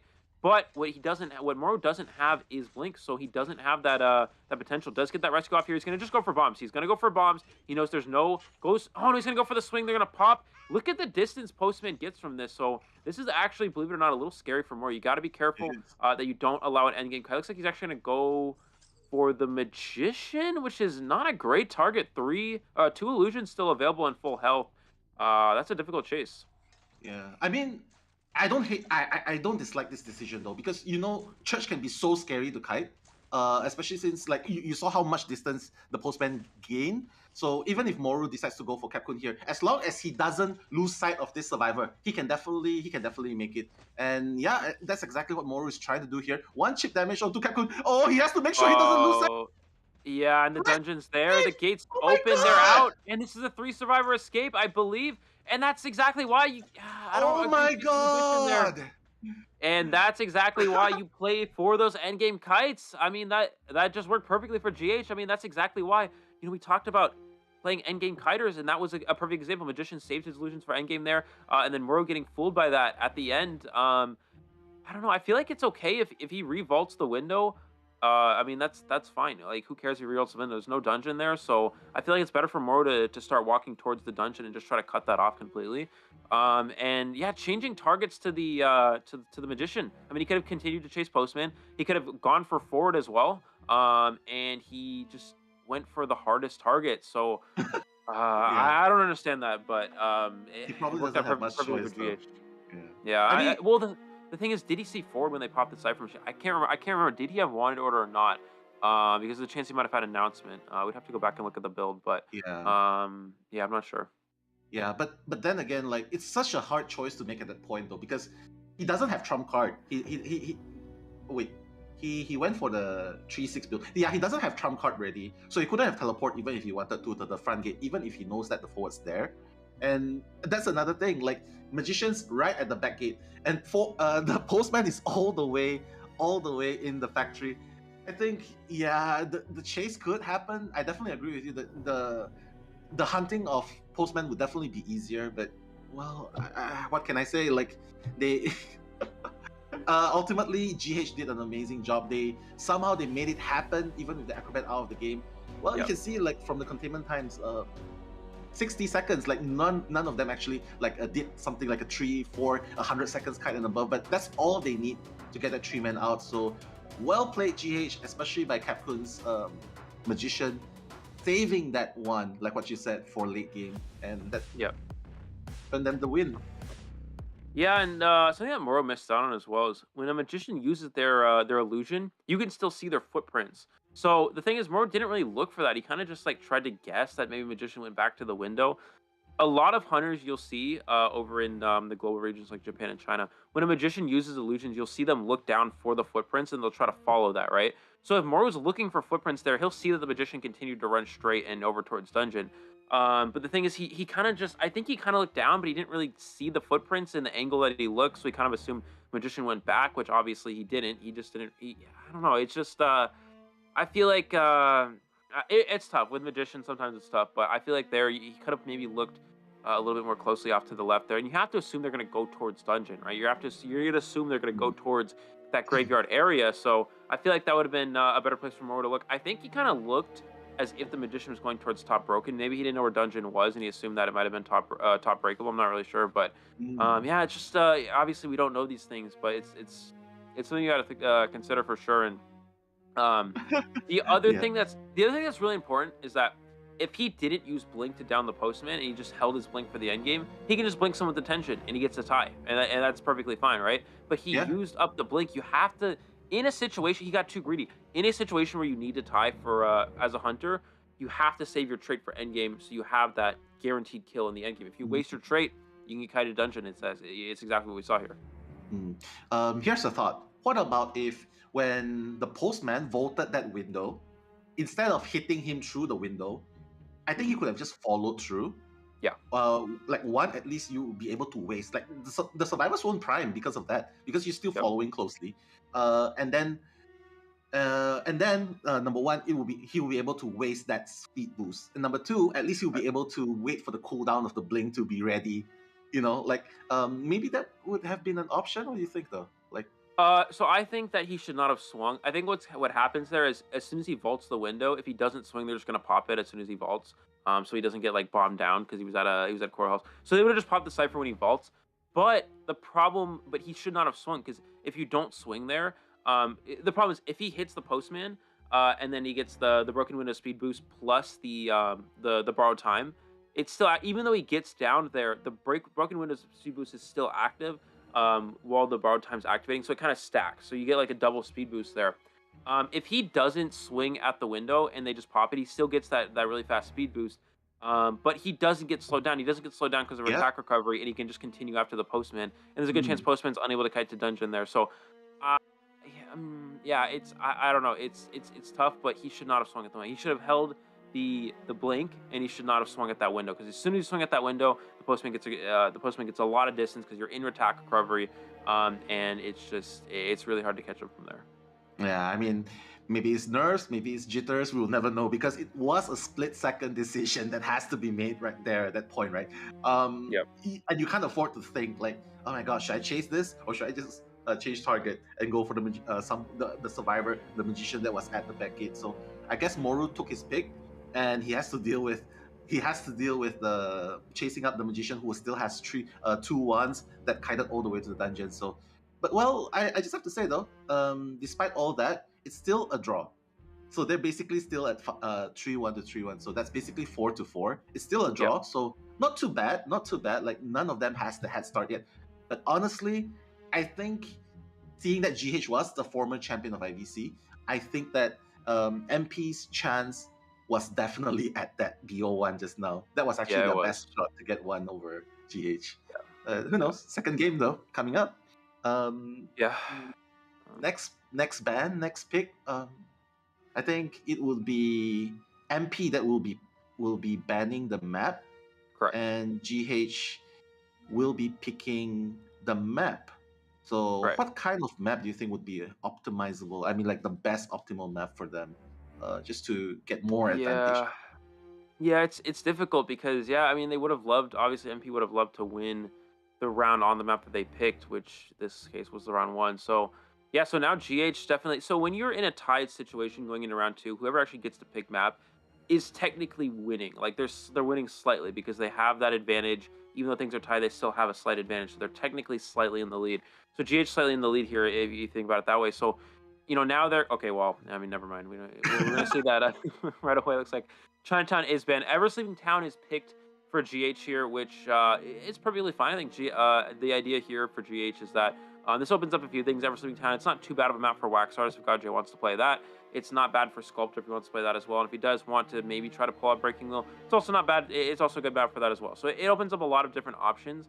I actually think in reality, Moonlit River Park would have been even better because Moonlit's very good for Wax Artist and Breaking Wheel as well. You can also potentially play something like Geisha. But we've seen Mad Penguins actually favor Moonlit a lot in this tournament. So I think he's kind of trying to play around that as well. Yeah, I mean, we'll just have to see what they picked as well. Like, obviously, these teams definitely has done research on each other prior to this matchup. So I just have to say, like, it is gonna be very, very hard. Like, GH definitely has a strategy coming in here. I mean, do you think Breaking Wheel is still very, very doable here, or do you think the survivors are just like, I'm not gonna leave it to chance. I'm just gonna ban God J's Breaking Wheel, or even ban Moru's Breaking Wheel? Or do you think they should not just ban it and ban something else instead? Yeah, it's interesting. I think it's less likely that Gajo will play Wheel here. I mean, we saw him have this opportunity a few times in this tournament where he could have played Breaking Wheel in this sort of situation on a good wheel map in round 2, but he's opted against it just because Breaking Wheel with Flywheels, it's so difficult. We do see Moro actually go for it sometimes though, so that's something that maybe we'll have to consider. But of course, we will see Gajo on the Hunter side. Forward and Seer bans, that is wheel bans. We're actually going to see Wax Artist get eliminated here, so it does open up wheel to him. But I don't know, it's interesting. I mean, again, wheel it's not too strong in the current meta, and but forward Seer bans, that's pretty standard for a Breaking Wheel. So I'm actually not really sure what Gajo is trying to go with. Maybe he is actually considering wheeling. Also could maybe go something like Sculptor as well. But with no Wax Artist, I don't know. I'm actually curious to see what he actually opts to go with. Yeah, I mean, MP definitely fears his Wax Artist more than Breaking Wheel, that they have to ban Felipe instead of Pollen. But yeah, like right now, Gotcha is he's just happy to take it. Like, it's okay. I still have other choices, like what you said. I'll just take out Seer. I'll just take out Priestess. I'll take out Force. So that's already like two great supporters on Ever Sleeping Town gone. Right. Because MP prioritized Entomologists and Mercenary first. So what's the logic behind this? Like, Priestess is definitely very strong, and I know that MP definitely can play Priestess, right? So. Yeah, I mean, again, it's one of those situations of these teams not taking Priestess on like one of the best Priestess maps. Again, I still will never understand. I mean, every other region in the world. Oh, Enchantress as well. I actually really like Enchantress here, but I was gonna say every other region in the world would have immediately taken Priestess if it wasn't banned there.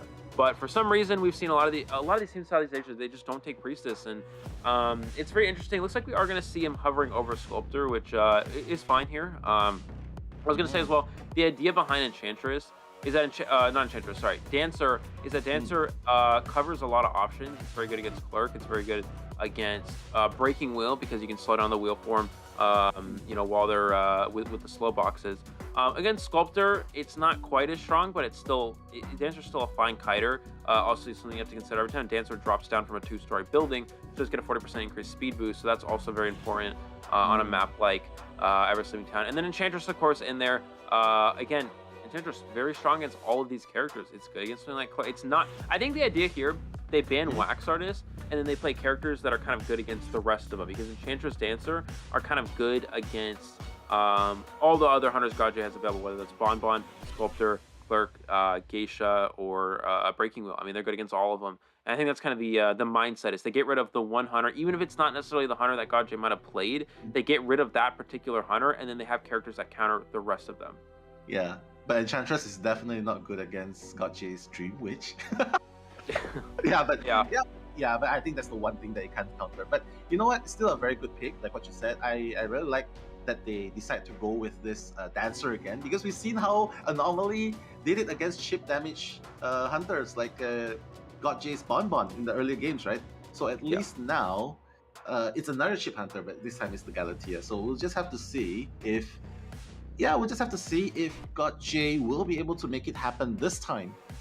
Because in the first game, getting that 3 escape wouldn't feel so good, especially since it's Godjay we're talking about. We're used to seeing Godjay getting those kills, right? And yeah, but we're heading into the game right now, and it's me, Mel, and Eli doing the commentary here. So yeah, bring it away, Eli. Yeah, we actually see a survivor rotating right. I think it's the mercenary. Okay, so it is the mercenary. I was worried for a second there. Mercenary would have, rotating right into the sculptor there. Oh, double survivor in the area. They're kind of right on top of each other. So kind of a missed rotation here for MP. We actually see a left-right build from Godjay as well. Early statue onto the entomologist as well. So this is definitely a good start for Godjay, especially considering 2 survivors here now are not actually decoding. Does he take the chance vaulting this window? And no, he's just going to take the hit, and he's going to vault it. And he's going to go ahead and make it to the tram. So he actually gets a little bit of distance with... No, he's not going to take the trim. He's going to loop back around here and just continue to use this slow box. So nice little support here from the dancer. I actually really like this. Yeah, I like that he doesn't take the tram actually, because by the time he gets down, it's such an easy stage 2 plasma target onto Siru. So yeah, Siru's doing the kiting on entomologist now. So far so good with the help, but just as we're talking about how good it was, the chip damage, the final chip damage. Yeah, Godjay's definitely doing very good here and going into the basement as well. And my God, Eli, no priestess as well. So this is gonna make the rescue so hard. Yeah, they're probably not gonna rescue at all. I mean, there's really no rescue. It's just like the first kite, definitely not strong enough for even worth warranting a rescue, especially as a sculptor in basement. And the problem is the dancer loses 2 boxes here. You lose the graveyard box and you lose this one right here as well. And of course, she does have one to work with, but her kites later in the game are not going to be quite as strong. We're going to see Mercenary come in. I still don't think Mercenary saves here. I think he just gives Tinnitus. But they're going to go ahead and just spike onto the Enchantress here, trying to slow down the decoding progress as well. And yeah, I don't know. In that situation, I think taking the tram is interesting. I think the idea there is that they're worried he might have had teleport. But obviously, here's the thing. They know he has insolence. As soon as they hear the first presence bar, Mercy makes the backdoor rescue here. And you can get the save off. He's not gonna be able to make it out of basement, but he does get the save off. And it does waste some time. I was gonna say, as soon as they hear that presence bar, they know that he has obviously insolence, right? And I think that's what they assumed he might have had teleport with insolence because that's very common, but he actually has obviously blink instead.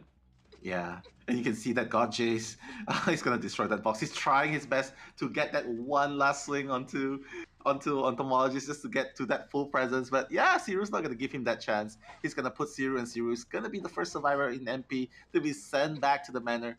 But I just have to say, though, beautiful steal by MP Rai right there. Like he's the good thing is at least Machinery is still full health. So yeah, that's still good. Yeah, and he's not full presence yet. So he's going to go ahead. He does still blink. Something that's going to come up as well is this is another instance. Godjay does not have detention. So this is going to be kind of a repeat situation of last round. Of course, he does have trait swap this time around. So that's definitely going to benefit him. But the problem is, with no detention now, the endgame kite, it's still possible for the survivors. So that's something we definitely have to consider here. It looks like he's going to go ahead and he's not going to commit to the dancer, but the last 2 ciphers, significant amount of progress here. I'd imagine he's going to pick out this Enchantress as next target. It looks like that is going to be the case. Yeah, I mean, no point in pursuing the dancer, right? Because he knows that the dancer has already finished his cipher there. So if he decides to chase that, it's only going to give chance to other people to do another cipher. So one swing right there onto LC, the Enchantress. Yeah, and that's going to be full presence on Godjay. Perfect statues are going to be available to Godjay right here. LC doing his best to dodge, a beautiful dodge right there with the 5-wheel as well. and Yep. avoiding any chip damage. So that's really important because right now, 3 ciphers remaining, all of them are past the 60% mark. So Yep. this second kite has to last long enough so that they'll be able to prime it. Yeah, what I'm worried about here is that Gajay did. What I'm worried about here, did Dancer have a illusion? I just Yeah, he used illusion to yeah, I fool didn't even see Gajay. that. Yeah, I was literally I was thinking about what I was gonna say, and then I just saw an illusion. I was like, wait a minute, that doesn't seem right. And I was like, okay, there's no magician. What's going on? Okay, that makes sense. Yeah, he must have got an illusion out of a chest. That's perfect. Yeah, I mean, obviously we see a lot of these characters go search for chests once they've used all their items. Yeah. So excellent job there from the Dancer, not taking any hits in the process. And MP's playing this. The early game they did not play very well. They rotated on top of each other. Unfortunately, it allowed Gajay to have a nice early chase, and it was very strong. But here they're rotating very well here, and we're gonna see Dancer just kind of kite away from the dungeon here. Sorry, from the last cipher machine. Does get the chip and the follow-up hit as well. But we do see Dancer again just trying to get away from the cipher machine. Goes down to the statue, and the problem here, Dancer should have taken a hit and gone corner house because now the Dancer not only dies near basement, also dies near the cipher. Gives Gajay multiple options. Gonna chair on the last cipher machine. So Oh my god. unfortunately, yeah, big misstep from Anomaly here, and this gives Gajay an opening. Yeah, that's definitely not favorable to MP right here. But you know what? They have to make the most out of it because LC, he recognizes this, instantly goes. The communication is really good. Like the moment he realizes the last chair is there, he goes straight away and decode the second cipher right away. Right there. Gonna make that rescue even before the teleport comes out. So beautiful rescue right there, I have to say. And can definitely afford to go for another rescue because right now Cypher is already almost at 40% at the second story. So yeah, they're definitely very, very quick to make decisions. So it's just a battle of the wits here right now at this point. Rai cannot go down, honestly, if Yeah. they don't make it out. Yeah, definitely. They're trying to prime the cipher machine. So the question is, do they just sell and go for one escape, or does Mercenary actually commit to a Oh rescue? no. The thing is, if Mercenary gets stuff trying to rescue, then they probably lose the game. But if Mercenary makes the rescue, then they tie the game. So they're gonna go for it. Here's the chip. Mercenary needs to dodge. Is able to dodge the first one. Second one, able to avoid Nice. that as well. Can he get to the chair in time though? He's about to expire. This is gonna be so close now. No, he doesn't get it, and he's gonna. I think he's gonna wait for a statue here. The dungeon is in the vicinity, but the cipher machine's primed. He's gonna take the chip. He needs to get to a pallet so they can pop the cipher machine. Gets to the pallet, throws it down. They might pop it right on this vault, and there is the pop. Nice. Yeah, that's exactly what we're talking about. Like the vaulting speed plus the borrowed time there, the speed stacking on top of each other. Rai has to kite long enough so that at least LC will be able to open that. But wait, LC has been claimed by the tram, Eli, on the bottom left. He was trying to go for the gate, but oh my god, that wasted so much time on the side of MP, to be honest. And the gate's not even open. And Rai's gonna be on Yeah, chair. the gate's not open. He's gonna go for chair. He doesn't have teleport yet, so he's gonna be able to get the gate open. And he's gonna be able to get at least one survivor out here. So I think that's. I mean, Gajay could have potentially tried to check the gate with no detention. Enchantress having 2 stacks. It's very easy for them to just get a 3-stack and kite very effectively. Does Enchantress commit to a rescue here? He almost has a stack online, so. Oh no, I think they might actually be going for this. This is so risky because if this fails, then you get a 5-point game for GH, and that is horrible for MP. So we're gonna see Enchantress dodge the first set of statues here. Does still flywheel does have gonna take the hit. Gajay actually swings into this, which means he gets a 3-stack out of this. Going for the Mercenary. Mercenary goes and takes the basic hit, trying to push the exit gate here, but Gajay, he just has teleport. Yeah, he does. Yeah, but it's really risky, like what you said. But maybe that's a game plan right there. LC probably just gonna go and try, maybe provide the stun when he picks up and goes for the stun. But oh my god, this is just, yeah. Gajay's just gonna pick him up and just gonna bring Rai far away. Doesn't want to risk it. I think MP has no choice. They definitely have to just take this one escape. Otherwise, it's just not worth it to get 0 fight at this point, especially in round 2. Yeah. Yeah, it's not worth it. I think they're realizing this, and they're going to go ahead and take that escape there. The dungeon, of course, was over near that area, but it's just, you can't make that rescue. It's too risky.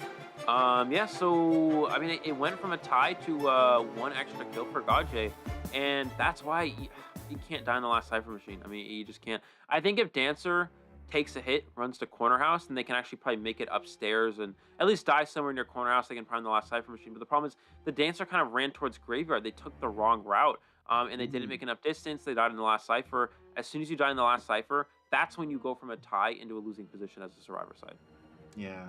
Not to mention that, like, what I mean, I mean, he actually went back, right, just to try and get some decoding done. I think it's definitely kind of rushed there. Because God J just doubled back and he's found the dancer there, decides to pursue, and like what you said, dying on the last cipher, definitely not good for MP. But the saving grace, at least LC will be the sole survivor to make it out. So that's gonna be a 1-3, 3 points to GH and 1 point to MP. So pressures on Moru right here in Ever Sleeping Town, because right now Moru, he has to get at least a 3-man kill if he wants to at least draw the game at this point. Yeah, it's tough and this is where MP winning round number 1 would have been huge for them, right? So yeah. now again they're playing on the map that's really good for GH. I think Moro might just play Breaking Wheel again. We saw this situation, I believe it was yesterday, where Moro needed to get a win. Was in a situation where he had to go for a win, and he played Breaking Wheel, and he actually eliminated all 4 survivors against BL. And this is, and that was also a situation where it was probably going to be a 3 escape, and then of course BL got a little aggressive and it turned into 4. But he doesn't need a 4. He doesn't need a 4 kill. He needs 3. He needs 3 to tie it. So I think that right here, Breaking Wheel, well, it's not necessarily strong in the current meta because, of course, we see Flywheel being utilized a lot. I think it definitely would make sense. I think there's a small chance that GH bans Breaking Wheel because they don't want to give him any winning potential. But then again, taking Breaking Wheel also isn't necessarily bad for survivors either because you have Flywheel. And I think we're going to see what the bans are. If there's a forward Seer ban, I think the survivor should ban Breaking Wheel, but because that makes the most sense for Breaking Wheel bans. But if it's any other type of ban here, then maybe they don't ban Breaking Wheel and they just kind of take their chances against that hunter and take their chances with the survivors they're given as well. Yeah, but considering how they did so well against Moru's Bon in first game, maybe they would consider just you know what, let's just remove the headaches. Let's just remove our headaches. Just get the Breaking Wheel out. Don't give any chances to Moru at all. Maybe let him try his luck again. Maybe let him try do a redemption play with the Bon in Ever Sleeping Town. But again, I can't really see Bon getting a 4K or even a 2K in Ever Sleeping Town. There's just too many loops, too many supports that can happen, too many loops that can happen. But if Moru doesn't play Bon, if Moru doesn't play Bon, and if Breaking Wheel is banned, what else can Moru do? Like, what other hunters would you think Moru should pick if he wants to get aggressive and go for the win? Yeah, the thing is, it's difficult. I think the 2 best options, besides Bon and Breaking Wheel that he has left, I mean, obviously it'd be Geisha or Sculptor. Geisha is a tie hunter, but has win potential. Same with Sculptor, so I think both of them would be okay. But there's a lot of characters that you can pick that are strong against all of them. I mean, Entomologist, Acrobat, Enchantress, all 3 are very good against Sculptor and Geisha. So it's kind of difficult. Is you can ban Breaking Wheel and you can just play characters that are strong against the 2 characters that have win potential, which are in this case Geisha and Sculptor. And then if he decides to go Bon, then he's playing a very heavy tie hunter with very limited win potential. So GH really just has all the cards on the table for themselves here. Yeah. Well, they are playing against the best of the best, like MP, GH being the former champions, and they have been dominating as well in this tournament. And it looks like GH will be taking out the Wax Artist as well. I'm not too sure about this though. I don't know about that one. The Wax Artist fans nowadays. Yeah, I mean, I get Wax Artist getting banned because of how strong it is. Like, obviously currently it's difficult for it's difficult to use Flywheel against a Wax Artist, and of course it has become a meta character with its recent adjustments. But the problem is it's like Wax Artist, again, it's kind of a tie hunter. Wax Artist has, slight win potential, but something like I still think it doesn't really make sense. I mean, just take the Wax Artist, play for a tie. I think that would have been perfectly fine. And he's gonna ban Embalmer, which is actually kind of smart. I kind of like this because Embalmer is a very good tie character. In a situation where he has to go for a win, eliminating tie characters are very important. I think we're going to probably see Postman get taken here, maybe Acrobat, maybe Entomology. Okay, so Postman. And the reason why you go Postman, of course, Cypher Rush. Cypher Rush, a character, a decoder with a decoding letter. So if you take that here, I actually think there's a good chance he actually bans Postman last if it's not taken. But of course it was taken here, so now he's going to be forced to ban something like Entomologist or Acrobat. Yeah, the Tranquility Letter is definitely going to make a huge difference, and we see that GH definitely loves their Postman. So They have Zhou Kan on the machinery, so they have a seer as well. So those two are available to them with the postman as well. And the last band is going to be the entomologist. I'm I'm not too sure though what last character they should go for. Acrobat maybe. Yeah, Yeah, I think Acrobat. yeah, the kind of potential is the best, right?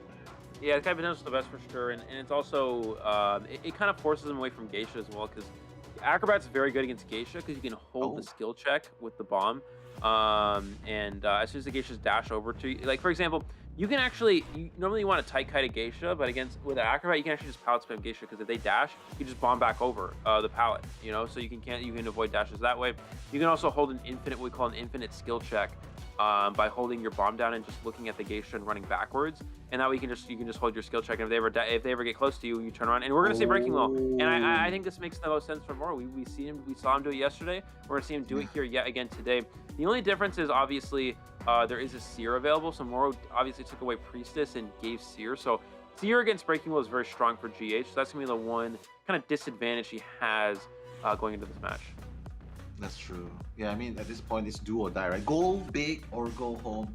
I believe that's what MP has to do. Like, if they were nervous in game number one, they definitely have to shake it off. They definitely have to shake it off, because right now, the fate of MP will be lying on Moru's shoulders. Because anything less than a 3-man, sorry, what was it again? Anything less than a 3 kill. It's just gonna allow GH to capitalize and win this game number 2. So he definitely needs to get 3 or more if he wants to at least make it a draw again and go for a round 3. Yeah, I definitely think at least a 3K will be able to equalize, get a draw, and then a 4K would be the best for sure. But seeing how well GH plays against Breaking Wheel, and even with the flywheel in effect, it's just so hard though. Flywheel. I honestly, I just feel like the game against BL, it felt like BL at that point was kind of giving chance to Moru's MP, because Moru actually struggled. Like, he got the 4K, but the Cypher was primed and all 3 survivors were actually running. I think they sort of gave chance, but I don't think that this will happen to GH. But you know what? Yeah, he has to do something at this point, and I guess the answer is Breaking Wheel, Moru. Yeah, definitely. Yeah, I mean, it's really, it's a tough situation. You gotta try to battle back here if possible. Of course, the score is currently 3-1 in favor of GH for this particular round. So I think that the thing is, even if Moru doesn't get a 3 elimination, if he gets a 3, like a 1 survivor elimination, he needs to eliminate at least 1 survivor, right? So if he gets 1 eliminated and you go into the last round, of course you would be down 4 points with MP, but you can come back from that. We're going to see a pause here. You can come back from a 4-point deficit. If he gets a tie here, it's a 2-point deficit. You can come back from 2-point deficits, right? So as long as he gets at least 1 kill, obviously that's sort of like the bare minimum here. And then obviously if he's able to go for a lot more, that could be very, of course, advantageous for Mad Penguins. But you got to make sure you get at least 1 survivor eliminated, obviously. You want to get as many as possible, though, because again, the last round, it's going to come down to this last round as well. It's going to come down to how well can Moru play here. And depending on how that plays out, the last round is obviously going to be the key, the factor. Because we did see a tie in round number 1, we're going to see a 3rd round regardless of what happens here.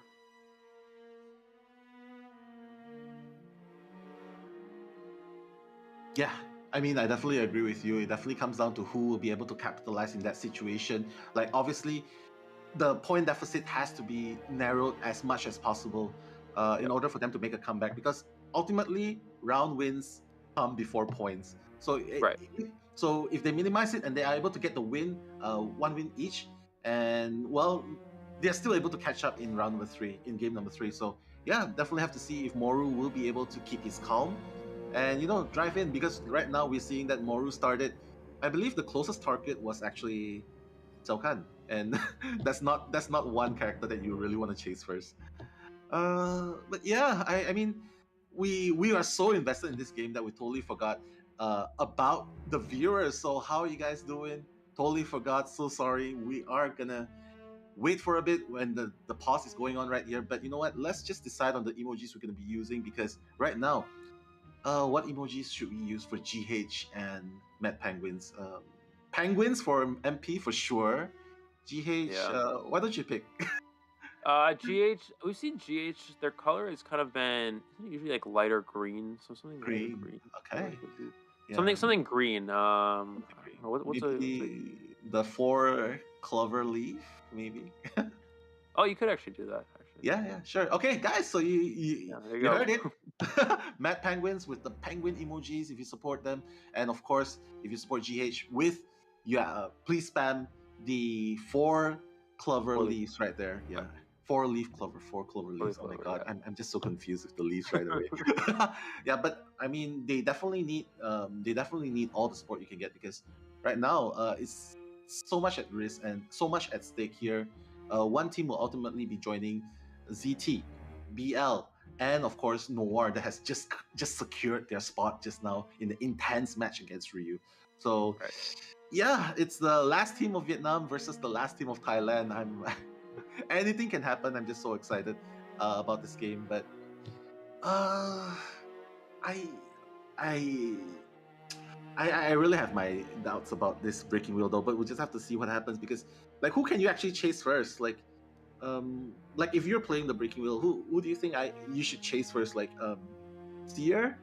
Get rid of the owl first? Or the acrobat? I mean, what do you think? Yeah, well, obviously, I think best chase is Postman, of course, to get rid of the decoder. But the thing is, I was also thinking about is like, who, what kind of what personas are we looking at? Because Mercenary's gonna have Tide, but the question is, are they going single Tide here, or is Acrobat also breaking Tide? We usually see in this sort of team comp, we'll see Mercenary go Tide and we'll see Acrobat go Tide. Acrobat doesn't ever use broken windows, because obviously you're bombing a lot of the windows anyways. But then that also allows for Acrobat to use Flywheel very effectively. So, the question is, do they have Flywheel and Acrobat, or do they have single Tide Mercenary and Flywheel and Acrobat, or does Acrobat also have Tide?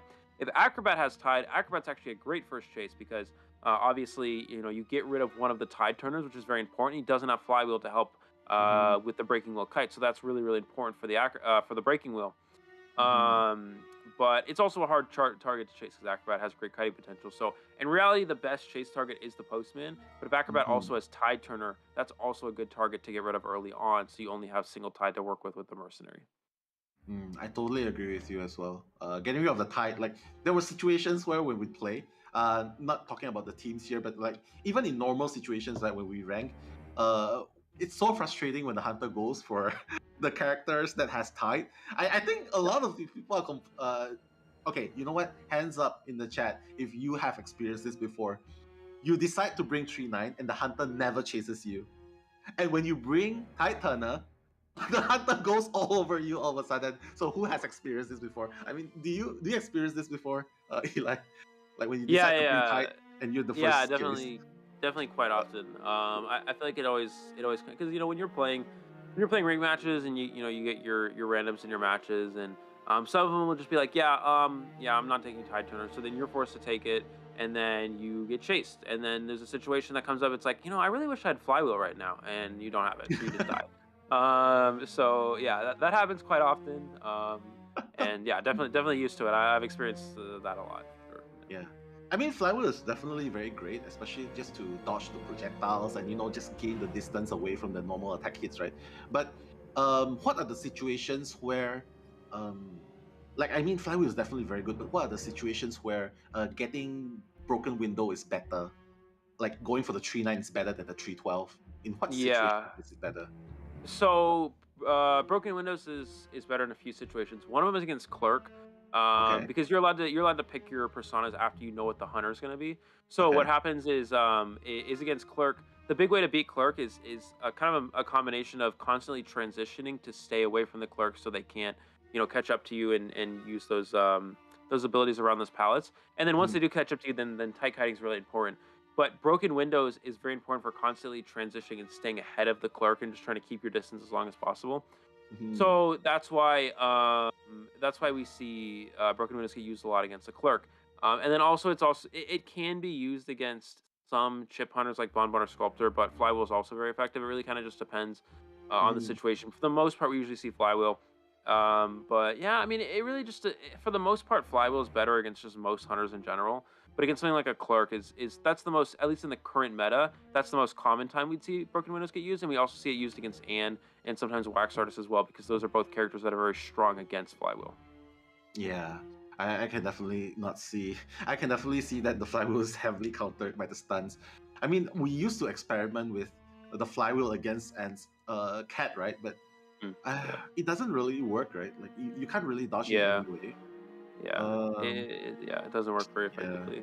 I mean, yeah. But what are the situations? Or like in the earlier game, there was actually a mechanic that went with the 612 build. Like, in what situation is a tight turner plus 12 build? But you know what? Oh my god, we're just gonna put a pin on that, Eli, because we are going straight into the game. Cao Kahn's footprints has been spotted, but Moru probably spotted that it was the machinery. Not gonna bother with it. 481 on the Seer is gonna be spotted in the graveyard. Moru also saying, yeah, should I chase? Should I not? Yeah, he's just gonna break Will Form.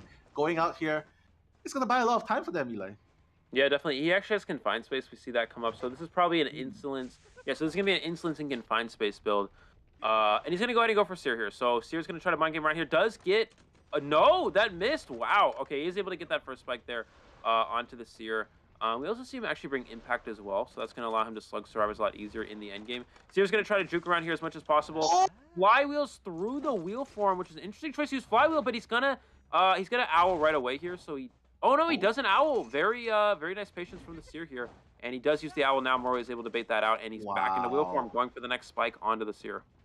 Wow, beautiful mind games going on there. Like 481 recognizing that it's not gonna work. Gonna get that second spike there. Moro's just gonna break form again. He has the blink.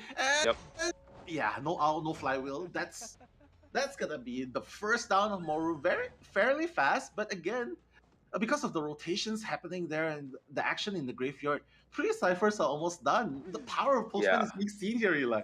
Yeah, absolutely. I mean, that's incredible. I mean, that down was reasonably fast, and you see how fast that cipher progress is, and this is why Postman is one of the best characters in the game. Not only is that decoding letter, you single-handedly can see how strong the decoding letter is by itself. He might try to. Is he gonna hit Mercenary here? He's gonna hit Seer. He'll probably try to snap Mercenary for a little extra presence. No, he's just gonna keep going for Seer, looks like. What I was gonna say is, like, with Postman, you see that decoding letter allowed for that to be almost a 3-cipher kite, and he didn't even kite that long. I mean, it was just a little bit of rotation, a little bit of kiting, almost a 3-cipher kite. And that's not just the end of Postman. You also have the dog, which is very good for kiting for yourself, and you also have other letters as well. You open the gate faster. You can allow survivors to rescue quicker. You can reveal the dungeon to one of your teammates, and you can also give yourself vaulting letters and speed boost letters. Postman is just so incredibly versatile and strong, and you see exactly why this character gets used so much. Yeah, it makes me really proud to have an S badge before on this Postman. It makes me really... Yeah, because previously it wasn't really utilized a lot, so it's definitely great that we're seeing a lot of love for Victor now. More and more people are recognizing the potential. You can see Cao Kahn's just going to buy time, because again, IDV is a battle of time. Hunter wants to get rid of survivors as fast as possible. The rescue is going to happen. The owl again has been sucked. Oh my goodness, gonna be utilized here. Gonna be slowed down as well. Will the body block happen? Because this is for once last. The flywheel has been utilized, but Cao Kahn has actually body blocked for him. So yeah, he is. This is really tough. He's back into wheel form. The problem is now he used. Oh, okay. He used his flywheel up, so he's not gonna be able to flywheel the full presence. So I feel like, yeah, he can't flywheel full presence. He goes into basement trying to avoid this. Moro's going to drop down here. The last cipher machine is almost done. This is really just a matter of time here. He goes for the trap, gets it on the here. He has to hit the Seer right here. Can he get the swing onto the Seer? No, he hits the Mercenary, and the cipher machine's going to be primed, and the survivors can go for a win here. Yeah, this is exactly what we were afraid of, because they are just so good at playing against the... They're just so good at playing against the breaking. Oh my god, fortunately he went into wheel form. Otherwise the trap would have claimed victim again. The Mercenary is down already. The moment 4-1 goes down, the Cypher's gonna be popped straight away. Captain is already on standby right there. Yeah, Cypher. Pop! Okay, he's gonna be popped. The speed boost. Look at how much distance has been gained, and Moro has just left wheel form. He has to get one survivor down at the very least, and Eli, otherwise this is gonna be so hard. The dungeon is right in front of him. Yeah, but he has no flywheel, so he can just... Oh, he can sit on their owl! Can the gate get... No, the gate's not going to be open in time. He's going to have a little bit of extra time, but he does still have the... Oh, no, why? He goes back into wheel form! Why does he go back into wheel form? I don't understand. The gate's going to be open. They can just get out. This is a 4-survivor escape now. Can he get the hit in time?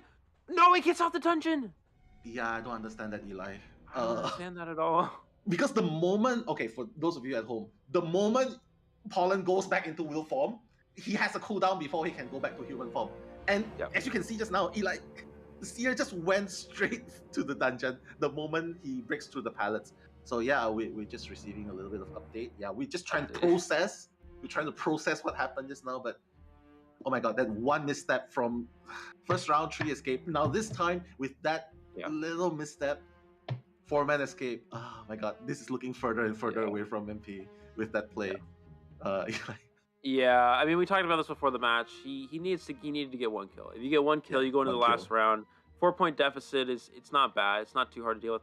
Something that Moro could have done is I actually think he should have done this as soon as he snapped the seer when the Cypher is primed. He should have immediately blinked and assumed that the Cypher is primed, because if he blinks and the Cypher is not primed, then he can immediately pick up the seer and then he can probably play for a tie in the end game, right? Because he can just share the seer. But if he blinks and the Cypher is primed, then immediately down seer, and then he can still get to the exit gate and still go for a tie. So either way, as soon as he snaps the seer on the pallet, he should have immediately blinked to the other side. If they pop the Cypher, he goes for the swing, hits the seer down immediately. If they don't, then he just gets the chair.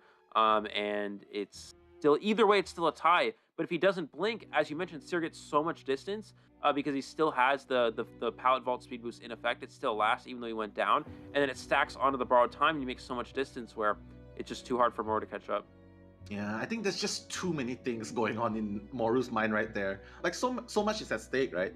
So again, we were just gonna bring this up. Like when it's such an intense moment, there's just so many decisions you have to make. Like it's much more convenient for us to analyze because we're outside of the intensity of the battle. But for the hunter, so many things going on. You have to deal with 4 survivors. Like honestly, I'm just surprised that hunter mains don't lose their mind yet, because there's just so many decisions have to make. Like one misstep, like you explained it perfectly well.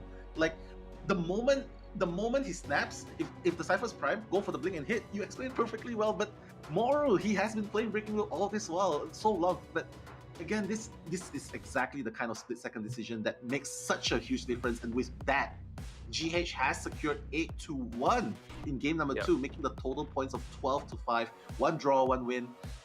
MP needs a 10-0 if they want to win the next game. Eli.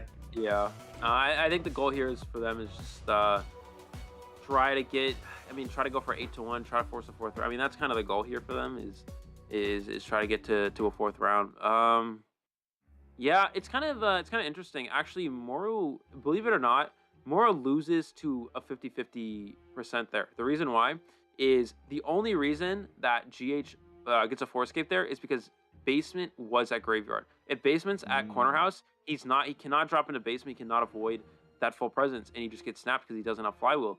So, I mean, it's kind of interesting. But GH gets a 4 survivor escape there, and Moro loses to basically a coin toss. I mean, it's just a random, random number generator is what we call it. So that's just kind of what happened. Is dungeon spawns graveyard. If there's no graveyard dungeon, if it's at corner house, he gets the spike, he snaps, and Seer's dead, and the Cypher's not primed. So that ends up being probably a tie for Moro. So let's just agree to say, GH was at the right place at the right time. And it was just very unfortunate for Moro. The seer just went down, missed that full presence spike. Yeah, I think not. The skills play a very important factor, but luck definitely plays an important factor as well. But you know what? One can argue that, who knows, maybe MP wanted to play around maybe GH wanted to play around the basement as well, because I don't know, there's so many speculations going on. But one thing is for sure, MP has to get 10-0 in the next game. Anything less than that, there's not even going to be a second half. Correct me if I'm wrong. There's not even going to be a second half, because anything less than 5-0, it's gone. No, sorry, 3-1. They get 3-3. Yeah, 3-1. Yeah. If he gets a draw, it's basically GG well played for MP. But like Eli, Moonlit River Park, MP's favorite playground. If Noir has the tram, MP has the roller coaster, guys. Make some noise for roller coaster Chan right there. Roller coaster. If MP uses the coaster properly, like they did against you earlier. SKG. Then this could be very difficult for Gajay. I don't really know. I don't think Gaji will play. I don't think they're going to ban Wheel, but I also don't think Gaji's going to play Wheel because, again, you're in a situation. Gaji just has to get a tie. He just get a tie. Yeah. If he gets a tie on the Hunter side, then it's over, and you know, obviously, GH will win. So I think we're probably going to see a tie Hunter. The question is, what do the survivors opt to ban? I don't think. Again, I don't think you ban Wheel. I think it's kind of difficult because do you ban Bonbon on Moonlit? I mean, Bonbon can be good on Moonlit, but it's also very open, so it's very easy to push ciphers and push for a win against a Bonbon here. So, you know, maybe they don't ban it. I think they're gonna. One of the bans will be Wax Artist, but the question is, what's the second one gonna be? Yeah. And even before that, Eli, which faction is gonna go first? GH can easily send either the Survivor or the Hunter first, but honestly, I strongly feel they should just send their survivors out because Moru, they already capitalized on Moru's emotions. This game, skill, luck, and mental fortitude, and it seems like Moru has already been broken. So sorry, like more like has been affected by the situation in Game 1, Game 2. So I think the smart thing, if they want to play strategy mind games, GH send out the survivors. Let Moru take a break. So I think that's the wise thing. Yeah, that definitely could be good as well. Yeah, I don't know. Yeah, I mean that makes a lot of sense. You can also, you know, say the other way around in terms of like, you know, if Gaji, just send Gaji out, get a tie, and just go home early. That also is a good way to do that. But yeah, no, definitely, I think that definitely would make the most sense as well.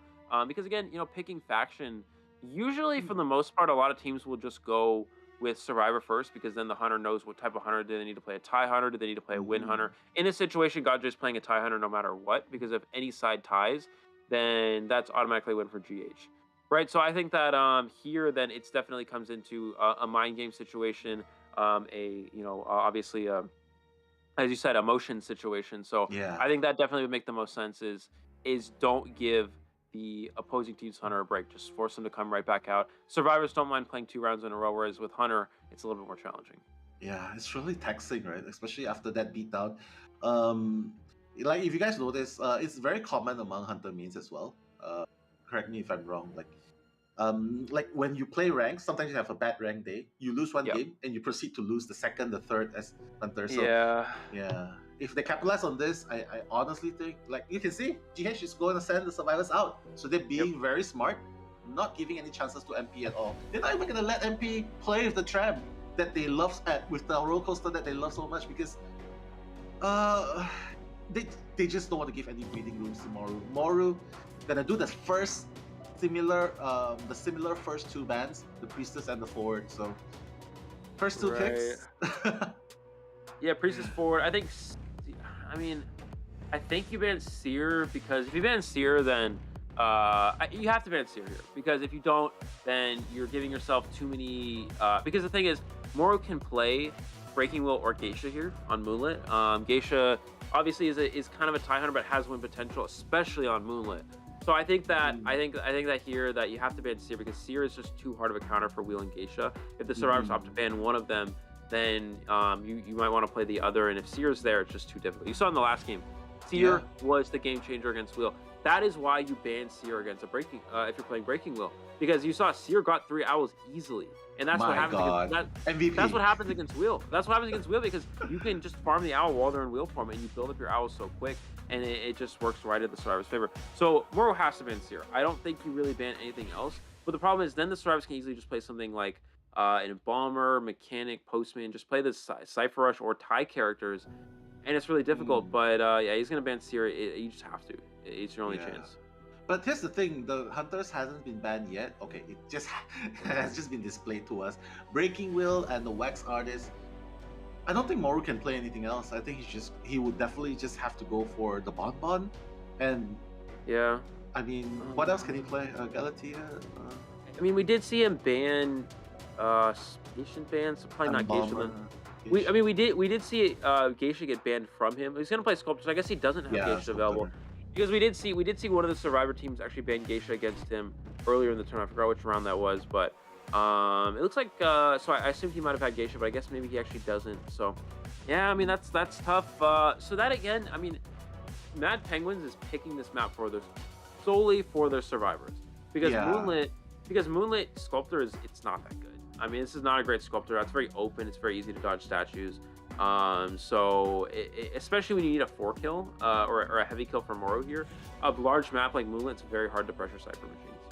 That's true. I mean, if you go for Geisha, I mean, Moro does he can play Geisha, but I just feel like it's just so hard to pressure Cyphers, especially if he plays Geisha. But well, I guess Galatea is the best bet after all, Eli, because it is a 4K hunter, and with the 3-9 build going aggressive, all or nothing, I guess this is the last stand of Moru.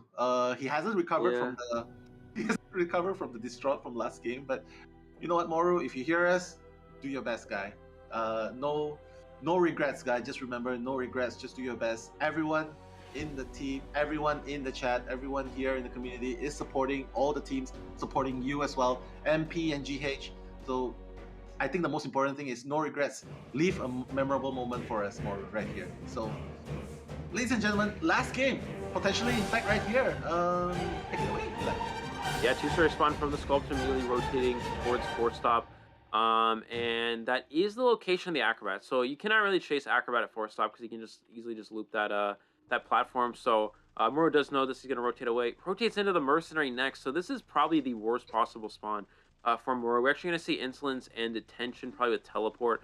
So what he's going to do here is he's going to chase this Mercenary, force him to use items, try to get damage on him, and then teleport away once the teleport cooldown is up. So he's just going to, so he wastes an elbow pad, one elbow pad there. Probably going to try to make him waste one more, and then probably use that teleport to go find a new target. Yeah, definitely a very good idea to waste. Unless, if he gets a chip damage onto the Mercenary, which seems very... He is still pursuing, though, Eli. So that's already 2 elbow pads wasted. I think he's just looking around, trying to see which one he should actually chase. But I don't think he has quenching effect, Eli, because he's not teleporting yet. He's still not giving up yet. Oh, there we go. He's gonna. Oh, but he teleports first stop. You can't teleport first stop because they just take the coaster. Yeah. You cannot teleport first stop. You will never see. Like the majority of tournament hunters will never teleport first stop because it's immediate. It's a free roller coaster. I mean, you can't teleport first stop because now you get kited. You take coaster. You go to 2-story, and the game's over. I mean, Moro cannot get a kill within a reasonable amount of time here. You see Prospector. Yeah, go straight to 2-story and that's it. There's nothing you can do as a hunter here. Yeah, you don't have Blink anymore as well, which is so good in catching up distance and getting that hit. You know, Moro's just gonna rotate down. I don't know, man. Eli, he seems rather lost here, and 481 is gonna rotate back to the roller coaster. So if he gets spotted out again, he can just take the roller coaster and go to the 3rd stop. So and Moro doesn't have teleport. Oh my god, it looks very bad for MP at this moment. Yeah, he just takes coaster again. So for those of you who don't know, it's 20 seconds before you can take coaster again. But if you go to take coaster, you run through 2-story, you vault the window, and go back to coaster, the 20 seconds will have been up by then.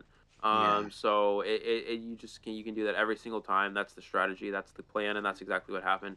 And we see Mad Penguins using the coaster game is something that they really like to do, but GH is taking advantage of it as well. And that's exactly what's working out perfectly. And again, you just can't teleport first stop. As long as coaster's at first stop, if you teleport there, it's over. They just take coaster away. We can see a beautiful chip onto the Enchantress, and we're gonna see that first hit. But already almost a 3rd stack available for the Enchantress, and Moro again still struggling to get his first down.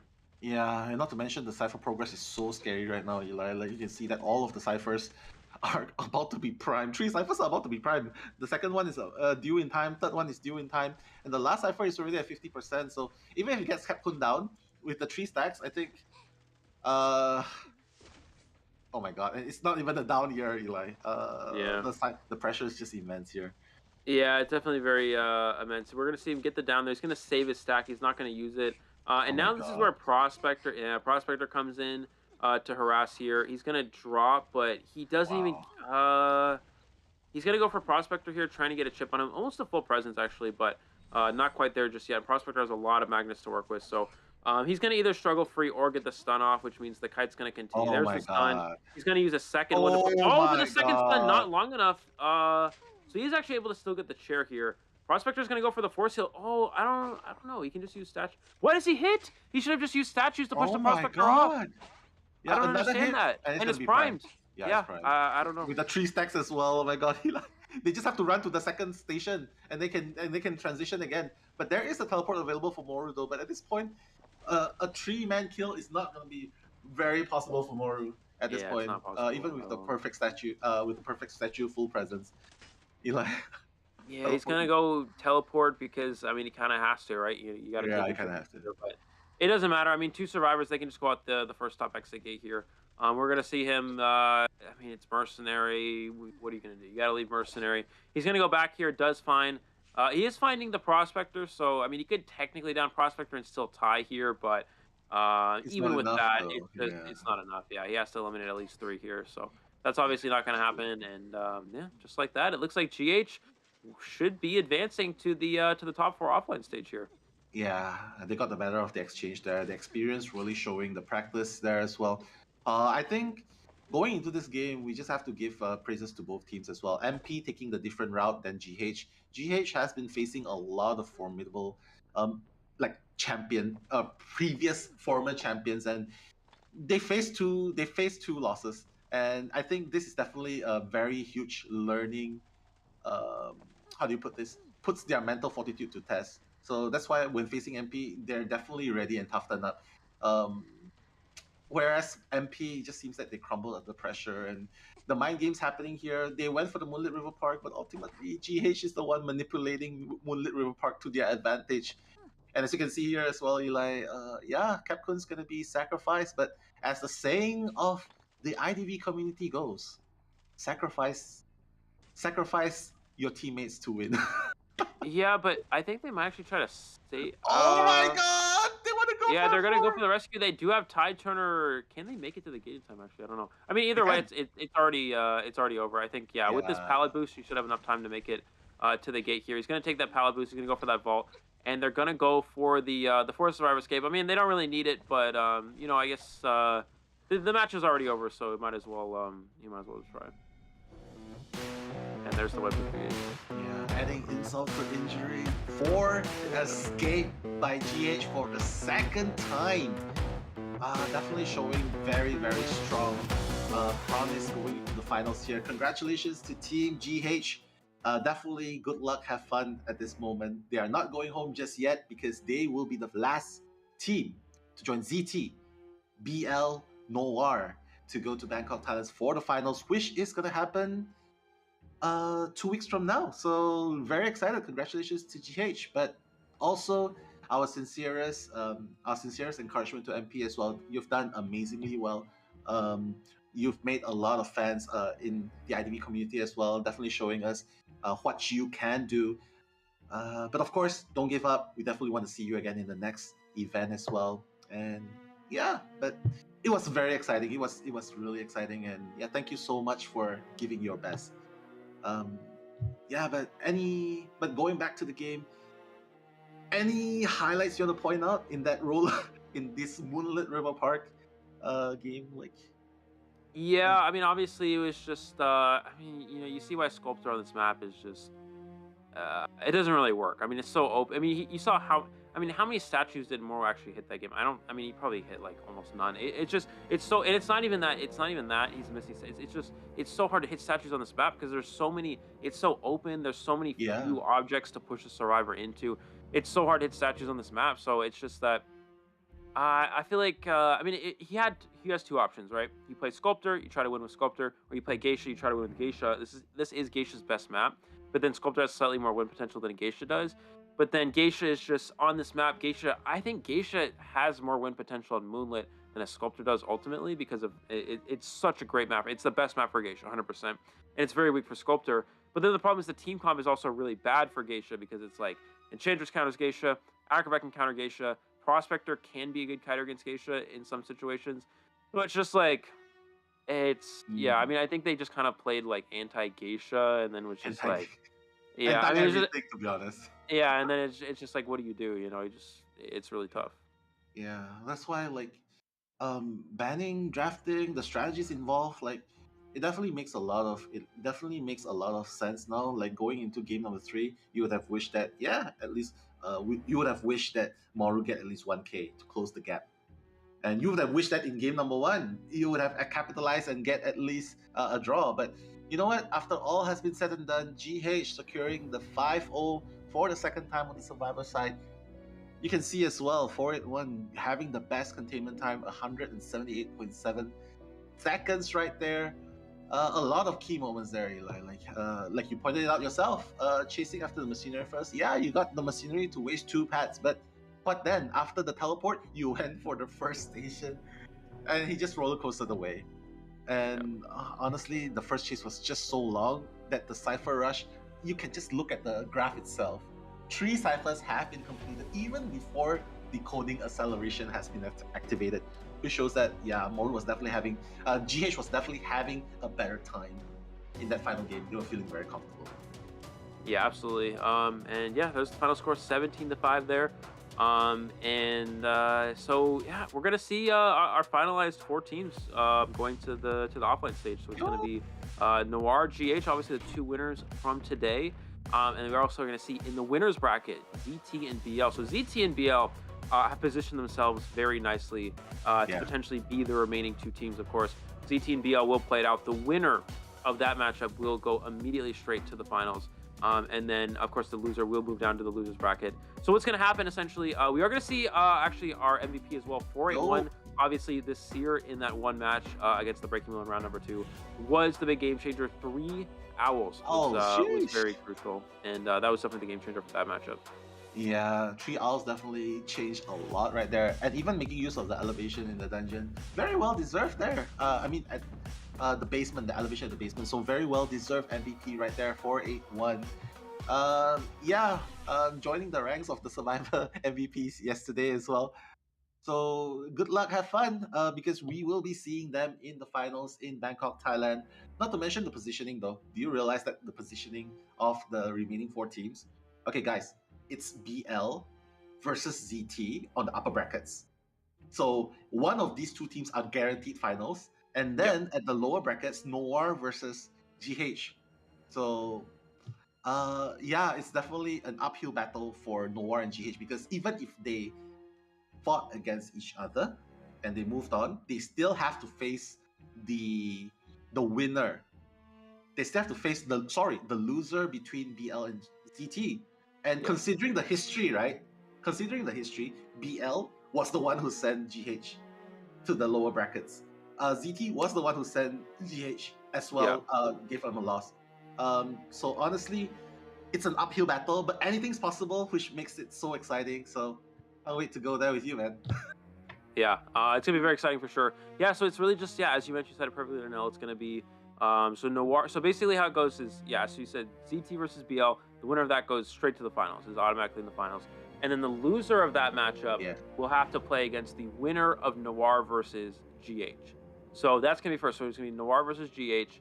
The winner of that will advance to the, I guess, like the semifinal stage, whereas the BL and ZT are already in the semifinal stage, and the loser of ZT versus BL will play against the winner of that matchup. So it's going to be very exciting as well. Obviously, we'll see all these teams in Bangkok, Thailand, in the offline stage. We'll see you guys there as well. Nell, we'll very excited for that one. Yeah, I'm very excited as well. Like, we can go there, mix with the fans. Definitely love to see the IDV cosplayers there as well. Cosplaying our favorite IDV characters, and just enjoying the culture in Bangkok. You know what? Since COVID has hit for the past 2-3 years, it's been so depressing. So being able to travel and seeing you in real life, oh my God, Eli's gonna stand. he's gonna tilt his head to the bottom and look at me like this. I think technically you're the tallest, man. Oh wait, Posh is the tallest.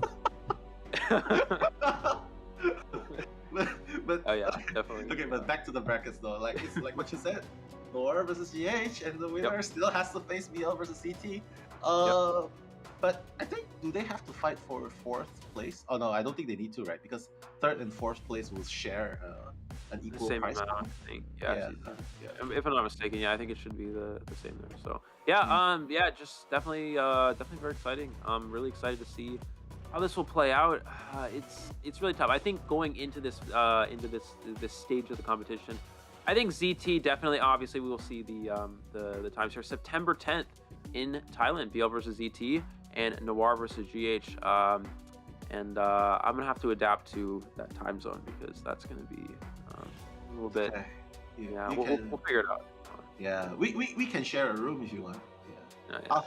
Because you'll be awake and I'll be snoring. So perfect duo. You don't have to sleep. But I know. I gotta figure out I gotta change my time, my sleep schedule before then. But yeah, I mean, obviously, we see ZT and BL. Of course, ZT, I think on paper going into this finals definitely has the most advantages going forward. They're definitely the strongest. What proven to be the strongest, but we've seen very close matches between them and GH. BL coming in very strong, and Noir definitely a team that we maybe not everyone expected to be here, but is really making a name for themselves so far in this event. Yeah, I mean, also another point, I'm definitely very, very happy to see that ZT is in this tournament this time, because it actually elevates all of the other teams' performance as well to fight even fiercer. But you know what? More of this action, guys. Thank you so much for supporting us in the chat, supporting us with the teams as well. So thank you so much, guys. And this is going to be the last time you see us in the playoffs. The next time you see us will be during the offlines in Bangkok. So yeah, we're going to be in the crowd as well. So thank you so much, and hope to see you again during that time. Any last words, Eli, before we sign off? Yeah, thank you everyone for watching. Thank you everyone for the positivity, supporting all your favorite teams, and we'll see you all in 2 weeks. Yo, bye-bye, guys.